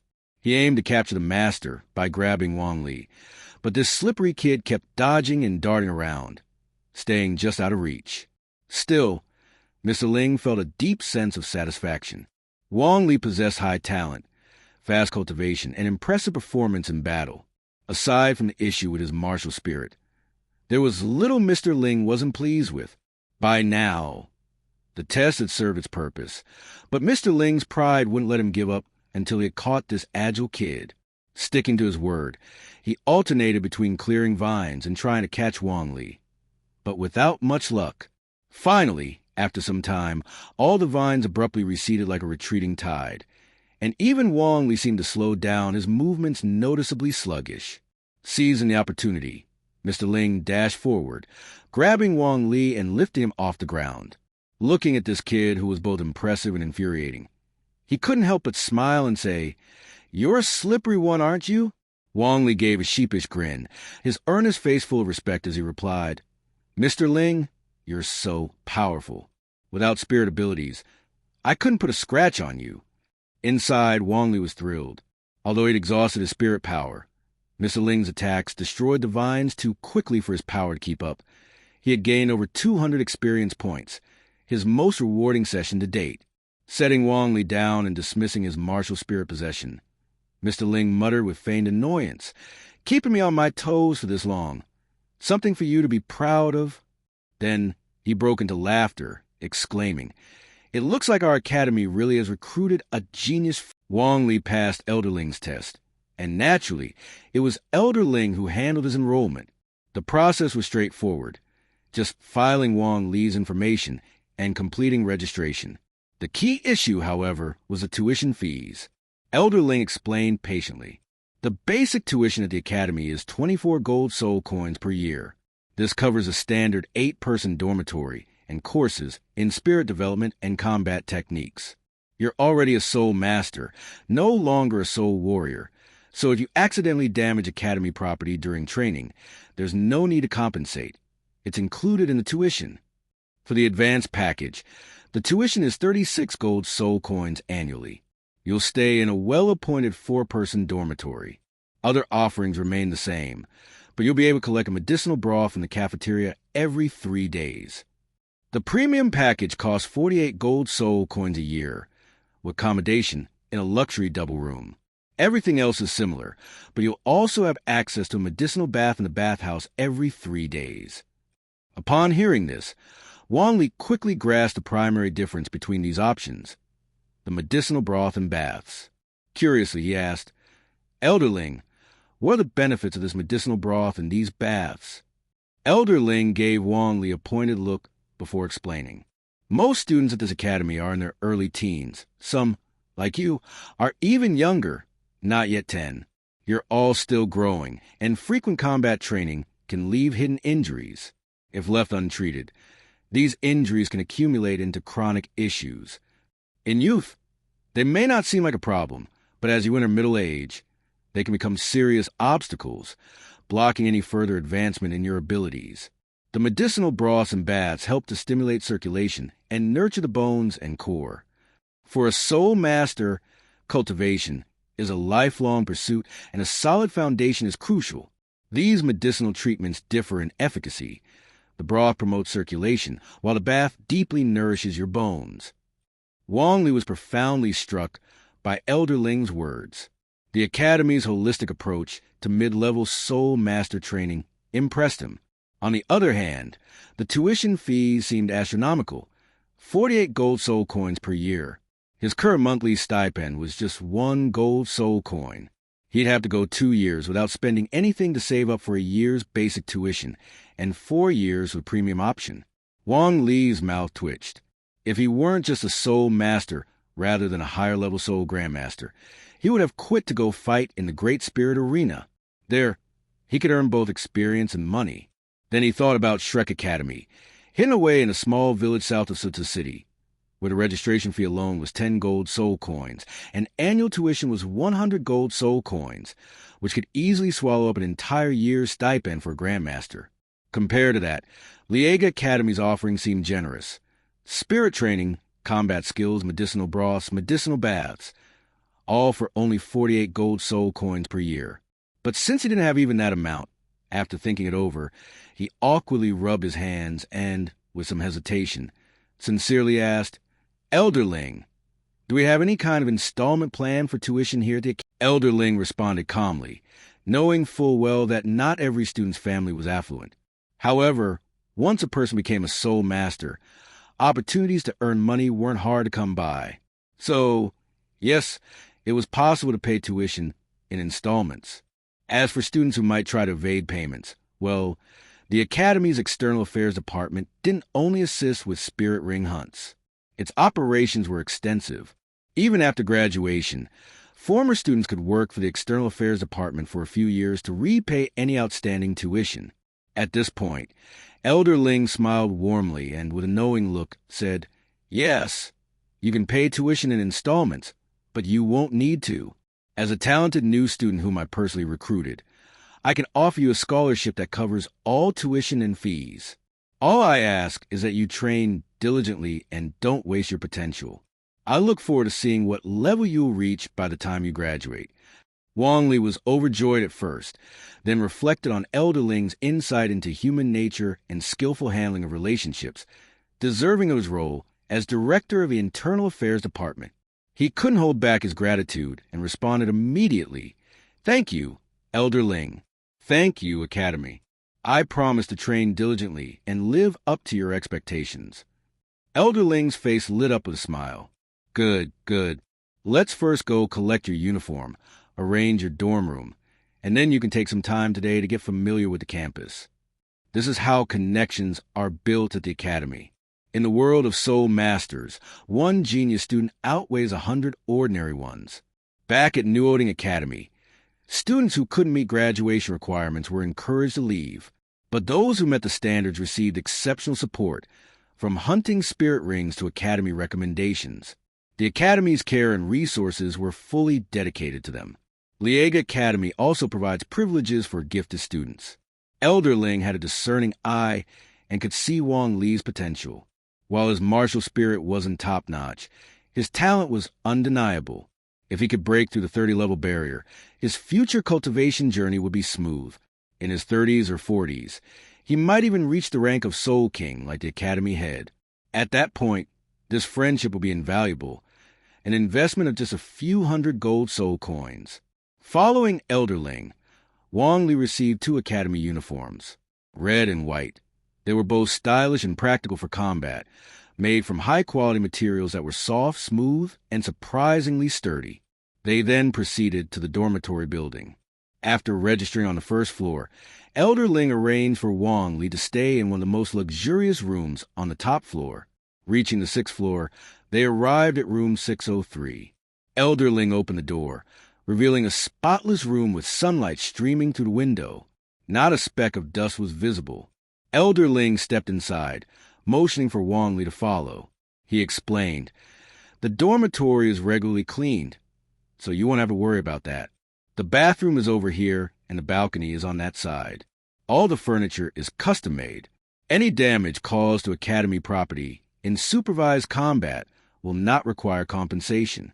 However, if you intentionally damage anything in the dorm or elsewhere, you'll need to pay for it at full price. Be mindful of that going forward." As Wong Lee took a room, he noted the pristine furniture, bed, desk, chairs, all polished wood and spotless, adding a touch of luxury. Elder Ling concluded with a few final words. "For the next 2 months, the Academy is on break, so it's a great time to explore the campus and the city. Of course, you can also return home if you'd like, But remember to come back before classes start. After that, we'll sort students into classes, and from then on, you'll be immersed in your studies. The Academy's instructors will offer specialized guidance based on your martial spirit and spirit abilities, whether you're aiming for the power attack, agility attack, control, or support routes. Judging by your use of martial spirit and abilities in combat, you're skilled at combining them. A team with one power attack and one agility attack soul master would be remarkably strong. After Elder Ling left, Wong Lee sat down on one of the beds. The bed was bare with no blankets or sheets yet, but his mood was fantastic. Leaving Newoding Academy early was definitely the right call, he thought. Forget the classes for now. Just having a comfortable dorm like this is so much better. It has a bathroom, a balcony, and it's spacious, with only 2 people sharing. When given the choice, who would want a more comfortable living space? Soon after, the door opened again. Wong Shan walked in, his face full of curiosity. Seeing Wong Lee, he exclaimed, "Wong Lee, you're staying in this dorm too." Wong Lee was equally surprised. "Wong Shan, you chose the premium package too." "Eh-heh." Wong Shan scratched his head and grinned. "The Academy waived some of my miscellaneous fees, and I can pay the tuition in installments. Because of you, I managed to get a 100-year spirit ring. So I've received extra benefits in several areas." Wong Lee was pleased to hear this. Having a familiar person as a roommate was a relief. He'd be dreading it if he ended up with someone difficult to get along with. Note: the author will be dreading it too, as it's tedious to create new characters. Liejia Academy is mainly here for transitional purposes. Wong Lee waved him in with a smile. "Come in. This dorm is so much better than what we had before. It has a bathroom, a balcony, and all the furniture we need, just no bedding. We can go out later, bring back our old blankets for now, and that should be enough. We can always buy new ones later." Wong Shan nodded, looking around with curiosity, checking every corner of the room. It was clear he was delighted with their new living arrangements, his face beaming with excitement. Wong Lee waited patiently. Once Wong Shan calmed down, he asked, "Wong Shan, do you plan to go home for the break?" Wong Shan paused and thought. This was the first time he'd been so far from home, but then he shook his head firmly. "No, without a teacher to take me, renting a carriage back and forth would cost a lot. It's already great that some fees were waived. I still owe tuition, so I'd better save where I can." Wong Lee wasn't surprised, and while unfolding his new uniform, said, "That's true. Let's put on our uniforms and head out.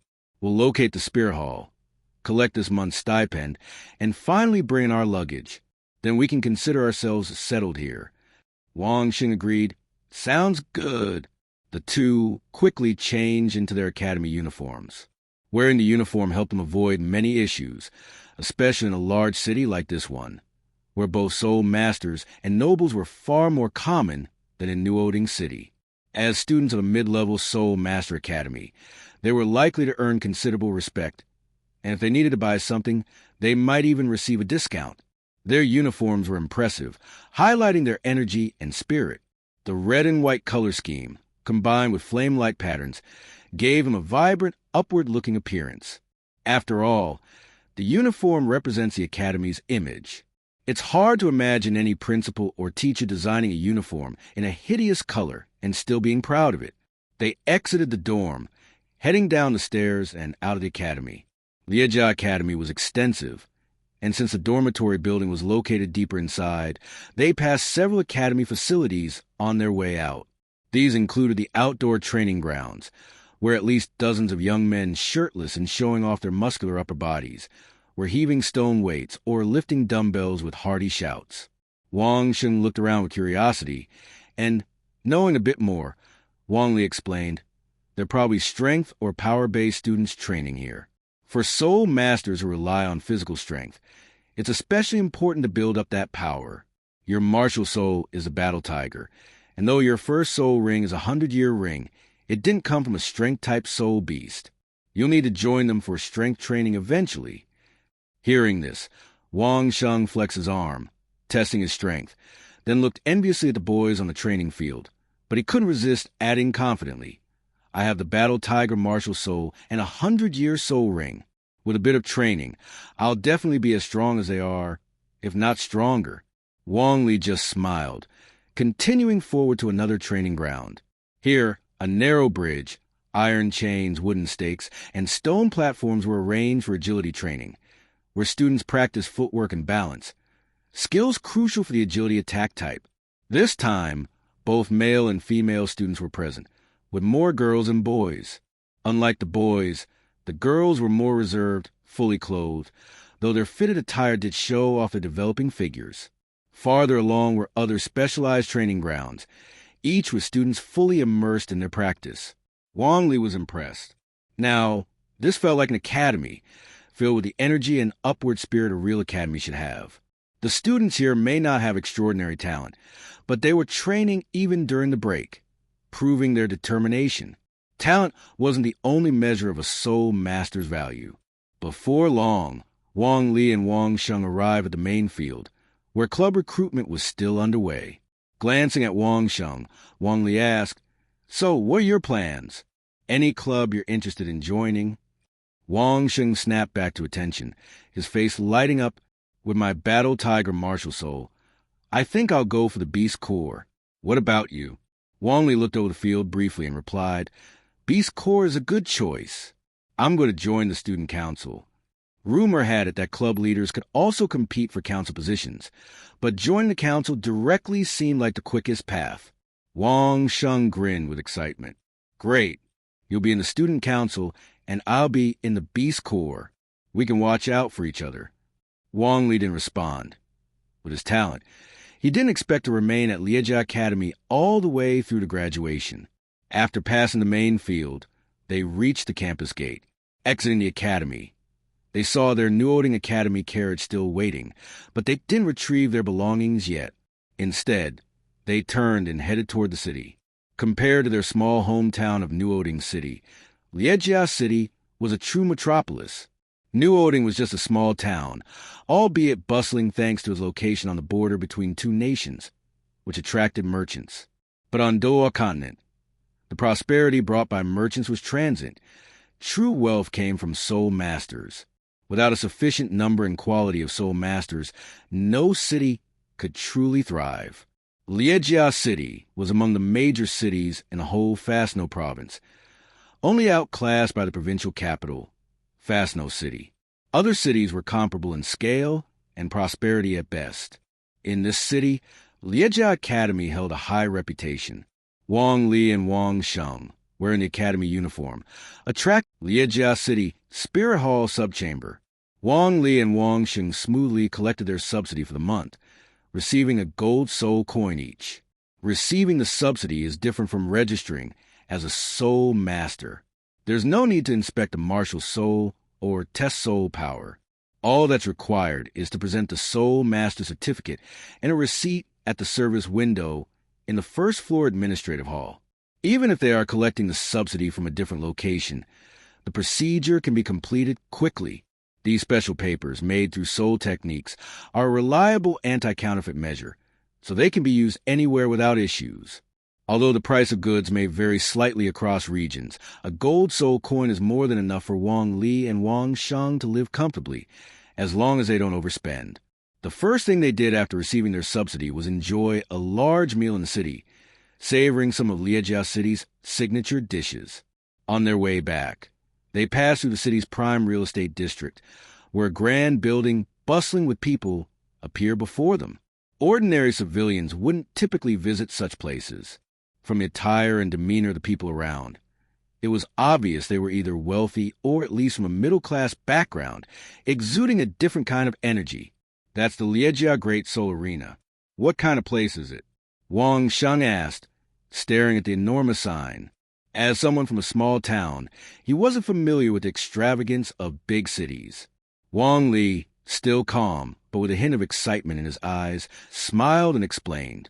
It's a place where high-level soul masters, even soul emperors, fight and battle for the entertainment of the spectators. Wong Shan gasped in shock. As a mere soul master, he regarded soul grandmasters and soul emperors as revered experts. He couldn't believe such a thing existed and incredulously asked, how can they tolerate such humiliation? Wong Lee shook his head and continued. It's all about making money. There's nothing shameful about it. Once a person's basic needs are met, spiritual desires emerge. For soul masters, this mysterious profession, the physical confrontations and the clashes of powerful soul skills can be incredibly thrilling, easily opening their wallets. The Great Soul Arena makes money. Soul masters earn money, and the audience enjoys the show. Everyone gets what they need. Wong Shan still couldn't wrap his mind around it and shook his head. I don't get it. Soul grandmasters, soul emperors. They could be professors in an academy, right? Wouldn't that command more respect? Wong Shan was struck by the realization that even the noble soul masters could have less than noble moments, leaving him shaken. Wong Lee then offered perspective that might be easier for him to accept. You're still in debt for tuition, right? This place can make money, and quickly. If you can win, you could earn enough for 6 years of tuition in just 1 or 2 months. This made Wong Shan uneasy. The tuition fees were astronomical for him, even though he could pay in installments.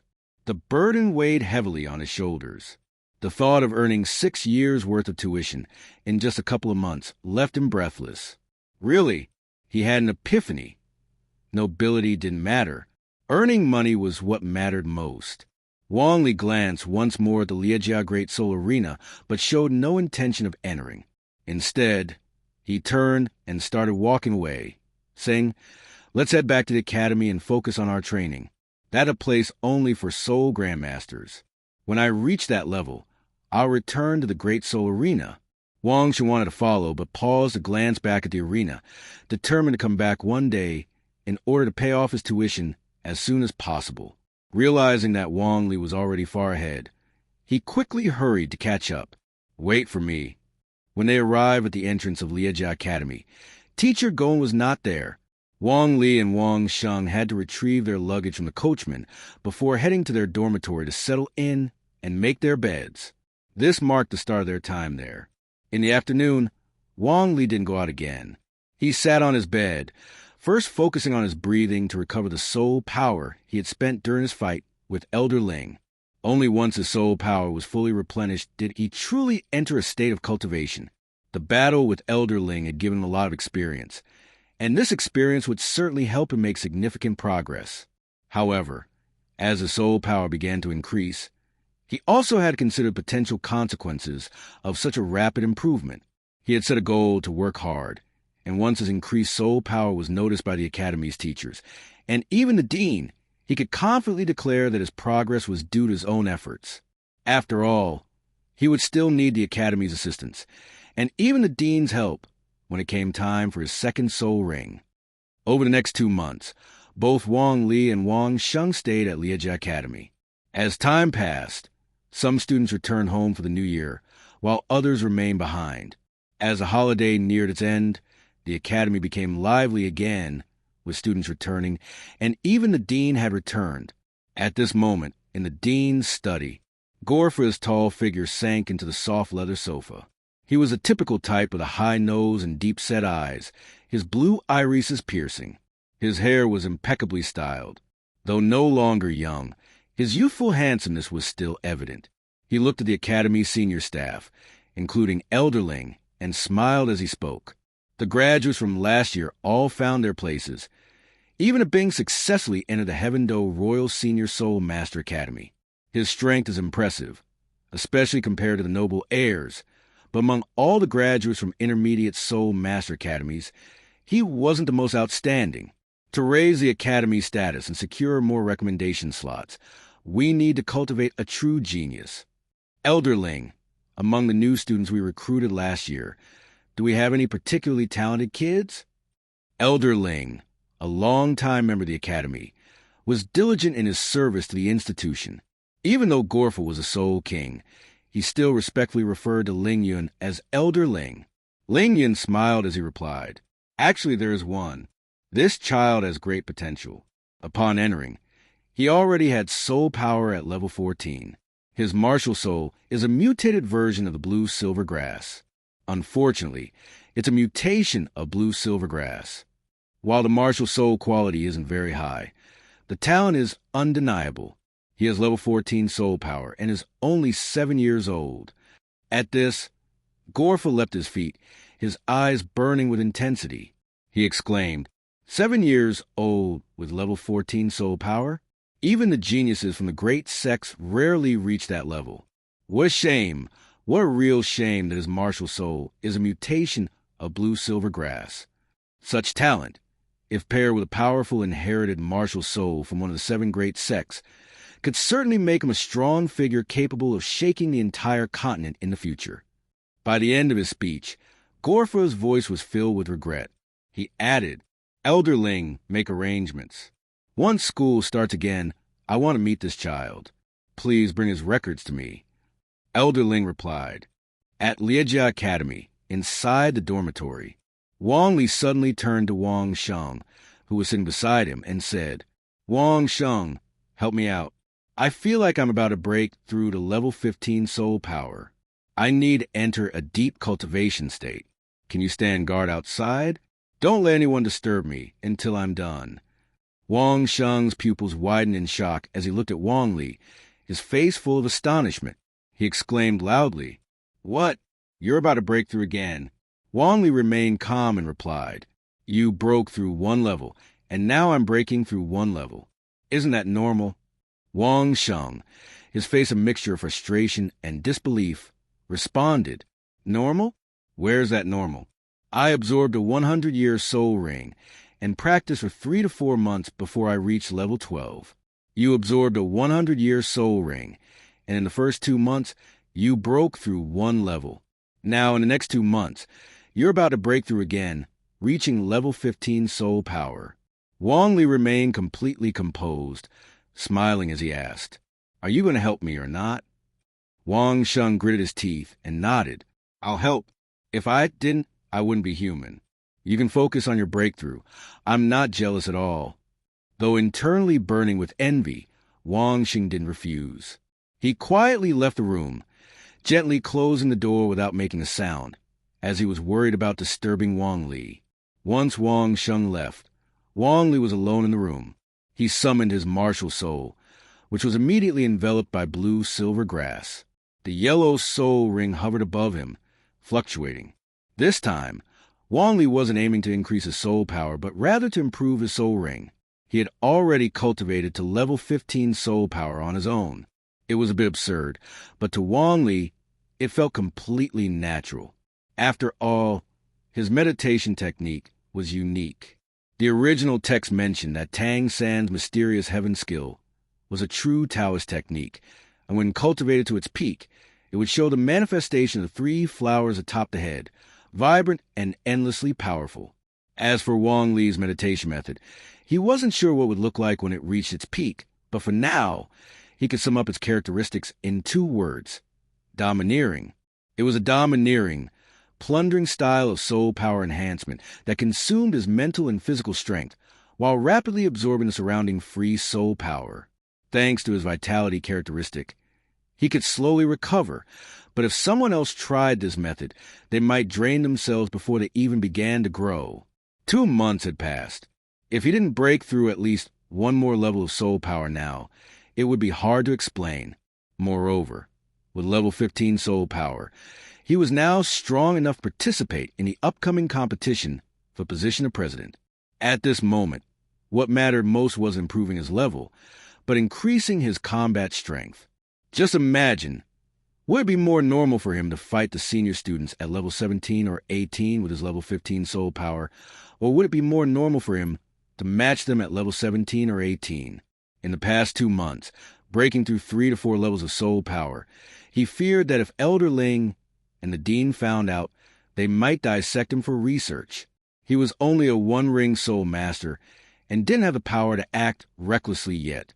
Thinking about this, Wong Lee took a deep breath and selected yes on the screen in front of him, which asked, asterisk, do you wish to enhance the soul ring's age, yes/no? Asterisk. In an instant, countless streams of energy surged from the void, all pouring into his soul ring. Time and again, the soul ring expanded and contracted, as if it weren't a lifeless ring, but a living soul beast. Its heart beat wildly, and its power surged rapidly. This power then fed back into Wong Lee's body. His entire body tensed as the power coursed through him, compressing every part of his being.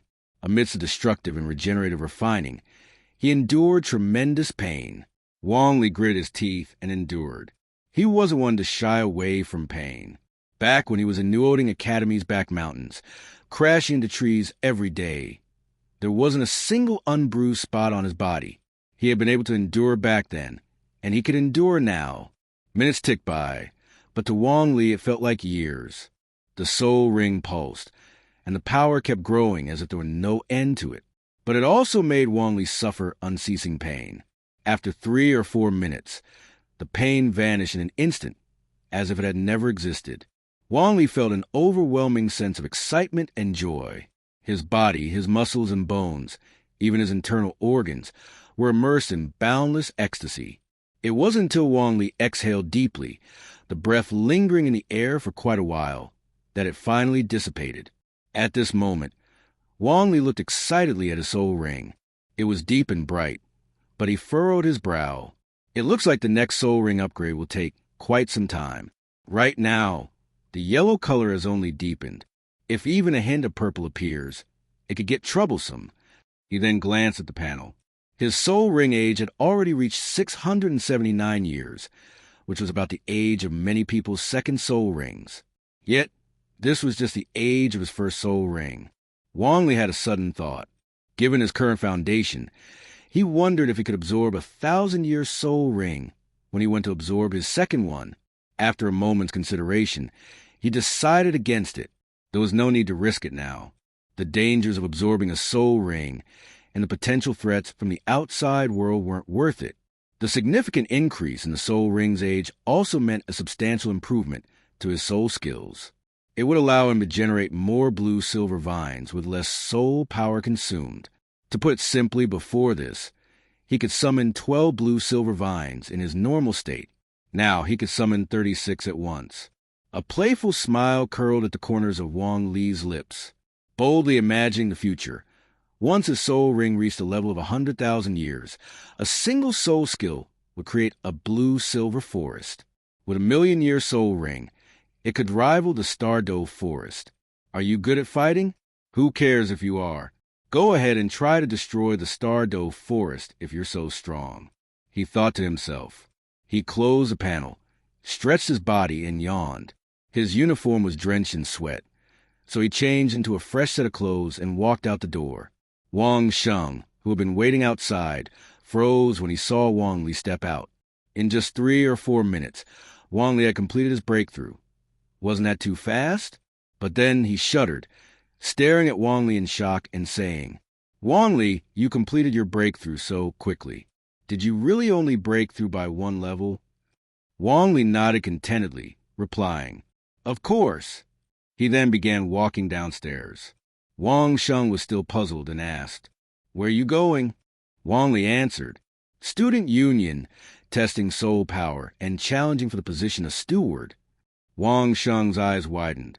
Initially, one could only join the Student Union as an ordinary member, but after reaching level 15 soul power, they could challenge for the steward role or vice president, and eventually compete for the president's position. This was the information they had gathered. But when Wong Shan had just seen Wong Lee, he had felt an immense pressure. Was this really something that could be done with just a 1-level soul powering? After descending the stairs, Wong Lee looked up at the sky. As he watched the sun rise higher, he smiled and remarked, "Such a great day for a battle." With that, Wong Lee headed toward the training field. Behind him, Wong Shan followed, a mix of worry and anticipation in his eyes. Wong Lee was about to challenge the current elders to become one himself, and Wong Shan couldn't help but feel concerned, though he was also hopeful. In truth, Wong Lee wasn't without a chance, but the opportunities were limited. The methods for challenging the elders were not a secret within the academy and could be easily inquired about. There were essentially 2 main rules. 1. Choose one of the current elders and withstand an incense stick's burning time under their tutelage to prove one's strength. Afterward, approval from either the president or one of the 2 vice presidents would be required for the challenger to become a new elder. 2. Choose one of the current elders and directly defeat them, proving one's power without the need for anyone's approval to become the new elder. The key condition for all this was reaching the 15th level of soul power. The president and the 2 vice presidents held fixed positions, while the number of elders was not fixed. Reaching level 15 did not automatically make one an elder, but it was a requirement for those who did become elders. They had to be the Academy's elite. Wong Shan's concern was that, as a newly promoted 15th level soul master, Wong Li would be up against older students with more advanced soul power and combat techniques. Would he be able to last an entire incense stick's worth of time? However, if Wong Li could manage to endure and then gain the approval from the necessary authorities, he would immediately become an elder in the student council. Wang Shan, as his roommate and fellow student from the same basic Soul Master Academy, would share in the pride. Before long, they reached the main field. Wong Lee walked directly to the student council registration desk. Over the past 2 months, the new students who passed the entrance assessments had already joined their preferred clubs, just like Wang Shan had joined the Beastly Brigade. The banners, stalls, and signage that had been set up at the start of the term would soon be taken down, leaving the area feeling quiet and abandoned, unlike the bustling excitement from earlier. As Wong Lee arrived at the student council desk, several members took notice of him. One girl, dressed in a school uniform with a slender figure and delicate features, wearing short hair just above her ears, smiled warmly as she approached. She said to him kindly, "Freshman, have you joined a club yet? Would you like to join the student council?" Wong Lee scanned the girl's face and smiled in return as he answered, "Not yet. I came here to join the student council." The girl's smile widened, her eyes sparkling with interest. "Freshman, you really have good judgment. Come, let me take down your details. Tell me your name, martial soul, and soul power, so we can assign you to the appropriate group. By the way, I'm Wang Li, a senior in the 3rd year." Wong Lee spoke calmly. "My name is Wong Lee. My martial soul is a mutated blue silvergrass, and my soul power has just reached level 15. Senior Wang Li, there's no need to assign me to a group, as I'm here to challenge the position of elder." The word struck Wang Li speechless, and the other members gasped in astonishment. "What? Mutated blue silvergrass and level 15 soul power?" The combination of these facts was almost unbelievable. Wang Li's eyes widened in shock, her gaze filled with disbelief. She covered her mouth, struggling to speak. "Freshman, are you serious? Mutated blue silvergrass, level 15 soul power. Wong Lee, are you really a new student?" Wong Lee knew his situation was somewhat extraordinary, but it wasn't completely out of the ordinary. Shrek Academy required that incoming students have at least level 21 soul power, a rule that allowed them to attract many talented students. This meant that there were plenty of geniuses.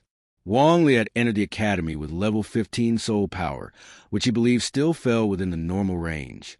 He sighed helplessly and replied, "I'm indeed a new student. My martial soul is legitimate, and my soul power is real. I'm ready for testing, and I'm qualified to challenge the position of elder."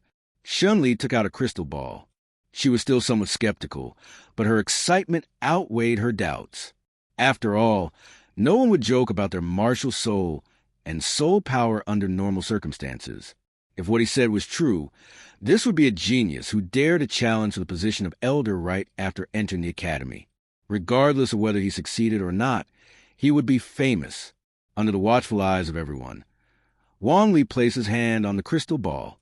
In an instant, a burst of light filled the area. Wong Lee's soul power indeed measured at level 15, and its quality was impressively high. Wang Li was stunned, and all her doubts vanished. What remained was an overwhelming sense of excitement. This truly was a genius, a genuine, bona fide genius. Wong Lee smiled and said, "Now, do you believe me?" Wang Li nodded. Although she was a 3rd-year student, she had only just reached level 14. Now, standing before Wong Lee, she couldn't help but speak with a more respectful tone. "We'll notify the 4 elders and the 2 vice presidents. To become an elder, you'll need to do so under their witness." Wong Lee smiled and nodded. "Thank you for your help." Wang Li, along with the other student council members, immediately dispersed to inform others. Around half an hour later, the entire academy knew about the incident. As the start of the semester drew near, Most students had already returned to campus. The student council's elders were considered among the academy's elite, akin to the leaders of various clubs. Few dared challenge them. Now, someone was stepping forward to challenge them, and this challenger was a freshman who had just entered the academy. This was undeniably big news. Not only did many students rush to the scene, but even several teachers became curious. They came one after another to the training field. As the ground filled with spectators, many rushed to the platform, and any tree in the vicinity was quickly climbed, all to catch a glimpse of the freshman with level 15 soul power, who was daring enough to challenge the position of elder. Before long, someone shouted, "Vice President Bai is here, Vice President Meng is coming too, and the 4 elders have arrived. Everyone make way, make way." Despite the crowded surroundings, a path was cleared amidst the noise and chatter. 6 figures slowly approached, 5 men and 1 woman, appearing to be around 15 or 16 years old. They were all of adult stature. The 2 figures in the front were slender and smiling. One smile carried a hint of cruelty. This was Bai Chun, one of the student council vice presidents. The other was Meng Du, another vice president, who was tall and imposing, with a calm demeanor and no smile. Behind them were the 4 remaining elders of the academy, Qing Yi, Nir, Tsongnan, and Liu's. At the main training field of Liejia Academy, Wong Lee noticed Bai Chun, Meng Du, and the others. Bai Chun, Meng Du, and the rest saw Wong Lee as well. For someone who had entered the academy with level 15 soul power, their shock was undeniable. However, the fact that this genius, having just enrolled, wanted to become a student council elder only served to further annoy them. The positions of elder and vice president in the student council were roles they had earned over the years, gradually rising through the academy's ranks. Now, a new student was stepping forward, demanding to become an elder on the very first day. Would he be aiming for the student council president's position next? Privately, they had already agreed that no matter which elder was challenged, they would teach this newcomer a lesson, showing him the difference between heaven and earth. At this moment, Bai Chun looked at Wong Lee, a smile spreading across his face as he spoke. "Freshman Wong Lee, I am one of the current vice presidents of the student council. My name is Bai Chun. I just want to confirm once again, are you really trying to challenge the position of student council elder right now?" Wong Lee nodded without hesitation, replying, "That's right." Upon hearing this, Bai Chen's eyes narrowed, a sharp gleam flashing across them. But soon he continued, "Do you understand the rules for the challenge?" Wong Lee nodded again. It wasn't a secret. Having been at the academy for 2 months, he had already gathered the necessary information. You choose one of the current elders, and either last the time it takes for an incense stick to burn, or you defeat them directly. Bai Chen didn't bother explaining further. Instead, he stepped aside and called out, "Then I won't say any more. Qing Yi, Nir, Tsongnan, Liu's, come out. Let the freshmen choose."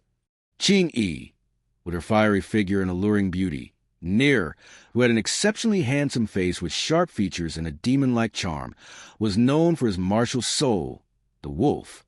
Then there was Tsongnan, tall and sharp-eyed, with an eagle martial soul, and finally Liu's, a towering figure at 1.89 meters tall, with a turtle martial soul. These were all well-known martial souls among the academy's students. In reality, Wong Lee could choose anyone and still be confident in his victory, but fighting a woman right away could spark unnecessary outrage. So, Wong Lee looked toward Nir, whose martial soul was a wolf, and said, "Senior Nir, please give me your guidance." Nir took a step forward, a rebellious smile spreading across his striking face. He stretched his body and said in a carefree tone, "Kid, if you had chosen that big brute over there, maybe you could have lasted for an incense stick's time if you were a bit more agile. But choosing me, the demon wolf Nir, is your greatest misfortune. Even though you just entered the academy, I won't show mercy. Be careful, even if you are a genius." Seeing that Wong Lee had chosen his opponent, Bai Chen nodded and said, "Let's go to the arena." The academy encouraged combat, but it was always in the form of arena matches, not private fights. Private battles could easily escalate into dangerous situations, resulting in injury or even death. something no one wanted to witness.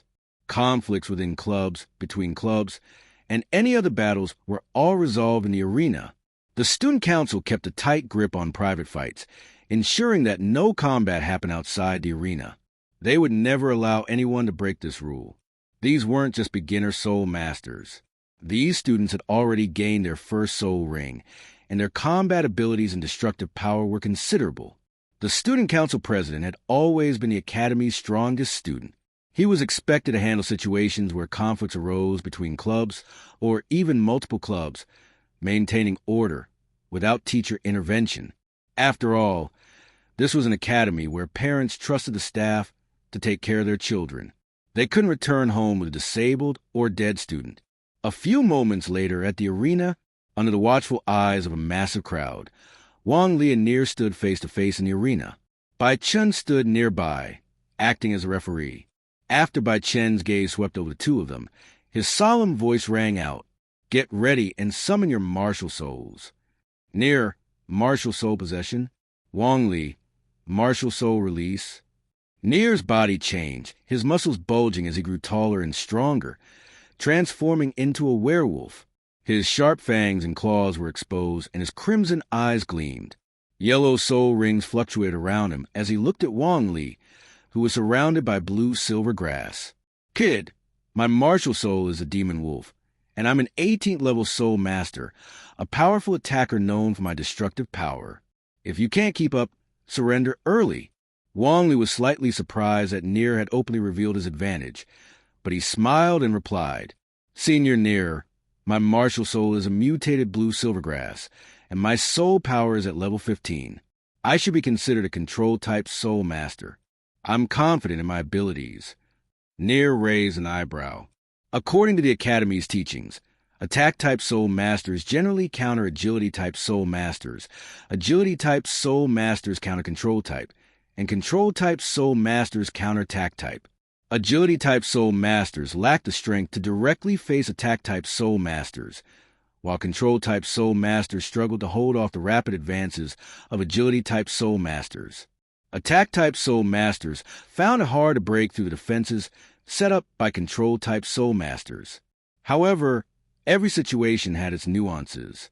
Nier believed that with his demon wolf martial soul, even though Wong Lee's mutated martial soul was formidable, his 3-level advantage in soul power would easily overwhelm the blue-silver grass once he closed the distance. As long as he could reach Wong Lee, the fight would be over. "Be careful," Nier warned, extending his claws and charging forward. Having revealed his advantages, he was fully confident in attacking without hesitation. With his beast martial soul enhancing his physical strength and his 18th level soul power boosting his speed, even though Nier was an agility-type soul master, he was as fast as the wind. Wong Lee's gaze sharpened. He was confident that his physical body was not weaker than Nier's, possibly even superior. However, as his martial soul was blue silvergrass, he would fight using it. He silently commanded, "Blue-silver, grow." In an instant, the blue-silver grass surrounding him surged, growing rapidly as thick vines extended and completely enveloped his body. 12 of the vines, thick and snake-like, actively launched an assault, charging toward Nier. Nier was unafraid, skillfully dodging the attacks. He knew he couldn't let the vines ensnare him, so he swung his claws to sever them. But soon, his face twisted in disbelief. He couldn't cut through them, not even with all his strength. He left only shallow scratches that quickly healed, the vines restoring almost instantly. At that moment, Wong Lee chuckled. Although creating and healing the vines required soul power, controlling and directing them consumed only physical strength. It was like swinging his arms, exerting physical energy rather than soul power. Wong Lee swung the vines like an extension of his limbs, attacking Nier without tiring. Now, Nier was left to continuously dodge in a flustered manner. First soul skill, Demon Wolf Iron Claws. Cornered and facing a difficult situation, Nier finally unleashed his first soul skill. Suddenly, grayish light radiated from his hands, and pieces of metallic iron sheets covered them, transforming his hands into iron-like gauntlets. After all, he was a senior, and being forced into such a position by a freshman was deeply humiliating for him. Once he activated his first soul skill, his face hardened with cold resolve. No longer evading, he charged straight into the fray. With the power of his first soul skill, he exerted all his strength and managed to sever one vine, but as soon as he cut one, another, then a third, continued to strike at him. Even in the brief window between cuts, the first severed vine had regrown, rapidly restoring itself. Neil was completely stunned, but it was too late to escape. Trapped by the vines, he was soon overwhelmed and engulfed by them entirely. With only a 200-year-old first soul skill facing off against one that had been honed for nearly 700 years, Neil's loss was inevitable, though it was still a shocking defeat in the eyes of onlookers. The match concluded, and just as Bai Chen announced loudly, Wong Lee wins, the arena fell silent. The atmosphere was so still it was as if not a single bird dared to speak. Neil, who was supposed to showcase his skills, had instead lost in such a manner. Wong Lee, now in the spotlight, had made a huge name for himself in front of the entire school. A newcomer had just defeated a seasoned senior. At this moment, far off in a distant tower, Gorfa withdrew his gaze, his expression inscrutable. He turned to speak. Ling Lao, are you telling me that this child only had level 14 soul power 2 months ago? Ling Lao, equally shocked, confirmed with certainty. Yes, Principal, there's no mistake. 2 months ago, Wong Lee was still at level 14 soul power, but in just that time, he's made a breakthrough to level 15. A genius, an unparalleled genius. Gorfa, hearing this, sighed with deep regret, then spoke directly. He's fast at cultivating and shows great performance in battle. Why does he have a mutated blue silvergrass martial soul? If only his martial soul had any connection to the fire element, I would gladly take him as my direct disciple and impart all my knowledge to him. Ling Lao, who also had high hopes for Wong Lee, immediately replied when he heard Gorfa's words. Principal, I'll go and bring the child over for you to see. But Gorfa shook his head, saying, there's no rush. He's now a staff member in the student council. Whether he wants to or not, he will be involved in the battle for the chairmanship. We can meet after the contest is over. Ling Lao nodded in understanding. Understood. Now back to the arena. As Gorfa had mentioned, after Wong Lee defeated Neil, he earned the qualification to participate in the battle for the chairmanship. Those who also had this qualification no longer saw him as just a freshman. Instead, they began to view him as an equally formidable opponent. When they placed themselves in Neil's shoes, they realized that Wong Lee was a tough challenge. The dense blue silver vines made it nearly impossible to get close to him, leaving no chance to defeat him. As for Wong Lee, after seeing the 36 experience points he gained from his battle with Neil on the panel, he silently thought to himself, it looks like I'll have to take it slow and build up over time. After 3 days passed, the holiday was finally over, and the new semester was about to begin. The first event of the new semester was to select a new chairman. The chairman of the student council was always the strongest student, and this competition would even draw the attention of the dean. Those eligible to participate included the 2 vice chairpersons of the student council, 5 attendants, including Wong Lee as the 5th attendant, making a total of 7 people, as well as the leaders of 9 combat clubs, making 16 people in total, just enough for a perfect bracket. The competition was based on a draw, with one-on-one matches. The format was single elimination, 16-8, 8-4, 4-2, and 2-1, and it was expected to conclude within 3 days. On the morning of the first day, Wong Lee's opponent was Xiao Xiao, the leader of the Weapon Soul Society, whose martial soul was a spear. He wielded the spear beautifully, and his soul skill, Galloping Horse Charge, had strong penetration power. However, he couldn't close the distance to Wong Lee, which led to his defeat. After dealing with his opponent, Wong Lee didn't leave immediately, but instead observed the matches on other arenas. Although these were low-level competitions between soul masters, the variety of martial souls created many exciting moments. One of the student council vice chairpersons, Bai Chun, wielded the hidden thread martial soul, which had excellent stealth abilities. It was said that his first soul ring came from a poisonous spider. When he summoned his martial soul and released his soul skills, you couldn't detect the threads unless you accidentally came into contact with them. If you did, half your body might fall into paralysis. Thanks to its stealth and poison, after the previous chairman graduated, Bai Chun was considered the strongest overall. The second vice chairperson, Meng Du, wielded the battle axe martial soul, with a considerable attacking power. His first soul skill, Charge Heavy Strike, was something no one dared to take head-on except for one of the attendants, Li Wuxi. His offensive capability was considered the best among the students. One of the attendants, Song Nan, wielded the Eagle Martial Soul, an obvious powerhouse. His first soul skill, Eagle Strike, allowed him to leap into the air and gain speed through a dive, increasing his destructive power. This soul skill was already formidable, but the Academy's teachers had concluded that if his second soul ring granted him a pair of wings, then when he flew high into the sky and used his first soul skill, it could rival a 1,000-year soul skill in power. Soul skills aren't limited to being used one at a time. They can be combined to form greater destructive potential. For most ordinary soul masters, reaching level 30 could be the pinnacle of their lifetime, so the choice of first and second soul skills was extremely important. Choosing wrong could mean a wasted life. The Intermediate Soul Master Academy provided them with the opportunity to develop their martial souls, select appropriate soul rings, and train combat techniques that best match their soul skills, creating the most effective battle strategies for each individual.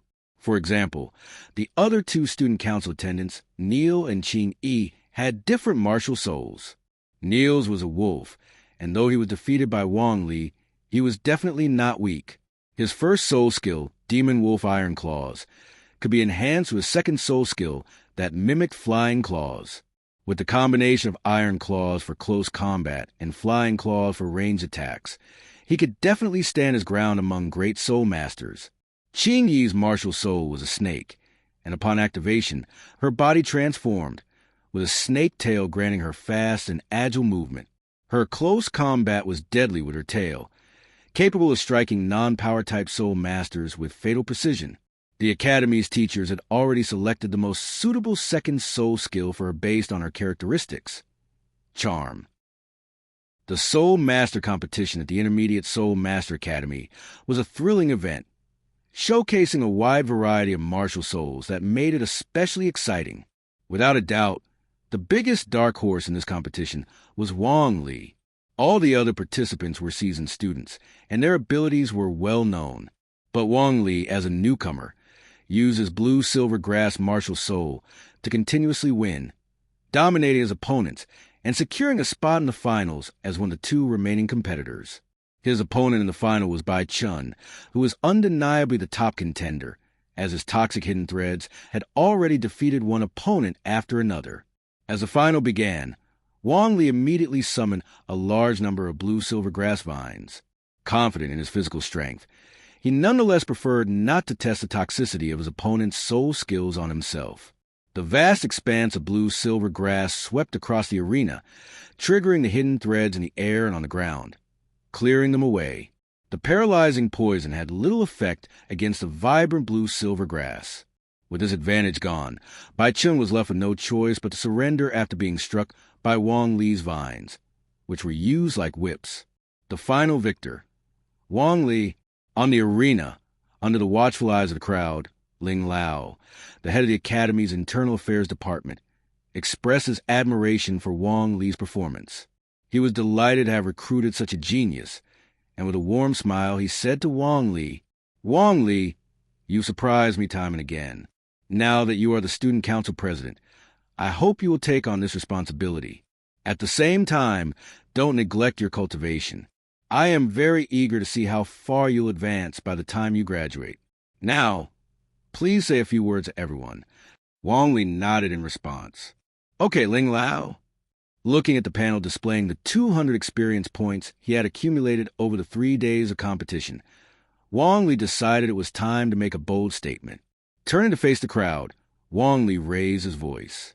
"I, Wong Li, have been told since I awakened my martial soul that my blue-silver grass would never allow me to become a great soul master, even though mine is a mutated version of it. But I refused to accept that.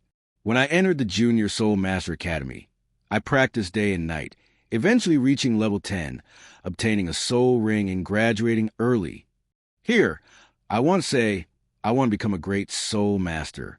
I want to grow stronger through battle with all of you. I welcome any challenges.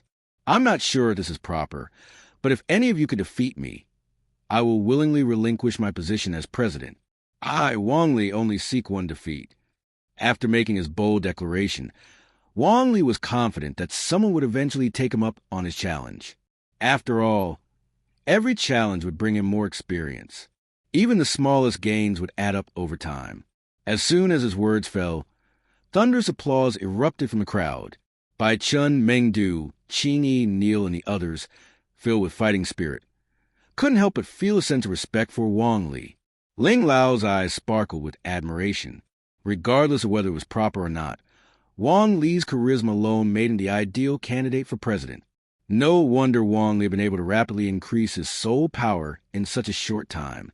Ling Lao now understood. With such talent and character, even though his martial soul was just blue silvergrass, Wong Lee might one day reach the realm of Soul Emperor or Soul Saint, surpassing even the Dean to become a truly powerful soul master. This kind of student must be nurtured with all efforts. Ling Lao had already decided to give Wong Lee special attention. As the head of the Internal Affairs Department, he had the authority to do so. After the event concluded, Wong Lee followed Ling Lao to the dean's office. Upon entering the room, Wong Lee first saw a tall figure. The person turned around and, smiling at Ling Lao, said, "Ling Lao, I must thank you for bringing in such a talented new student." Ling Lao sighed with emotion and replied, "It's what I was meant to do." Gorfa, the dean, then turned his gaze to Wong Lee.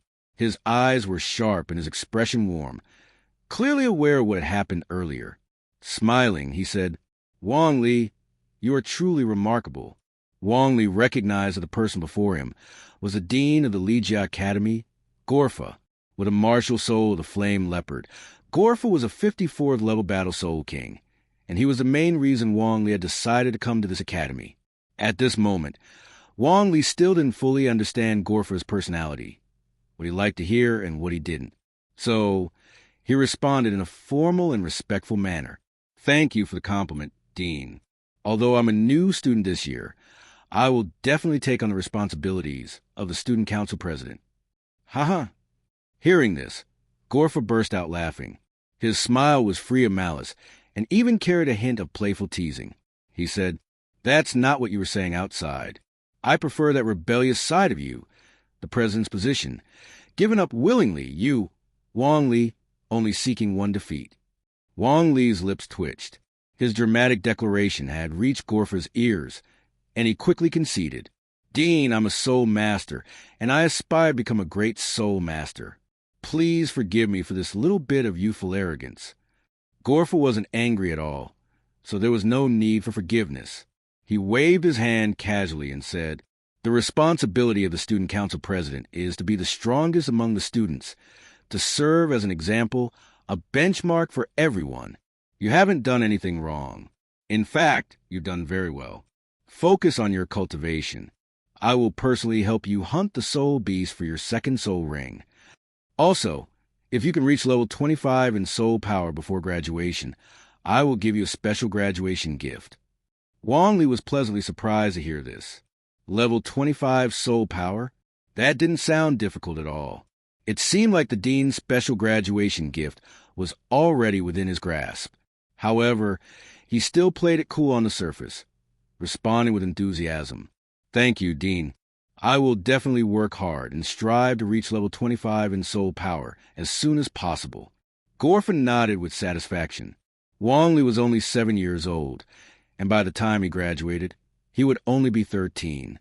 To have level 25 soul power at that age would make him an extraordinary genius in the entire Fastno province. After leaving Gorfa's office, Wong Lee followed Ling Lao.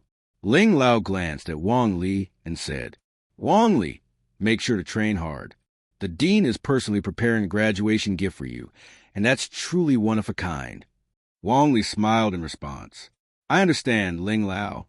I've never once been lazy in my efforts to become a great soul master." Ling Lao smiled and nodded, continuing, "Classes officially start tomorrow, but with your strength as the student council president, the first-year curriculum will just be a waste of your time. Don't go to class tomorrow. Instead, come to the garden behind the academy. I'll personally guide you." Wong Lee was a bit surprised, but accepted calmly. "Okay, Ling Lao." The next morning, after breakfast, Wong Shan hurried to the classroom while Wong Lee, unhurried, made his way to the academy's garden. Located at the back of the academy, the garden is an artificially crafted forest. The towering mountains and boulders, the lush trees and plants, all bear traces of human intervention. Stone-paved paths wind through, and there are elegant pavilions scattered about, making it the most natural, relaxing area on campus. At the garden entrance, Wong Li arrived first and waited there. Once the academy's class time started, Elder Ling appeared, hands clasped behind his back as he walked over. As he approached, Elder Ling looked at Wong Li and chuckled, saying, "Early, I see. Come along with me." Following Elder Ling, Wong Li replied respectfully as they walked, "I wouldn't dare delay after receiving your instructions, Elder Ling." Wong Li had no idea what kind of special training Elder Ling had prepared for him. If it involved sparring, he thought he might just gain an advantage. Upon entering the garden, Elder Ling spoke first. "Wong Li, with your blue-silver grass martial soul and your first soul skill, without any guidance from the Academy's teachers, you've chosen the path of the control type on your own. Furthermore, you've shown remarkable talent in this area." Wong Li explained, "That was mostly due to good fortune. The former principal of Newoding Academy found a century-old vine on the outskirts of the spirit-hunting forest. Without it, even a mutated blue-silver grass wouldn't have such flexibility and durability." Elder Ling smiled approvingly and gave Wong Li a nod. Seeing his humility despite the praise, he thought highly of Wong Li's temperament and continued, 2 months ago, you passed my test, proving that your first soul skill isn't useless. And now, after defeating all opponents in the battle for class representative, you've demonstrated an impressive mastery over it. The regular courses at the Academy will only hold you back now. While I'm not a control-type spirit master myself, as a power attack type, I've had many encounters with control types. In my view, a control-type spirit master should use their martial soul and soul skills to continuously disrupt opponents. As long as your enemy can't achieve their strategic objectives, then you've already met yours." At this, Wong Li listened thoughtfully.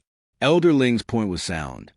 When spirit masters engage in battle, their only goal is to defeat their opponent.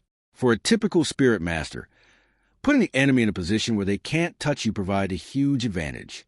Elder Ling continued, "You're still a student, facing one-on-one matches in the arena. In these fights, if you're outmatched, you surrender. If you win, you're not allowed to pursue further attacks. The intensity of these battles is, frankly, quite low. For others, this can be beneficial practice. But for you, the impact is negligible. Once you leave the academy, you might face 2 opponents at once, or even more. You'll need to use your martial soul and skills to disrupt them and suppress them, creating breakthroughs either for yourself or your teammates. That's why I've divided your training into 3 stages. In the first stage, I want you to swiftly maneuver through the forest with your blue-silver grass without touching any trees or letting your vines entangle each other. For the second stage, I've arranged for a batch of soft-boned rabbits to be delivered. When released into the forest, you'll need to catch these rabbits as they scatter, applying what you gained in the first stage. In the third stage, since the soft-boned rabbits lack intelligence and don't pose much an attack threat, I'll bring in some outstanding students to act as your opponents. Your task will be to handle multiple attackers, interfering with them and keeping them from achieving their goals. That will be your objective."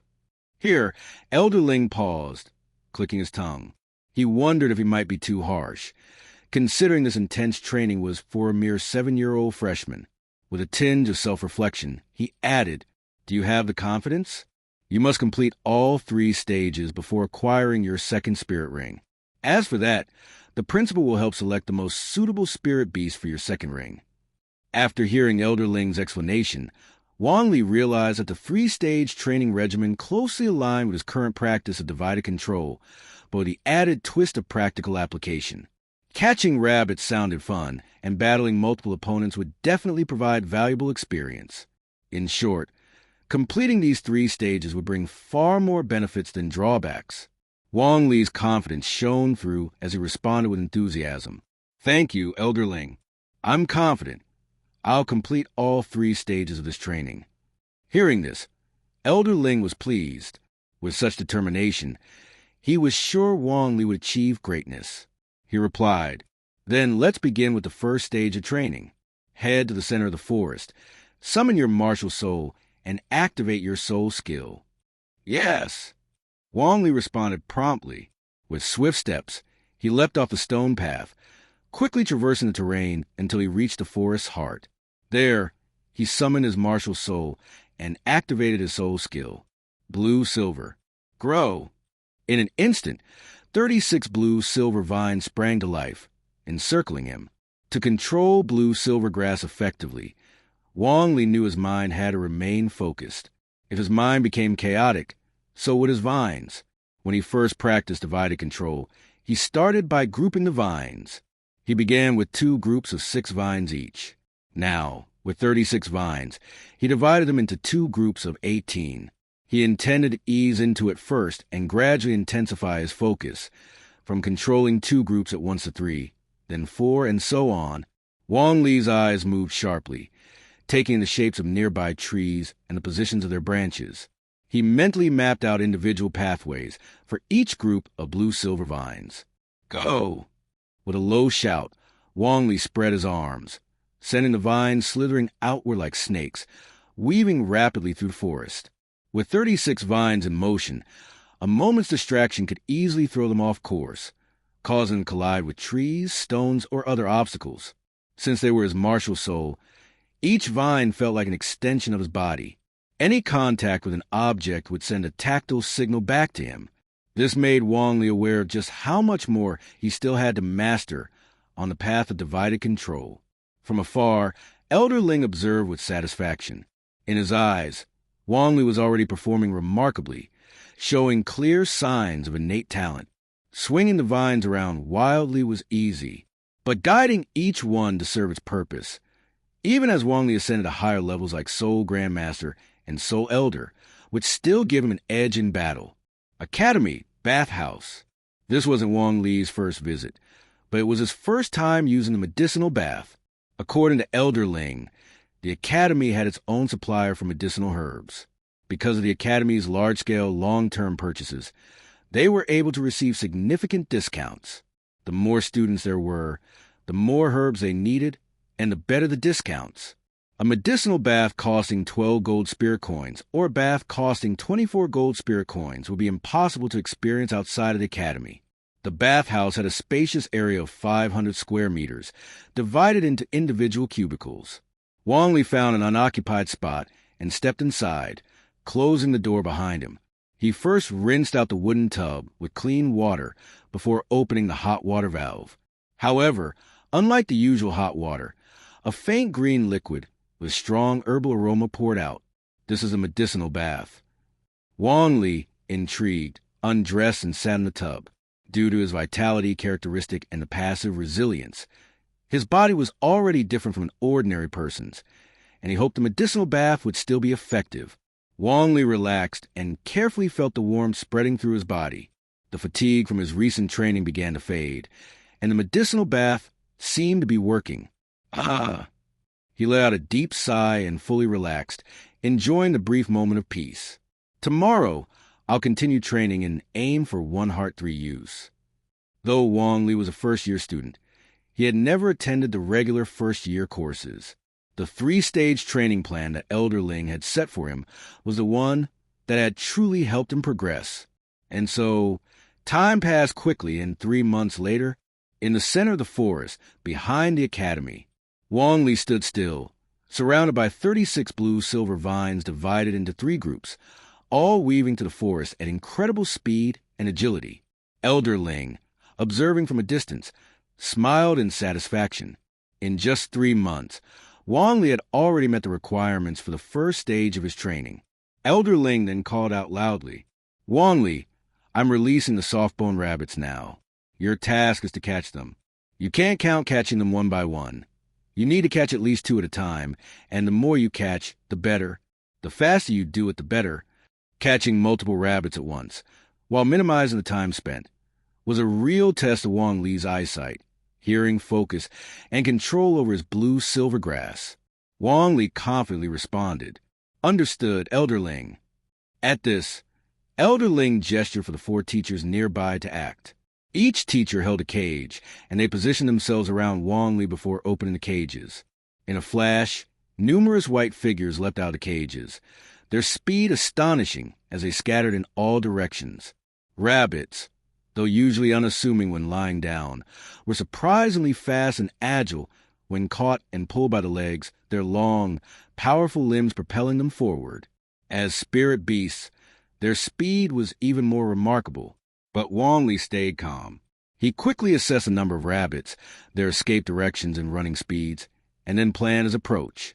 If he couldn't catch these rabbits, who only ran in panic, how could he hope to capture agile spirit masters with rich combat experience and future? The blue-silver vines launched from all directions, skillfully trapping the fleeing rabbits. The rabbits, with their ability to predict danger and evade it, proved to be challenging opponents. In the first round, Wong Lee caught 4 rabbits, but 16 escaped. He quickly organized a second round of pursuit, and 3 months later, after countless repetitions of the process of letting go and recapturing, the soft-boned rabbits still hadn't learned their lesson. As soon as the cage door opened, they darted out again. In the blink of an eye, the blue-silver grass spread like a vast net across the sky and ground, instantly capturing all 20 soft-boned rabbits and tossing them back into the cage. Seeing this, Elderling nodded in satisfaction and smiled. It seems the soft-boned rabbits are no longer needed. Just send them to the cafeteria. He then turned to a group of people standing nearby and addressed them. Bai Chun, Meng Du, Qingyi, Neil, Songnan, Lucy. These are the student council members, and your task is to try to catch him in this forest. Don't underestimate Wong Lee just because there are more of you. After 6 months of training, his strength has grown exponentially. This forest, in particular, is the perfect battlefield for his blue-silver grass spirit. Bai Chun, Meng Du, and the others recognized Wong Lee's strength and respected his resolve. One-on-one, none of them stood a chance against him. But could they catch him in a 6-on-1 battle? Exchanging glances, they swiftly summoned their spirits and entered the forest, spreading out in a semicircular formation to surround Wong Lee.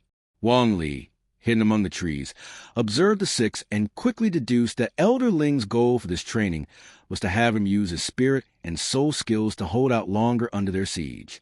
But why must he always be the prey? After all, he could be the hunter as well. As fellow soul masters, fighting 6-on-1 required careful management of his soul power. 4 months later, in the forest, Neil and Songnan were both tied to trees by blue-silver grass, their faces showing clear frustration. Not far away, Qingyi, still in her half-human, half-serpent form, hung suspended in midair, with a heavily armored Lucy in the same predicament. Further ahead, Bai Chun was completely wrapped in blue-silver grass, like a dumpling. In such a complex environment as this forest, it was the perfect place for Wong Lee to make use of his stealth, but his paralysis toxins were completely ineffective against the blue-silver grass, which completely countered him. At this point, only Meng Du was still holding on. His battle axe had the power to sever the blue-silver grass, but the strain it placed on him was immense. As his soul power depleted, he would inevitably face the same fate as the others, wrapped up in the blue-silver grass. After easily overcoming the 6, Wong Lee finally stepped forward and used his control over the blue-silver grass to release them. Qingyi, returning to her human form, looked at him with a resigned expression. This isn't 6 of us surrounding the president. This is clearly the president surrounding all of us. The blue-silver grass is everywhere. No matter how we fight, we can only lose. Wong Lee smiled slightly in response. Thank you all for being such great sparring partners. I believe I won't need any more of your help now. I've broken through to level 20 in soul power, and I'll soon be applying the Academy's principle to hunt a spirit beast and acquire my first soul ring. In fact, Wong Lee had reached level 20 in soul power 2 or 3 months ago, but he decided to wait until he completed the 3rd stage of training before moving forward. The 200 experience points had helped him increase his soul power by 2 levels. The experience required to progress from soul master to soul scholar was much greater than that required for the next level. The remaining 3 levels of soul power came from upon Wong Lee's breakthrough, attaining level 20 spirit power. Elderling was the first to learn of it, followed closely by the dean. This entire process took less than half an hour. Upon hearing the news, both of them couldn't stop smiling. Ha ha! After their laughter, Gorfa inquired with a touch of concern. Wong Lee, cultivating spirit power is indeed important, but it must also be done progressively. In just 1 semester, you advance from level 15 to level 20. Have you noticed any adverse effects on your body or your martial spirit? Wong Lee had anticipated this question and already knew his answer, but he pretended to ponder briefly before responding. Dean, I haven't noticed any issues. Over the past semester, under Elderling's guidance, I trained in the forest behind the academy. While training, I found my martial spirit and spirit power to be very active. In this state, my cultivation speed was far faster than usual. He wasn't lying either. His martial spirit and spirit power were indeed more lively in the forest.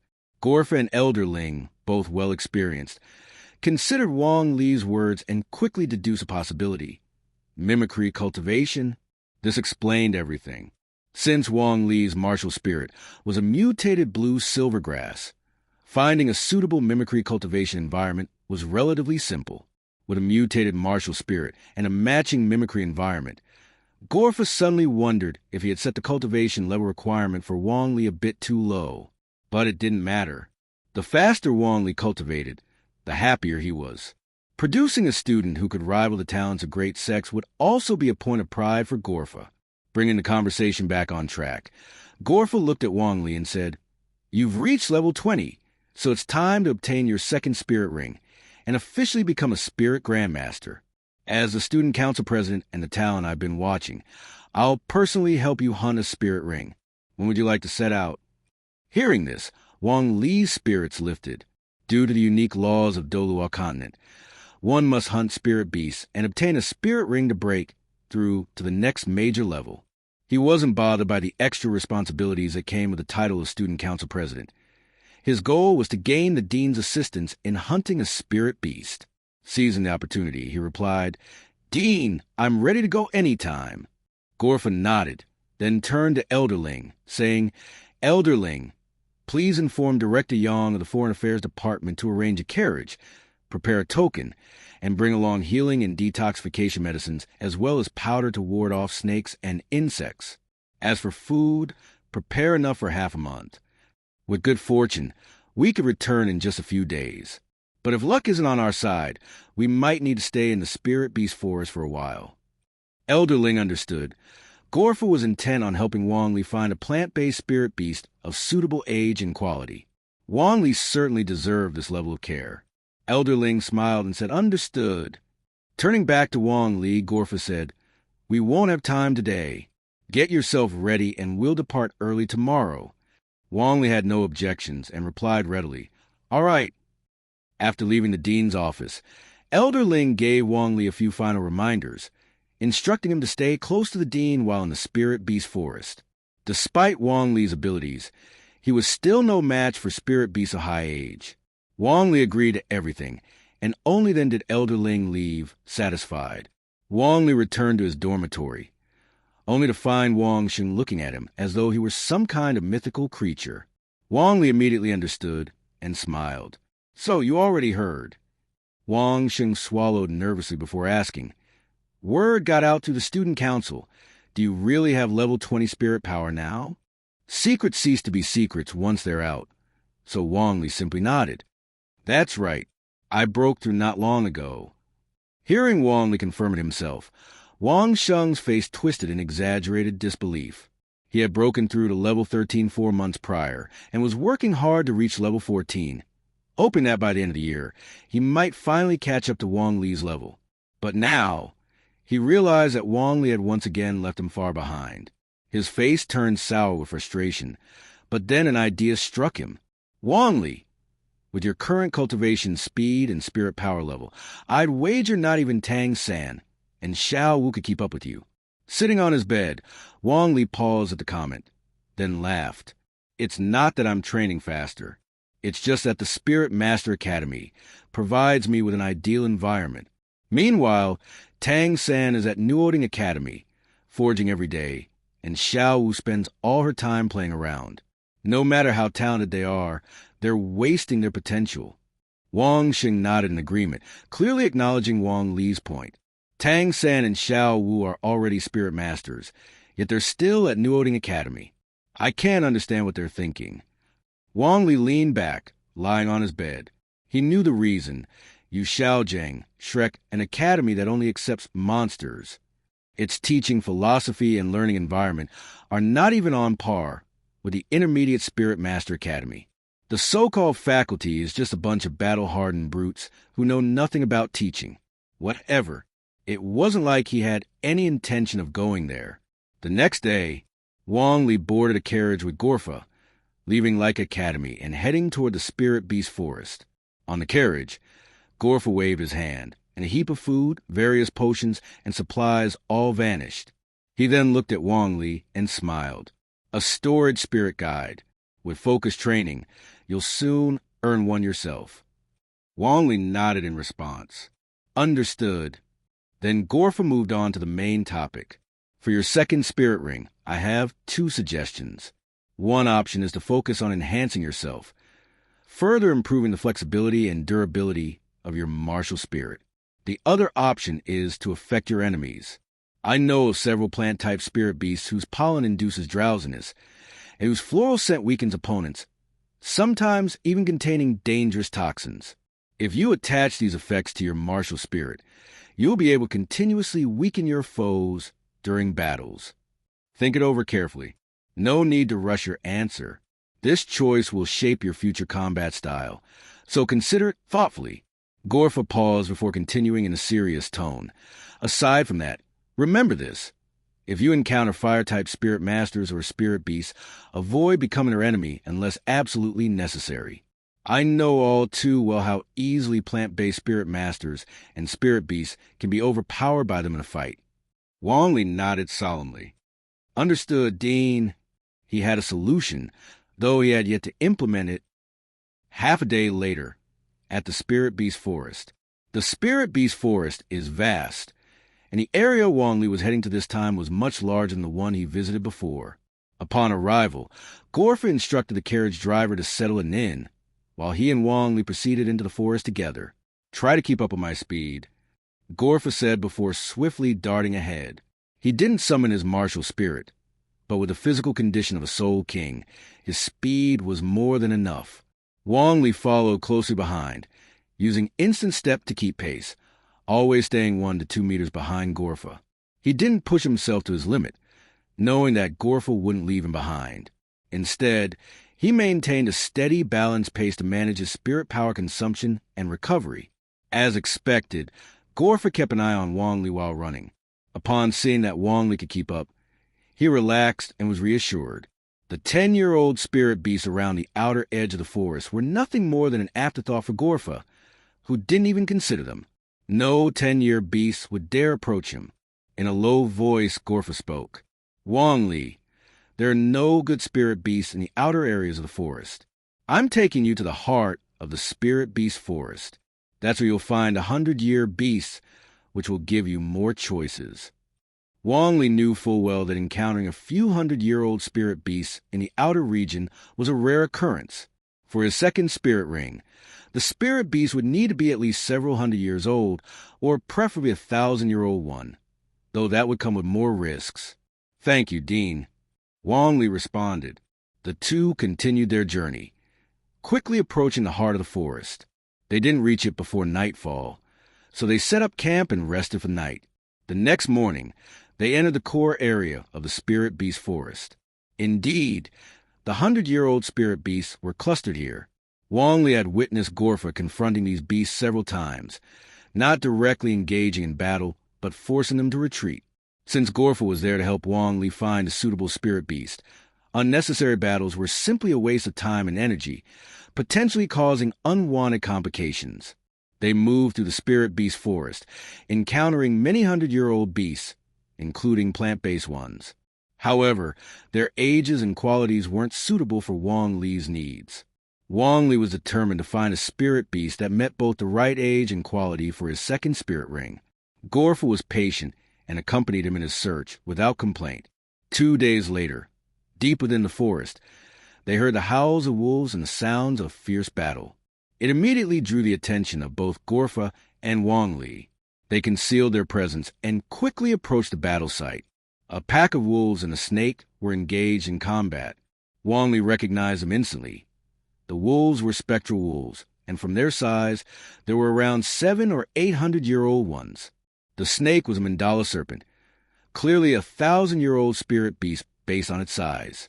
Though the spectral wolves outnumbered the snake, the mandala serpent, being a 1,000-year beast, had the advantage due to its agility and terrifying venom, easily overpowering the wolves. Gorfa spoke quietly. No wonder they're fighting. They're competing for a crimson blood king grass. Look at its size. It's about 70 to 80 centimeters, which means it's likely a 700 or 800-year-old spirit beast. Wong Lee quickly spotted the crimson blood king grass that Gorfa had mentioned. The crimson blood grass is a rare medicinal herb known for its healing properties. It can heal wounds inflicted by blades of the sharp teeth of spirit beasts, replenishing blood and stabilizing energy. Over time, when the crimson blood grass reaches a certain age, it transforms into a spirit beast, a process known as becoming a crimson blood king grass.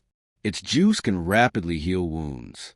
Some 100-year-old or even 1,000-year-old spirit beasts guard these precious plants. Wong Lee's eyes gleamed. The crimson blood king grass had its own defenses, releasing a large quantity of spores. These spores, when attached to a spirit beast, could drain their vitality. Though not lethal, it was a very troublesome ability to deal with.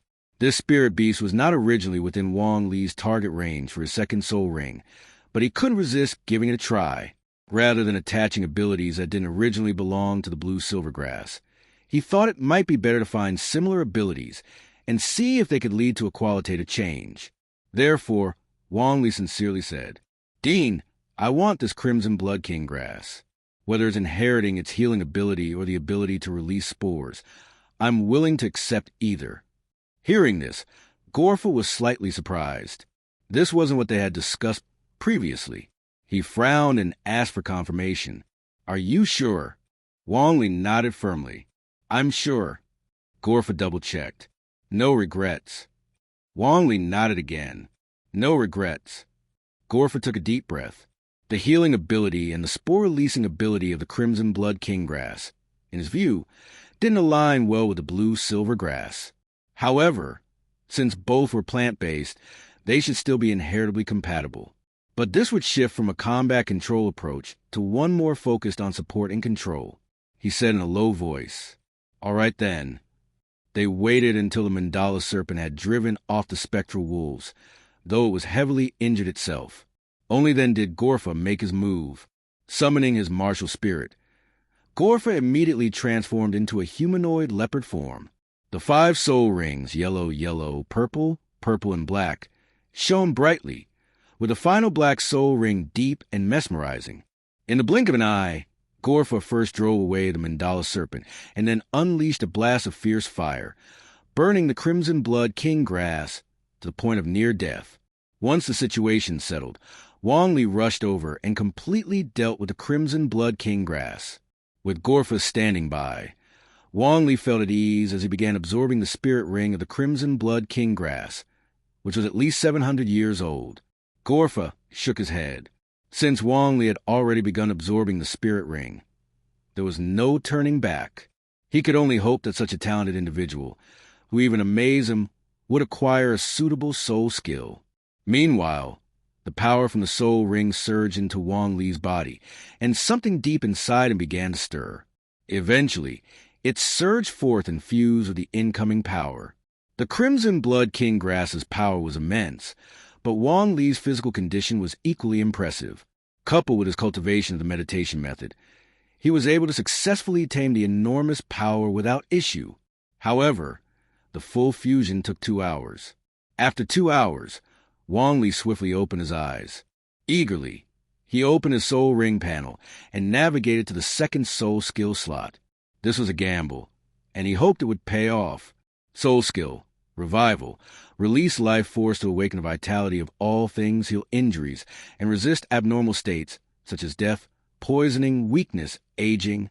Source: Crimson Blood King Grass, a top-tier crimson blood grass with excellent healing abilities for external injuries. Age: 789 plus. Wong Lee's eyes widened. He had won the game. Wong Lee felt a surge of excitement in his heart, but it quickly subsided. This was an exceptional soul skill, but at his current level, he could not fully harness its power. The reason for this was his insufficient soul power.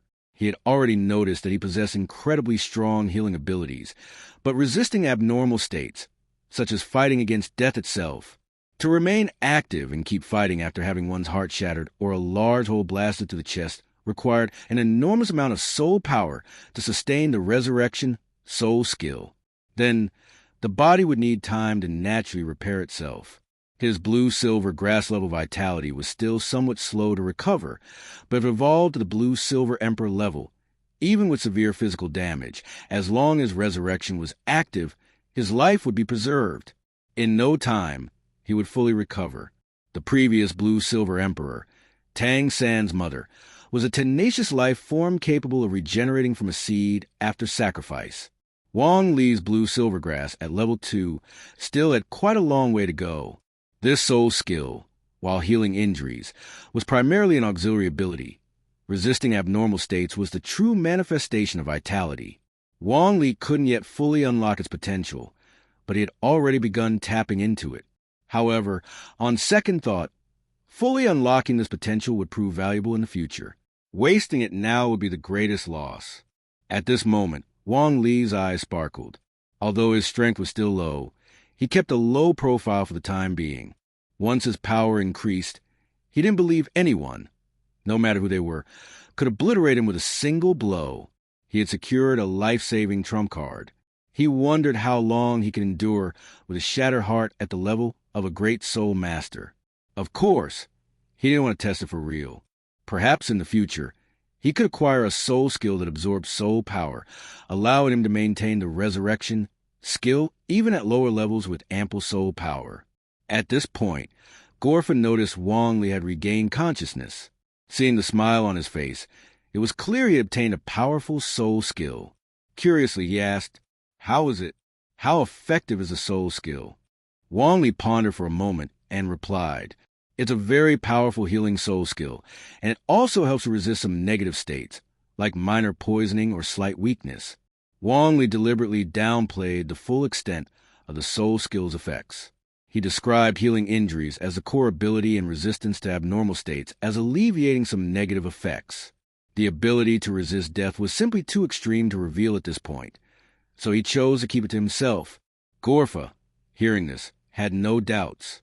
He even nodded and said, "That's good. Although your second soul skill does enhance your control abilities on top of your first, having a healing skill will significantly improve your survivability in future battles. Being able to control and heal wherever you go, people will appreciate this. It's a very promising development path." Wong Lee stood up and said earnestly, "Thank you very much, Dean, for your support." Gorfa laughed heartily.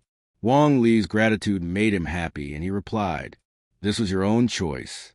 Now that you have your second soul ring, what's your current soul power?" Wong Lee glanced at his panel and confirmed once again, "Soul power, level 21, 95%. Then he said, "I have level 21 soul power, but I feel that level 22 is within reach. Perhaps after returning to the academy and meditating a few more times, I will be able to break through to level 22. Upon hearing this, Gorfa's smile grew even wider. He clicked his tongue in admiration before speaking. "The red blood grass king soul ring you absorbed is no ordinary one. Its age is not low, so it's natural that you've gained such results. But don't become complacent. The cultivation in the great soul master realm is vastly different from the soul master stage. There are countless soul masters with mediocre talent who spend their entire lives stuck at the great soul master level. After you return, you must continue to train diligently. With your excellent talent, I don't want to see you stagnate at the great soul master level. Wong Lee listened and understood that the higher the level, the more difficult the cultivation. But his advancement didn't rely solely on training. Still, he solemnly responded, "Yes, Dean." Gorfin nodded and then said, "Once I finish processing the red blood grass king, we'll return to the academy. Although it's dead, it's still an excellent medicinal material. I'll give it to Director Yang in the Foreign Affairs Department and the pharmacist there can turn it into potions. There are very few support-type soul masters in the academy, and the combat personnel in the Foreign Affairs Department should always carry some potions when they go on missions. They could save your life in critical moments." Wong Lee had no objections. Gorfa's method of handling the red blood grass king was simple and direct, using high temperatures to evaporate its moisture. This would cause some of its medicinal properties to be lost, but it would allow it to be stored longer. After all, items like the Wishful 100 Treasures bag used by Dugabo, which could store living things, were extremely rare across the continent. Once everything was handled, Gorfa and Wong Lee set off for home. Since they were deep in the soul-hunting forest, it took them 2 days to leave and return to Liège Academy. On their way back to Liège City, they stopped by the Spirit Hall to update his Soul Master certification. As a level 21 Great Soul Master, Wong Lee finally received 10 golden soul coins, a 10-fold increase in income. Back at the academy, Wong Lee said goodbye to the dean before heading to see Elder Ling to report in. Elder Ling was quite curious about Wong Lee's second soul skill. Wong Lee explained, "It's a very powerful healing soul skill, and can also alleviate some negative states, like mild poisoning or slight weakness." It was the same explanation as before. Elder Ling furrowed his brows at first, but soon relaxed. For the blue-silver grass martial soul, a support and control path was indeed a viable option. He said, "Not bad. You can control and support. Now that you've broken through to the great soul master level, you've met the academy's graduation requirements. From here on, it's just about mastering your first and second soul skills and forming a combat style that suits you best. Only then, when facing enemies, will you be calm and confident. At the same time, you must continue to train hard. Your mutated blue-silver grass martial soul will cultivate the fastest in the academy's forest. You can go there to train frequently. By the way, what are your plans for the future?" Wong Lee smiled at Elder Ling and replied, "Elder Ling, now that I'm a great soul master, I plan to participate in more real combat at the Liège Grand Soul Arena." Participate in real combat. Elder Ling was quite surprised upon hearing this, but after thinking about it, he realized that since Wong Lee was already a great soul master, it made sense for him to engage in more practical battles with other great soul masters. So he spoke up, "That's fine. Participating in real combat with other great soul masters will benefit your growth. However, I must give you some advice. The battles you should participate in should primarily be sparring matches. Stay away from death matches or gambling fights. Sparring matches are only about determining the victor, without life and death on the line. The other two, however, are both about victory and death. You're still young and you don't understand. Those dirty adults will use all kinds of insidious and ruthless methods to try to kill a child like you, an 8-year-old. At this point, Elder Ling paused, his face showing a brief moment of stunned silence, and his voice trailed off. An 8-year-old great soul master. It was absurd, truly absurd. But then, thinking about it, this was his own protege. Well, it might be absurd, but it was still reasonable. Wong Lee, too, was interested in sparring matches. As for death matches or gambling fights, he had never actually killed anyone. He wasn't sure if he could bring himself to take a life if he had to face a living opponent. However, it shouldn't be too difficult. It was similar to hunting soul beasts, and Wong Lee decided to find an opportunity to watch a few death matches and gambling fights first, before trying one himself. He then responded, "Elder Ling, I understand." Elder Ling snapped out his thoughts and gave one final piece of advice. "When you go, Remember to wear your academy uniform. Then you can sign up with peace of mind. The others may not know, but Elder Ling was fully aware. In the Grand Soul Arena, soul masters without any background but with remarkable performance were often lured into becoming tools for making money. Control behind the scenes. Behind the grandeur of the arena, there was a deep darkness hidden. Wong Lee pondered for a moment and understood the meaning behind Elder Ling's words. He recognized it as a form of protection. Gratefully, he said, "Thank you, Elder Ling." Elder Ling had said all he needed to, and he gave Wong Lee a pat on the shoulder. "Go rest for now. You've just returned from the dangerous soul-hunting forest. It's not too late to go to the Grand Soul Arena in a few days." Wong Lee nodded, then formally took his leave. Upon returning to the academy, the peaceful atmosphere allowed him to relax. What he didn't know was that his successful return had already caused quite a stir within the academy. 10 months ago, when he first enrolled, he had defeated many senior students and became the top student. 10 months later, after just one semester, he had broken through to level 20 soul power and gained a soul ring, becoming a great soul master. This legendary experience left everyone stunned, but also ignited their passion for cultivation. As Gorfa had once said, he was to be a good example, and now he had truly lived up to that. However, Wong Lee didn't pay much attention to this. After returning to the academy, he focused on his training. After 5 days of diligent practice, Wong Lee successfully broke through to level 22. After that, he went to the Grand Soul Arena. He was curious and excited about the place. He could earn money, gain experience, but of course, only if he could defeat his opponents. Since he was wearing Liejia Academy's uniform, the staff at the registration desk kindly reminded him that this wasn't a place for soul masters to be. Wong Lee calmly replied, "My name is Wong Lee, a student of Liejia Academy. My martial soul is mutated blue silvergrass, and my soul power is level 22. I know exactly what I'm doing, so just sign me up." The staff stopped talking, watching him with a mixture of curiosity and awe, and proceeded to register him. After all, to become a great soul master at level 22 before graduation was nothing short of a genius. As for age, place of birth, and other personal details, they didn't ask. After all, this was a Grand Soul Arena, not the Spirit Hall. Such information wasn't mandatory. After collecting Wong Lee's 10 gold soul coins as a registration fee, they handed him a participant identification and an iron soul badge. Muttering to himself, "The registration fee is ridiculously high. I must earn those 10 gold soul coins back today." Wong Lee signed up for a one-on-one soul battle. In less than 10 minutes, he heard his name being called from the arena. Following the sound, he made his way to the battlefield. He walked through the passage and climbed onto the arena, only to find that both his opponent and the referee were already in place. He had arrived a little late due to being unfamiliar with the direction and the location. The moment he stepped onto stage, his youthful appearance and academy uniform instantly sparked surprise and excitement among the audience. The referee and commentator, with an enthusiastic and lively voice, introduced the two competitors. "All right, folks, the two contestants are now in position. One is our old friend, Yi Fei, whose martial soul is a striped cat. His soul power is at level 27, and he has already won 2 consecutive matches. And the other is a newcomer to the Grand Soul Arena, Wang Li, a talented student from Liejia Academy.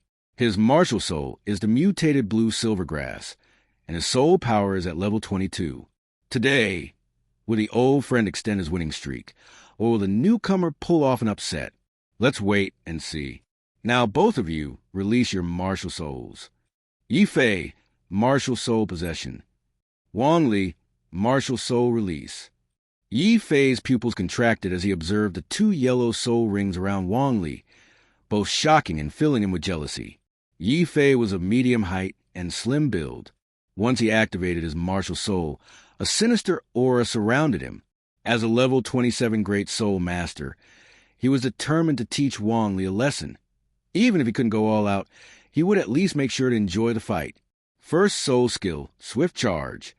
Second soul skill, bloodthirsty claws. The sinister aura around Yi Fei surged as he moved, charging at Wong Li like the wind, quick as lightning and shifting like a shadow. Wong Li, however, simply lifted his eyelids, effortlessly tracking Yufei's attack pattern and predicting his position for a counter. Blue-silver. Grow! The blue-silver grass surged in response to the wind, as if it could foresee the future. 3 meters away, it caught Yufei, entangling his legs in an instant. Yufei's face was full of disbelief as he looked down at his ensnared legs. When he looked up, Wong Li was already in front of him, growing larger by the second. A sidekick landed squarely on his head. Buzz, buzz, buzz. A dizzying sensation overtook Yufei as his body was hurled away. The blue-silver grass continued to tighten around him, keeping him firmly bound. As he hit the ground and his awareness returned, he saw a large foot rapidly enlarging in his vision. Boom!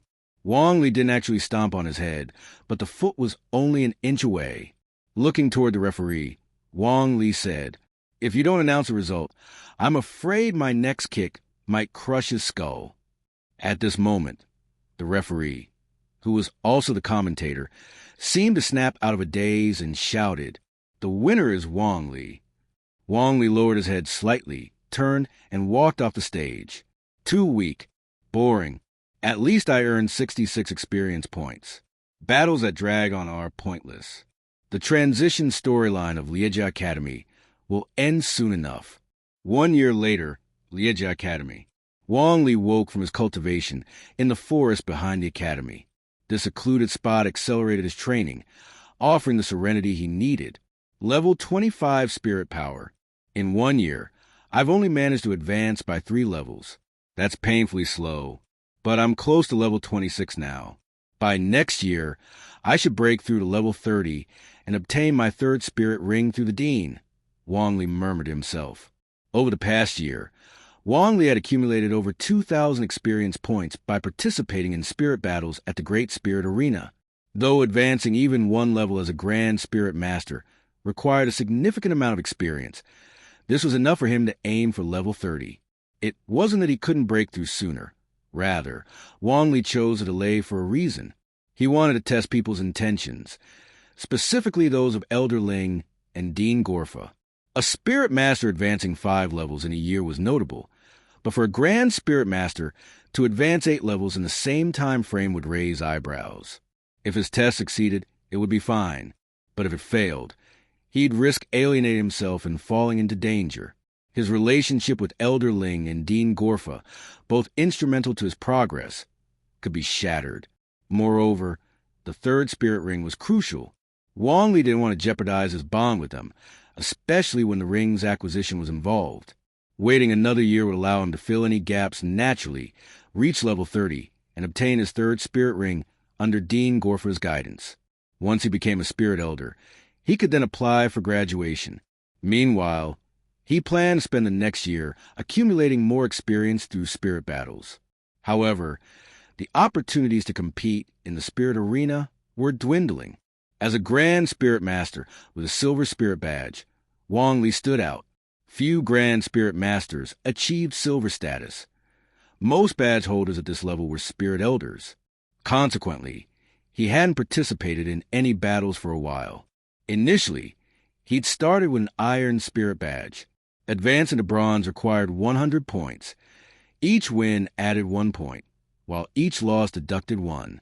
Winning 5 matches in a row granted a 10-point bonus per victory, while a streak of 10 wins earned 100 points per match.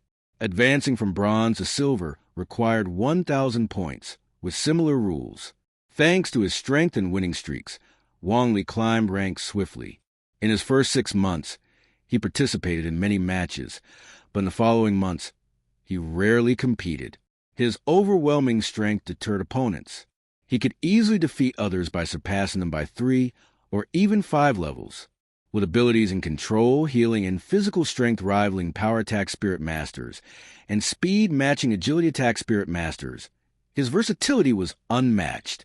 At one point, a manager from the Great Spirit Arena approached him with an offer, but Wong Li declined, citing his incomplete studies.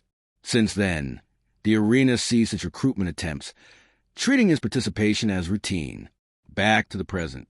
Wong Lee stretched and stood, calming his surging spirit power. Rubbing his stomach, he sighed in exasperation. Every time I finish cultivating, I feel like I'm starving. The greater the physical consumption, the more nutrition I need. If I don't find a solution, I'll have to rely on higher quality food. Pondering his options, he made his way to the cafeteria, where he consumed food equivalent to 4 or 5 servings. As he stepped out, a teacher approached him. It wasn't about his appetite. The dean had summoned him. Wasting no time, Wong Lee headed to the dean's office. The dean's office. Inside the office, Dean Gorfa was joined by Elder Ling from Internal Affairs, Director Yang from External Affairs, and several other senior staff members of the Academy. Dean Gorfa spoke in a low voice. The results of this year's All-Continent Advanced Spirit Master Tournament are in. Spirit Hall Academy has claimed victory. Star Luo Royal Academy placed second, while Heaven Do Royal Academy came in third. This is a disgrace for our Chendo Empire's Spirit Master education system. He paused, then continued. The 3 teaching commissioners of Heaven Do Royal Academy seem to be taking action. After this year's Heaven Do Royal team graduates, they plan to form a new team to prepare for the next tournament, 5 years from now. As the dean's voice fell, everyone in the room frowned. The spirit masters representing the Heaven Do Empire had not only lost the Spirit Hall, but also to the Star Luo Empire. A humiliation indeed. Yet, it wasn't directly related to them. The students trained by Liejia Academy were talented, but by the time they advanced to higher-level Spirit Master Academies, they were only average compared to their peers. They lacked the ability to stand at the pinnacle, as cultivation depended on one's martial spirit, talent, and background, unless... Elder Ling's expression shifted as a thought crossed his mind. He glanced at Gorfa and cautiously asked, Dean, are you suggesting sending Wong Lee to Chendo? Gorfa nodded and explained, Wong Lee's talent is extraordinary, even better than we initially expected. However, as a mid-level Spirit Master Academy, Liejia has done all it can for him. We can no longer significantly contribute to his growth. With his potential, joining Heaven Do Royal Academy is inevitable, but if he can enter the Heaven Do Royal Battle Team and gain the attention of the 3 commissioners, he'll undoubtedly grow rapidly under their guidance. Given his age, he could participate in the next All-Continent Advanced Spirit Master Tournament, and even the one after that. By then, his name will be renowned across the continent. The realization dawned on everyone present. Elder Ling sighed in admiration. Liejia Academy had nurtured a true genius, but they lacked a platform to let this prodigy soar. Sending Wong Lee to a place where he could thrive was the only way forward. Shortly after, Wong Lee arrived. Seeing the room full of people, he felt puzzled but greeted them one by one. Dean, Elder Ling, Director Yang. Jirfa smiled and asked, Wong Lee, are you familiar with the All-Continent Advanced Spirit Master Tournament? He then recounted the earlier discussion to Wong Lee, who quickly grasped the situation. Dean, you're suggesting that I go to Heaven Do Royal Academy, strive to join the Heaven Do Royal Battle Team, and ultimately compete in the next All-Continent Advanced Spirit Master Tournament. Jirfa was pleased with Wong Lee's quick understanding and nodded. Exactly. With your talent, there's little more we can do for you here. At Heaven Do Royal Academy, you'll have access to better resources, enabling faster progress. I know you've already reached level 25 in spirit power this semester. It's only been 2 years, and you've achieved the graduation target I set for you. Therefore, it's time for you to move to a place better suited for your growth. Even with your mutated blue-silver grass spirit, your future potential is limitless. At this point, Gorfa paused and turned around. From a bookshelf behind him, he retrieved an exquisite box made of premium materials. Its vibrant lacquer was adorned with intricate carvings and embedded with dazzling gemstones. This is your graduation gift.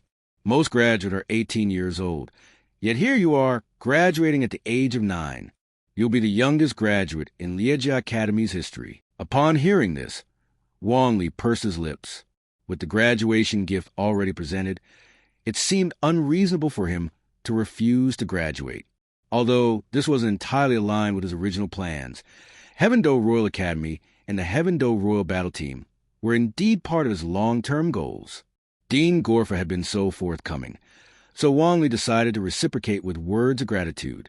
Dean, I will definitely join the Heaven-Do Royal Battle Team and prove to them that students from Liejia Academy are no less talented than their so-called prodigies.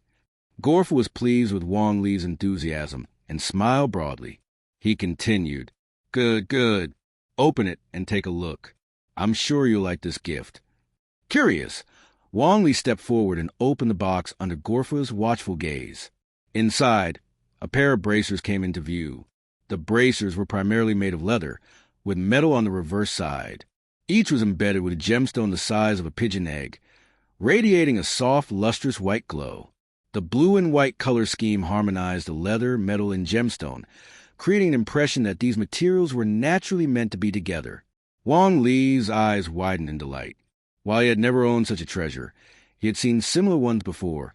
These were storage soul tools, akin to the belt Tang San had. Noticing Wong Lee's excitement, Gorfa smiled and introduced the gift. These are from my personal collection, a pair of storage bracers. The space isn't vast. One has 6 cubic meters of capacity, and together they offer 12 cubic meters. However, unlike the storage rings or pendants used by nobles, these are made from exceptionally durable materials that can withstand the shock waves of battle, even if you're in combat against spirit masters of the Soul King or Soul Emperor rank. With their beast spirits and martial transformations, you don't have to worry about these bracers being damaged. You can wear them confidently in any fight.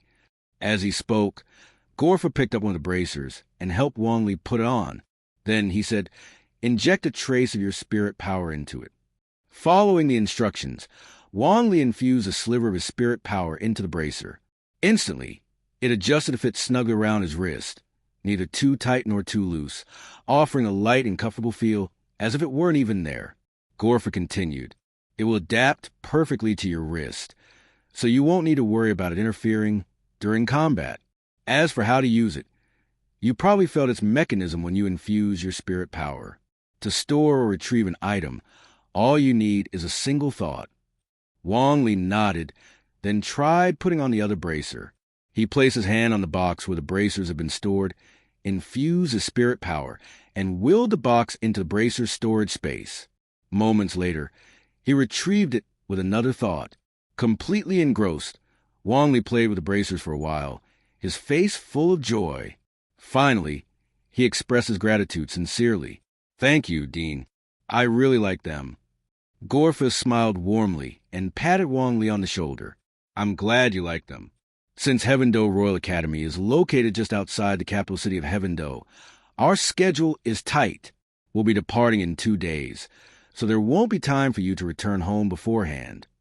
When you leave here, you'll need to start preparing immediately.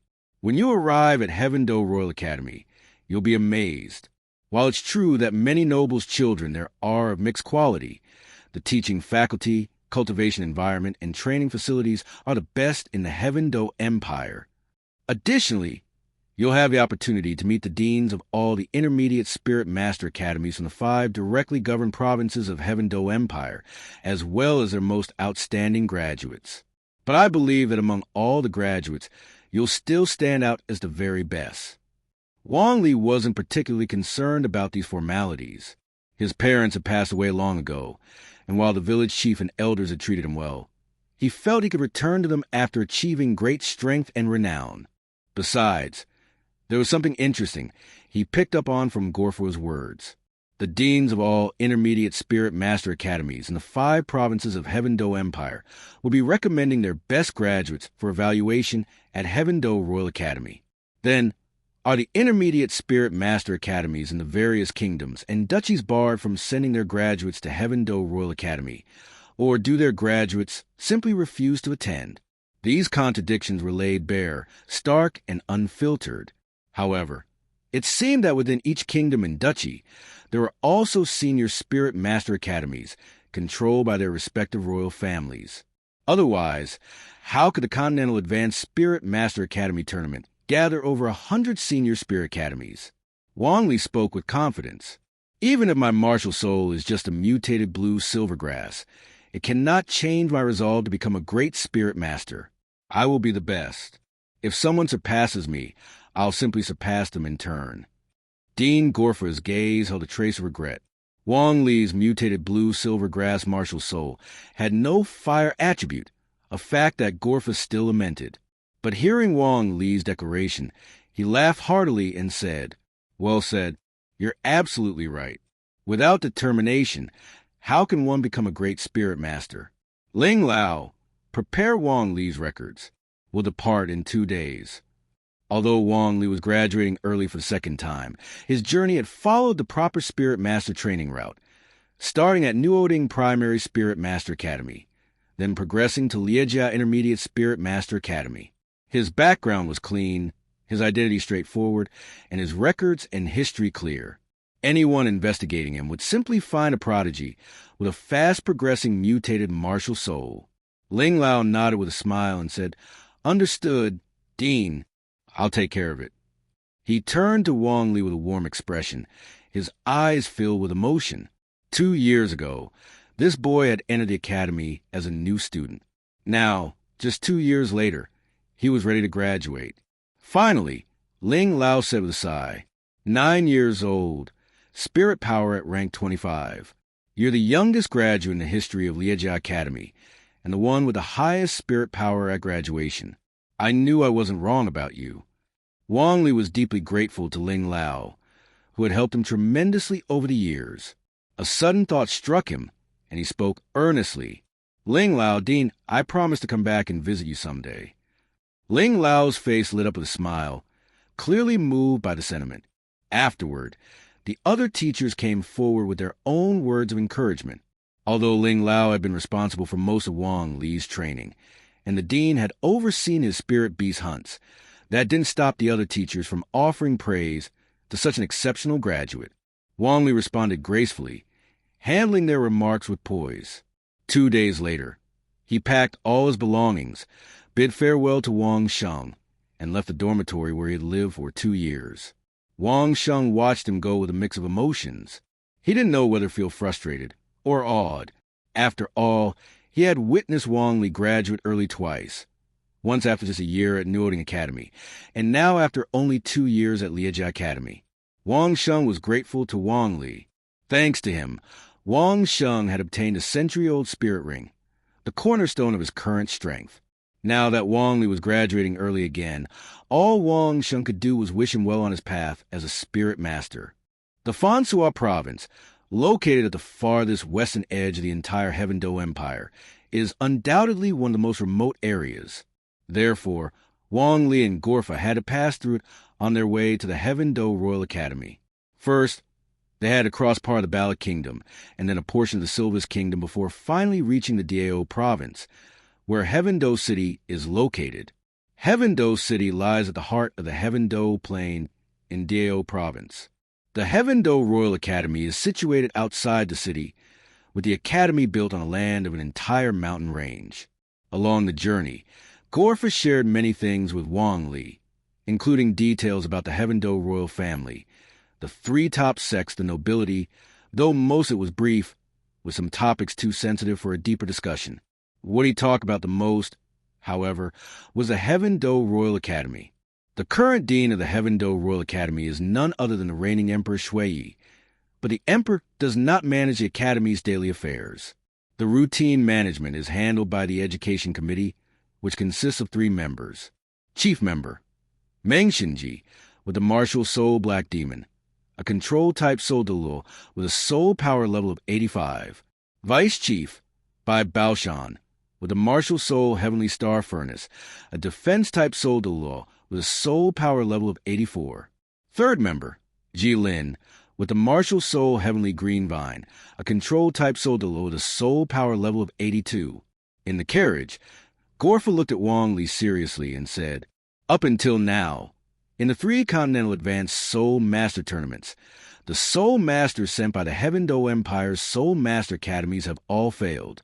Even the Star Luo Empire has once won the championship, while Heaven Do has never had such a record.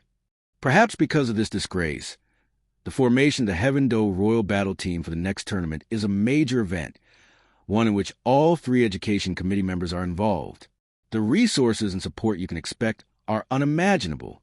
If you can earn the favor of these three, or rather, if you can gain Jilin's soul, Do's attention, a few pointers from him could save you from many detours. After all, his martial soul is the heavenly green vine, and with his soul power at level 82, there are few who surpass him in the plant-type soul master category in the current world. Wong Lee nodded repeatedly, his face filled with yearning, but in his heart, he was thinking about how he could challenge the three committee members for a sparring session without risking his life in the process. This, he believed, would be the greatest help to him. However, given their status and influence, asking them for something so unreasonable meant he would have to offer something of equivalent value. They spent nearly 20 days traveling by carriage from Lijia City in the Fastno province to Heaven-Do City in the Dao province. However, instead of entering the capital of Heaven-Do Empire, they turned toward the mountains outside the city. Although the landscape appeared barren, they had already entered the campus area of the Heaven-Do Royal Academy. The forest, the lake, and the towering mountain range in the distance were all part of the Academy's campus. Upon arriving at the foot of the mountain, a sharp-eyed staff member noticed the Lijia Intermediate Soul Master Academy emblem on their carriage and quickly approached to offer assistance, guiding them to the main campus located halfway up the mountain. Walking on the steps made of white marble, with the continuous buildings towering on the mountainside, Wong Lee couldn't help but think to himself, truly wealthy. He figured that the few thousand gold soul coins he earned at the Lijia Soul Fighting Arena wouldn't even make a ripple here. On the Douluo Continent, the rich are really rich, and the poor are truly poor. Once they entered the main campus, they were assigned a villa in the western area of the campus. The villa was large enough for the two of them to share, complete with a private courtyard. After the staff left, two middle-aged men quickly approached. Both were around 1.9 meters tall, one lean and the other muscular. The lean middle-aged man smiled and said, "Gorfa, you're quite late this time." The muscular middle-aged man then asked, "Who is this kid next to you? Did he graduate at such a young age?" Gorfa looked at the two men before introducing them to Wong Lee. "These are the deans of two other academies, by Rusong, the dean of Ger Academy, and Lu Haoren, the dean of Lei Academy." Upon hearing this, Wong Lee immediately recognized their names. Bai Rusong had the Martial Soul Wind Eagle, a Battle Soul King with a soul power level of 56, while Lu Haoren possessed the Martial Soul Savage Bear, a Battle Soul King with a soul power level of 52. Wong Lee had seen their introductions before, but he chose Gorfa's Lijia Academy because of his second soul ring, not due to these two deans. Gorfa stepped forward and laughed as he addressed the two men. "There's still a whole day left, so you're not too late. As for this young man, don't underestimate him. He's one of our Academy's outstanding graduates this year, a real genius. Understand?" Gorfa had indeed arrived late, as he had left later than planned. In fact, he had been considering whether to have Wong Lee graduate early, ultimately deciding in favor of it, which caused a delay of a few days. Bai Rusong smiled again and said, "Out of the 35 Intermediate Soul Master Academies, everyone who was supposed to be here has arrived. You're the last one to show up. Tomorrow, the 3 committee members will be here in person. If you're late again, you'll be in for some consequences." Lu Haoren was still curious about Wong Lee. "I heard that among this year's graduates, many have reached soul power levels of 24 or 25. One graduate from the Fastno Intermediate Soul Master Academy even reached level 25 soul power. How about this kid here? How old is he, and what's his soul power level?" The 35 Intermediate Soul Master Academies meant there were 35 deans at the level of Battle Soul Kings and Emperors. The Heaven-Do Royal Academy had only over 50 teachers. The number of Soul Emperor level teachers at Heaven-Do Academy didn't exceed 10. Soul King teachers at the Chindu level didn't exceed 20, and Soul Master teachers at the Tiwei level didn't exceed 30. It was no surprise that the 3 committee members were personally attending. They took these Battle Soul King and Emperor level deans very seriously and were eager to form connections with them. Gorfa, with a meaningful expression, replied, "I'm well aware of that. As for this kid, you'll find out his soul power level and age tomorrow." Bai Rusong and Lu Haoren exchanged glances. Their curiosity piqued even further. However, since Gorfa refused to reveal more, they had no choice but to leave.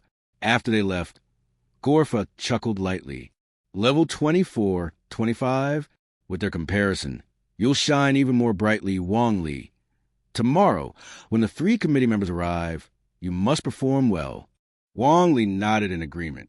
Through Gorfa, he already knew the details of tomorrow's assessment, and it posed no pressure on him. The test would involve combat soul masters fighting, supporting soul masters assisting, engaging in battle with Heaven Do Royal Academy's 25-level students. While the outcome of the fight wasn't important, it was crucial to showcase one's unique abilities. Understood, Dean.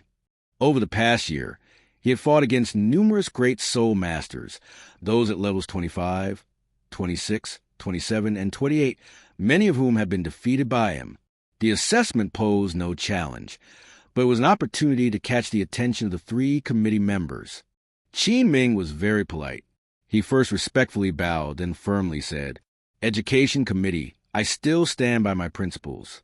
If any noble family or powerful force want to send their juniors here, they must pass my assessment before I will accept them. Hearing this, Jeline smiled helplessly and then, stroking his beard, spoke gently. Rest assured, Qin Ming, this time it's a true genius. He isn't a junior sent by any noble family or force. Wong Lee, step forward and introduce yourself. As soon as Jeline finished speaking, Wong Lee stepped out from behind him. With a calm and confident voice, he introduced himself. Hello, Teacher Qin. My name is Wong Lee. I'm from Liejia Intermediate Soul Master Academy. I'm 9 years old. My martial soul is the mutated blue silvergrass, and my soul power is at level 25. As soon as he finished, Qin Ming's eyes widened in disbelief. At this age and with such soul power, if he were to go to Shrek Academy, Dean Flender and the other teachers would likely be extremely pleased. Jeline was quite satisfied with Qin Ming's reaction. A slight smile appeared on his face as he teasingly asked, How's that? Qin Ming nodded, then looked at Wong Lee and said, I accept the student. However, let me make one thing clear. Wong Lee, I am very strict with my students. You need to be mentally prepared. If you hesitate or refuse to follow my teachings, no matter how talented you are, I will expel you. Wong Lee, seeing Qin Ming's serious expression, smiled faintly and said, I understand, teacher. I've been training for years, and there's no hardship I can't endure. Qin Ming thought about it and realized that someone who had such soul power at this age, even if their talent was extraordinary, had to be hard-working and diligent. His expression softened, and he truly acknowledged Wong Lee's place in his class. Seeing the two getting along well, Jeline nodded inwardly and then said, All right, Wong Lee, from now on, you'll be in Teacher Qin's class. Qin Ming, please arrange his accommodation and address any of his questions. I'll take my leave now. Both Qin Ming and Wong Lee responded in turn. Goodbye, Education Committee. Goodbye and take care. Once Jeline left, Qin Ming turned to Wong Lee and said, Follow me. I'll arrange your accommodation first and then introduce you to the situation here. Wong Lee followed behind Qin Ming. As they walked, Qin Ming spoke slowly. First, this large area behind the mountain is reserved for the Heaven Do Royal Combat Team Reserve Training Camp by the 3 Education Committee members. I'll arrange your accommodation, complete the registration, and your meals will be delivered to your door. There's no need for you to worry about cleaning either. The Academy doesn't want any trivial matters to affect your training. You can order meals, but in my class, you won't need to order. I'll take care of your menu. At this point, Wong Lee interrupted. Teacher, I have a big appetite. Back in my old academy, I could eat enough for 4 or 5 people by myself. After Wong Lee said this, Qin Ming took note of it and gave him a quick glance before continuing. Don't worry. The academy won't let you go hungry. You won't need to worry about anything else. All you need to focus on is training. I won't be able to introduce you to the others today, as the morning classes are already over. In the afternoon, we'll head to the simulated training environment for your practice. Tomorrow morning, I'll introduce you to the others, and we'll officially start classes. My first course will be physical training. Once your body reaches its limit through physical training, you'll begin battling with other students. In real combat, enemies won't always wait for you to be at your peak before engaging, so fighting in extreme state becomes the most crucial part of training. Wong Lee acknowledged that although Qin Ming's training methods were simple, pushing one's limits to tap into their full potential was indeed an effective training approach. However, Wong Lee wasn't particularly concerned about the physical training. His martial soul's entire focus was on recovery, so try to push his physical limits through such exercises would be quite difficult. Any exhaustion he might feel would likely be replenished faster than it was drained, especially without using any soul power. By controlling his breathing and rhythm, the balance between consumption and recovery could be effortlessly maintained. Qin Ming continued, "During the afternoon, you'll have free time to train on your own. Your martial soul is mutated blue silvergrass, and as a plant-based martial soul, it has the easiest access to simulated training environments. The Heaven-Do Royal Academy is built within a mountain range, so you can find a spot where your martial soul and soul power are most active. That's the entirety of your current curriculum. You should understand the nature of this place. Over the next year or two, any students who do not meet the standards will be eliminated. Those who remain will be placed into the first or second teams of the Heaven-Do Royal Combat Team. Once you've formed your teams, I'll lead you through real combat situations. At that point, the expectations for you will change. So never think you can rest easy. Constant self-improvement is the only way to stay here." Wong Lee had his own plans for being here, but there was no need to elaborate to Qin Ming. "Okay, teacher, I'm confident I'll make it to the end." Qin Ming nodded inwardly. Wong Lee's age and soul power were already impressive, and Qin Ming was surprised by his potential. He wasn't being entirely serious with his threats. If necessary, he would use more forceful methods to motivate Wong Lee to keep working hard. Soon, they reached the dormitory area. Since there were plenty of houses available, Qin Ming arranged for Wong Lee to have a separate villa, concerned that Wong Lee might find the adjustment difficult. The villa, originally designed for 4 people, now stood alone for Wong Lee. When new students arrived, they would be assigned as his roommates. After completing the registration, Wong Lee filled out the necessary forms. Qin Ming took them away, and shortly after, the staff delivered 6 sets of uniforms.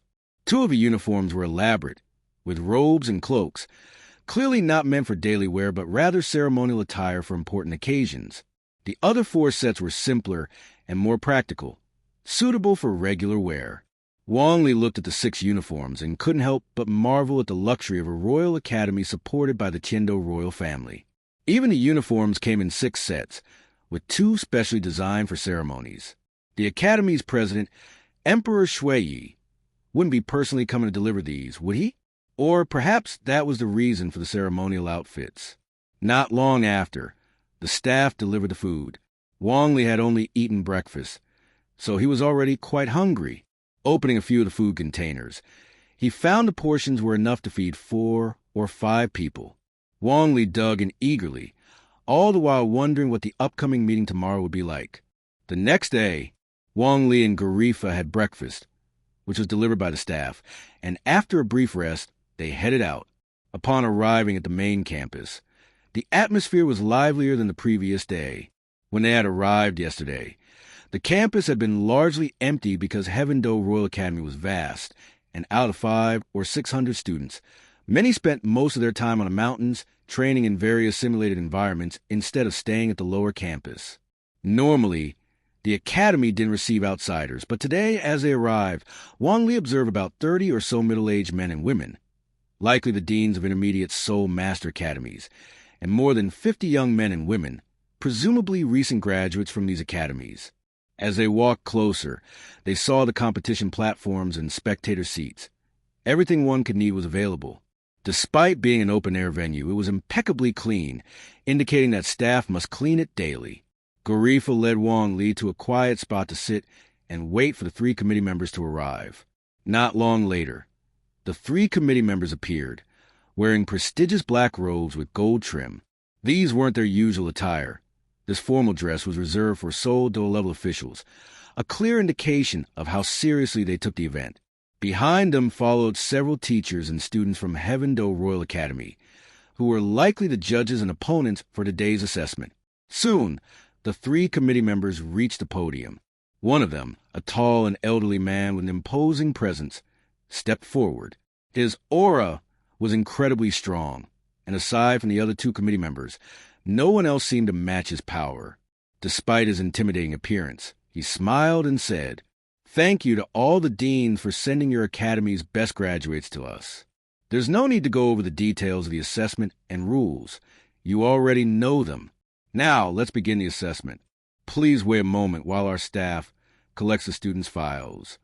Below, Garifa whispered to Wang Li, "The one who just spoke is the chairman of the committee, Meng Shinji. The slightly plump man on the left is vice chairman by Bao Shan, and the slender man on the right is the 3rd member, Jilin." Once Garifa finished introducing them, the academy staff arrived, and Garifa smoothly handed over Wong Lee's file. The teacher who received it looked shocked when he saw Wong Lee, who appeared much younger than the typical graduate. The requirement for an intermediate Soul Master Academy graduate was to have reached Soul Power Level 20 by the age of 18, and then hunt soul beasts to obtain their first soul ring to become a great Soul Master. But Wong Lee's face, youthful and fresh, looked nowhere near the typical age of 17 or 18. He couldn't have been older than 11 or 12, when in fact, he was only 9 years old.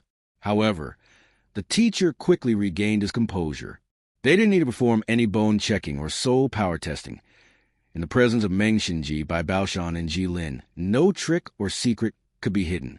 Regardless of the circumstances, once the assessment began, it would be up to the 3 committee members, Meng Shinji by Bao Shan and Jilin, to make their decision. The teacher soon left to join the others, handing over all the collected files to Meng Shinji. Meng Shinji opened the first file on top, quickly scanning it.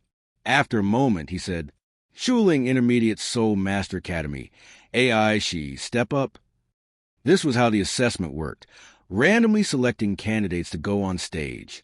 The outcome didn't matter. What was important was showing one's unique qualities.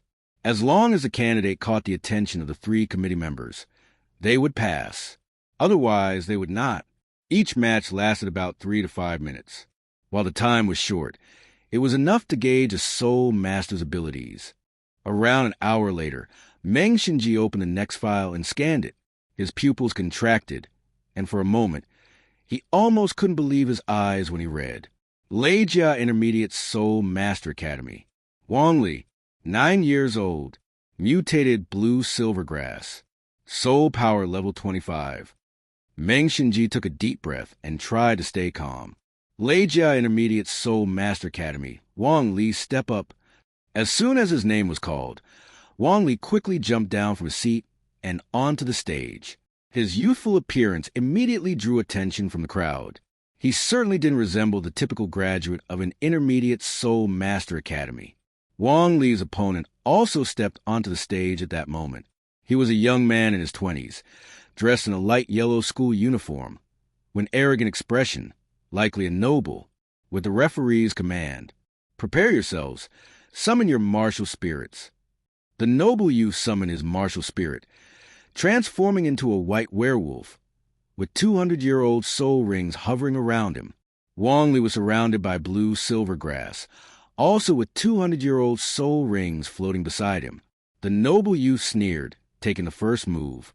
His first soul skill, White Wolf's Attack, released a white energy orb from his mouth. Wong Lee, using Instant Step, easily dodged it.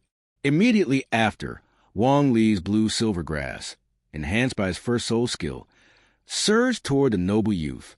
The noble youth tried to dodge, but being a power-type soul master, his speed wasn't great and he couldn't escape. He activated his second soul skill, White Wolf's Defense, summoning a white shield around him. The blue-silver grass wrapped around him tightly. His claws couldn't cut through the blue-silver grass, and he was forced to use a significant amount of soul power, repeatedly employing his first soul skill. After a while, he managed to create a small opening, through which he squeezed out and charged directly at Wong Lee. Wong Lee was somewhat surprised, but seeing the shield around him, he used Violent Step to dart out. With the added speed and strength, he delivered a powerful kick, shattering the shield. He then kicked the noble youth in the chest, and with a crack of bones, the noble youth was sent flying, screaming in pain. Wong Lee landed and walked toward the noble youth. A teacher, still stunned by the events, quickly intervened, shouting, "Stop! You've already won. No further fighting is allowed." Wong Lee looked innocent, replying, "Teacher, you misunderstood. I just wanted to help him heal." The teacher froze, not sure how to respond. Wong Lee then knelt beside the noble youth, placing his hand above his chest and using his second soul skill, Revival. At that moment, his soul power transformed into life force, flowing into the noble youth's body. In less than 10 seconds, the noble youth's complexion improved, his breathing evened out, and both his internal and external injuries were nearly healed. Seeing this, Wong Lee stood up. Just then, Jilin leaped down from the podium and approached Wong Lee. He pinched and prodded Wong Lee's body, examining him closely. After a moment, he turned to Meng Shinji and Bai Baoshan, saying, "I recommend this child for the Heaven Do Royal Battle Team's reserve training camp." Meng Shinji and Bai Baoshan didn't hesitate. They spoke in turn. "I agree. I also agree." The Heaven Do Royal Battle Team Reserve Training Camp was not a regular class division within the academy. It was a special class created by the 3 committee members to prepare for the next Continental Advanced Soul Master Competition. The camp accepted students under the age of 20, with soul power above level 25. Many of the participants were already powerful great soul masters with soul power levels of 28, 29, 30, and even 31 or 32. Currently, there were only about 20 students in the camp. The committee's plan was to select the top candidates over the next year or two, after elimination and evaluation, to form 2 teams, Team 1 and Team 2. Team 1 would receive significant resources and support, becoming the main force in the next Continental Advanced Soul Master Competition. With the assessment now complete, Wong Li undoubtedly became the center of attention in this evaluation. Even Dream Shensi, Bai Baoshan, and Jeline, the 3 members of the Education Committee, all met with Gorfa individually. At this moment, the 3 of them wore smiles, no longer exuding the imposing presence they had earlier. They now appear more like friends casually conversing. Dream Shensi chuckled and said, "Principal Gorfa, your academy has truly brought us a big surprise this year. This child is outstanding in every aspect, and our academy will certainly focus on nurturing him. In the future, our 2 academies must strengthen our exchanges. We hope that your academy will send more geniuses like him." Gorfa was filled with surprise and excitement throughout the conversation. As a Soul King, he was a figure of importance in the Fastno region and was respected wherever he went. However, the 3 in front of him were not only Soul level experts, but also members of the Education Committee of the Heaven Do Royal Academy. Their status, position, and strength were all far superior to his own. Though he did not lose his composure, he couldn't help but feel elated. Of course. Wong Li has only been training at our academy for 2 years, and yet he's already achieved so much. I couldn't bear to see him waste the next 4 years at a mid-level Soul Master Academy. I will leave him in your capable hands from here on out. As soon as he finished speaking, Dream Shensi, Bai Baoshan, and Jillian exchanged glances, each one amazed. Wong Li's file was extremely detailed. The information included a Soul Hall certification signed by Su Yuntao, records from a Newoding Junior Soul Master Academy with Zhang Wei's signature, and further documents from the Liejia Intermediate Soul Master Academy signed by Gorfa. All of this confirmed that Wong Li was a talented individual with a mutated martial soul and rapid cultivation speed. Jillian had checked the martial soul and confirmed there were no issues. It had the distinct fresh aura typical of plant-type martial souls, and his bones and blood were as strong as an ox, showing no signs of using any dark or evil methods to boost his soul power. His first soul skill was control, and his second soul skill was healing. Wong Li also possessed considerable combat ability. Apart from the attention-grabbing blue silvergrass, there was nothing for them to criticize. At this moment, Jeline smiled and said, "Don't worry, Principal Gorfa. I've taken a liking to this child. I will personally monitor his progress and offer guidance when I can. Such outstanding talent will surely become the pillar of the Heaven Do Empire in the future." Upon hearing this, Gorfa was completely reassured. For a plant-type soul master, Having guidance from Jilin was a dream come true. With his mentorship, Wong Lee's future was bound to be extraordinary. Once Wong Lee succeeded, it would also bring prestige to Liejia Academy. Gorfa's face would be well esteemed as well. He then sincerely thanked the 3 members of the Education Committee, offered a few encouraging words to Wong Lee, and left the Heaven Do Royal Academy. As the principal of Liejia Academy, Gorfa was not only responsible for Wong Lee, but also for other graduates. After seeing Wong Lee off, he had to return to check on the progress of his other students. After Gorfa left, Dream Shensi turned to Wong Lee and smiled. "Wong Lee, welcome to the Chindo Royal Academy." Though Dream Shensi was smiling, Wong Lee could still feel the pressure, a result of the immense soul power gap. The difference of over 60 levels in soul power made Wong Lee very respectful, and he obediently responded. "Thank you, Education Committee." Seeing Wong Lee's obedient expression, Dream Shensi smiled again and turned to Jilin. "Jilin, since this child is your recommendation, you should take him to Qinming. By Baoshan, and I will handle settling the other new students, some of whom are also promising." Jilin nodded and said, "No problem. Qinming is truly something else. Even the students we recommend must pass his assessment before he agrees to teach them. But this child, I'm sure, will leave him with no complaints." Bai Baoshan helplessly shook his head, then smiled and said, "Well, he is a genius. Geniuses often have a bit of a temper. At just 30 years old, he became a high-level soul king. If he manages to break through to a soul power level of 60 in the next year or 2, his achievements will be among the top on the continent. He could even become a title Douluo in the future. Moreover, Qinming has a mutated martial soul, the fiery Tsong Wolf. This child also possesses a mutated martial soul, the mutated blue silver grass. Hopefully, that will bring us even more surprises." Dream Shensi also spoke up. "Baoshan is right. Both of them are geniuses with mutated martial souls. They may have a lot in common." Hearing this, Jilin nodded again and then looked at Wong Lee, smiling as he said, "Wong Lee, come with me. I'll take you to meet your teacher." Wong Lee, of course, obediently responded, "Yes, Education Committee." He knew where he was headed. The Chindo Royal Academy's reserve training camp for the Royal Combat Team. From the name alone, it was clear that this was a place for selecting and training members of the Royal Combat Team.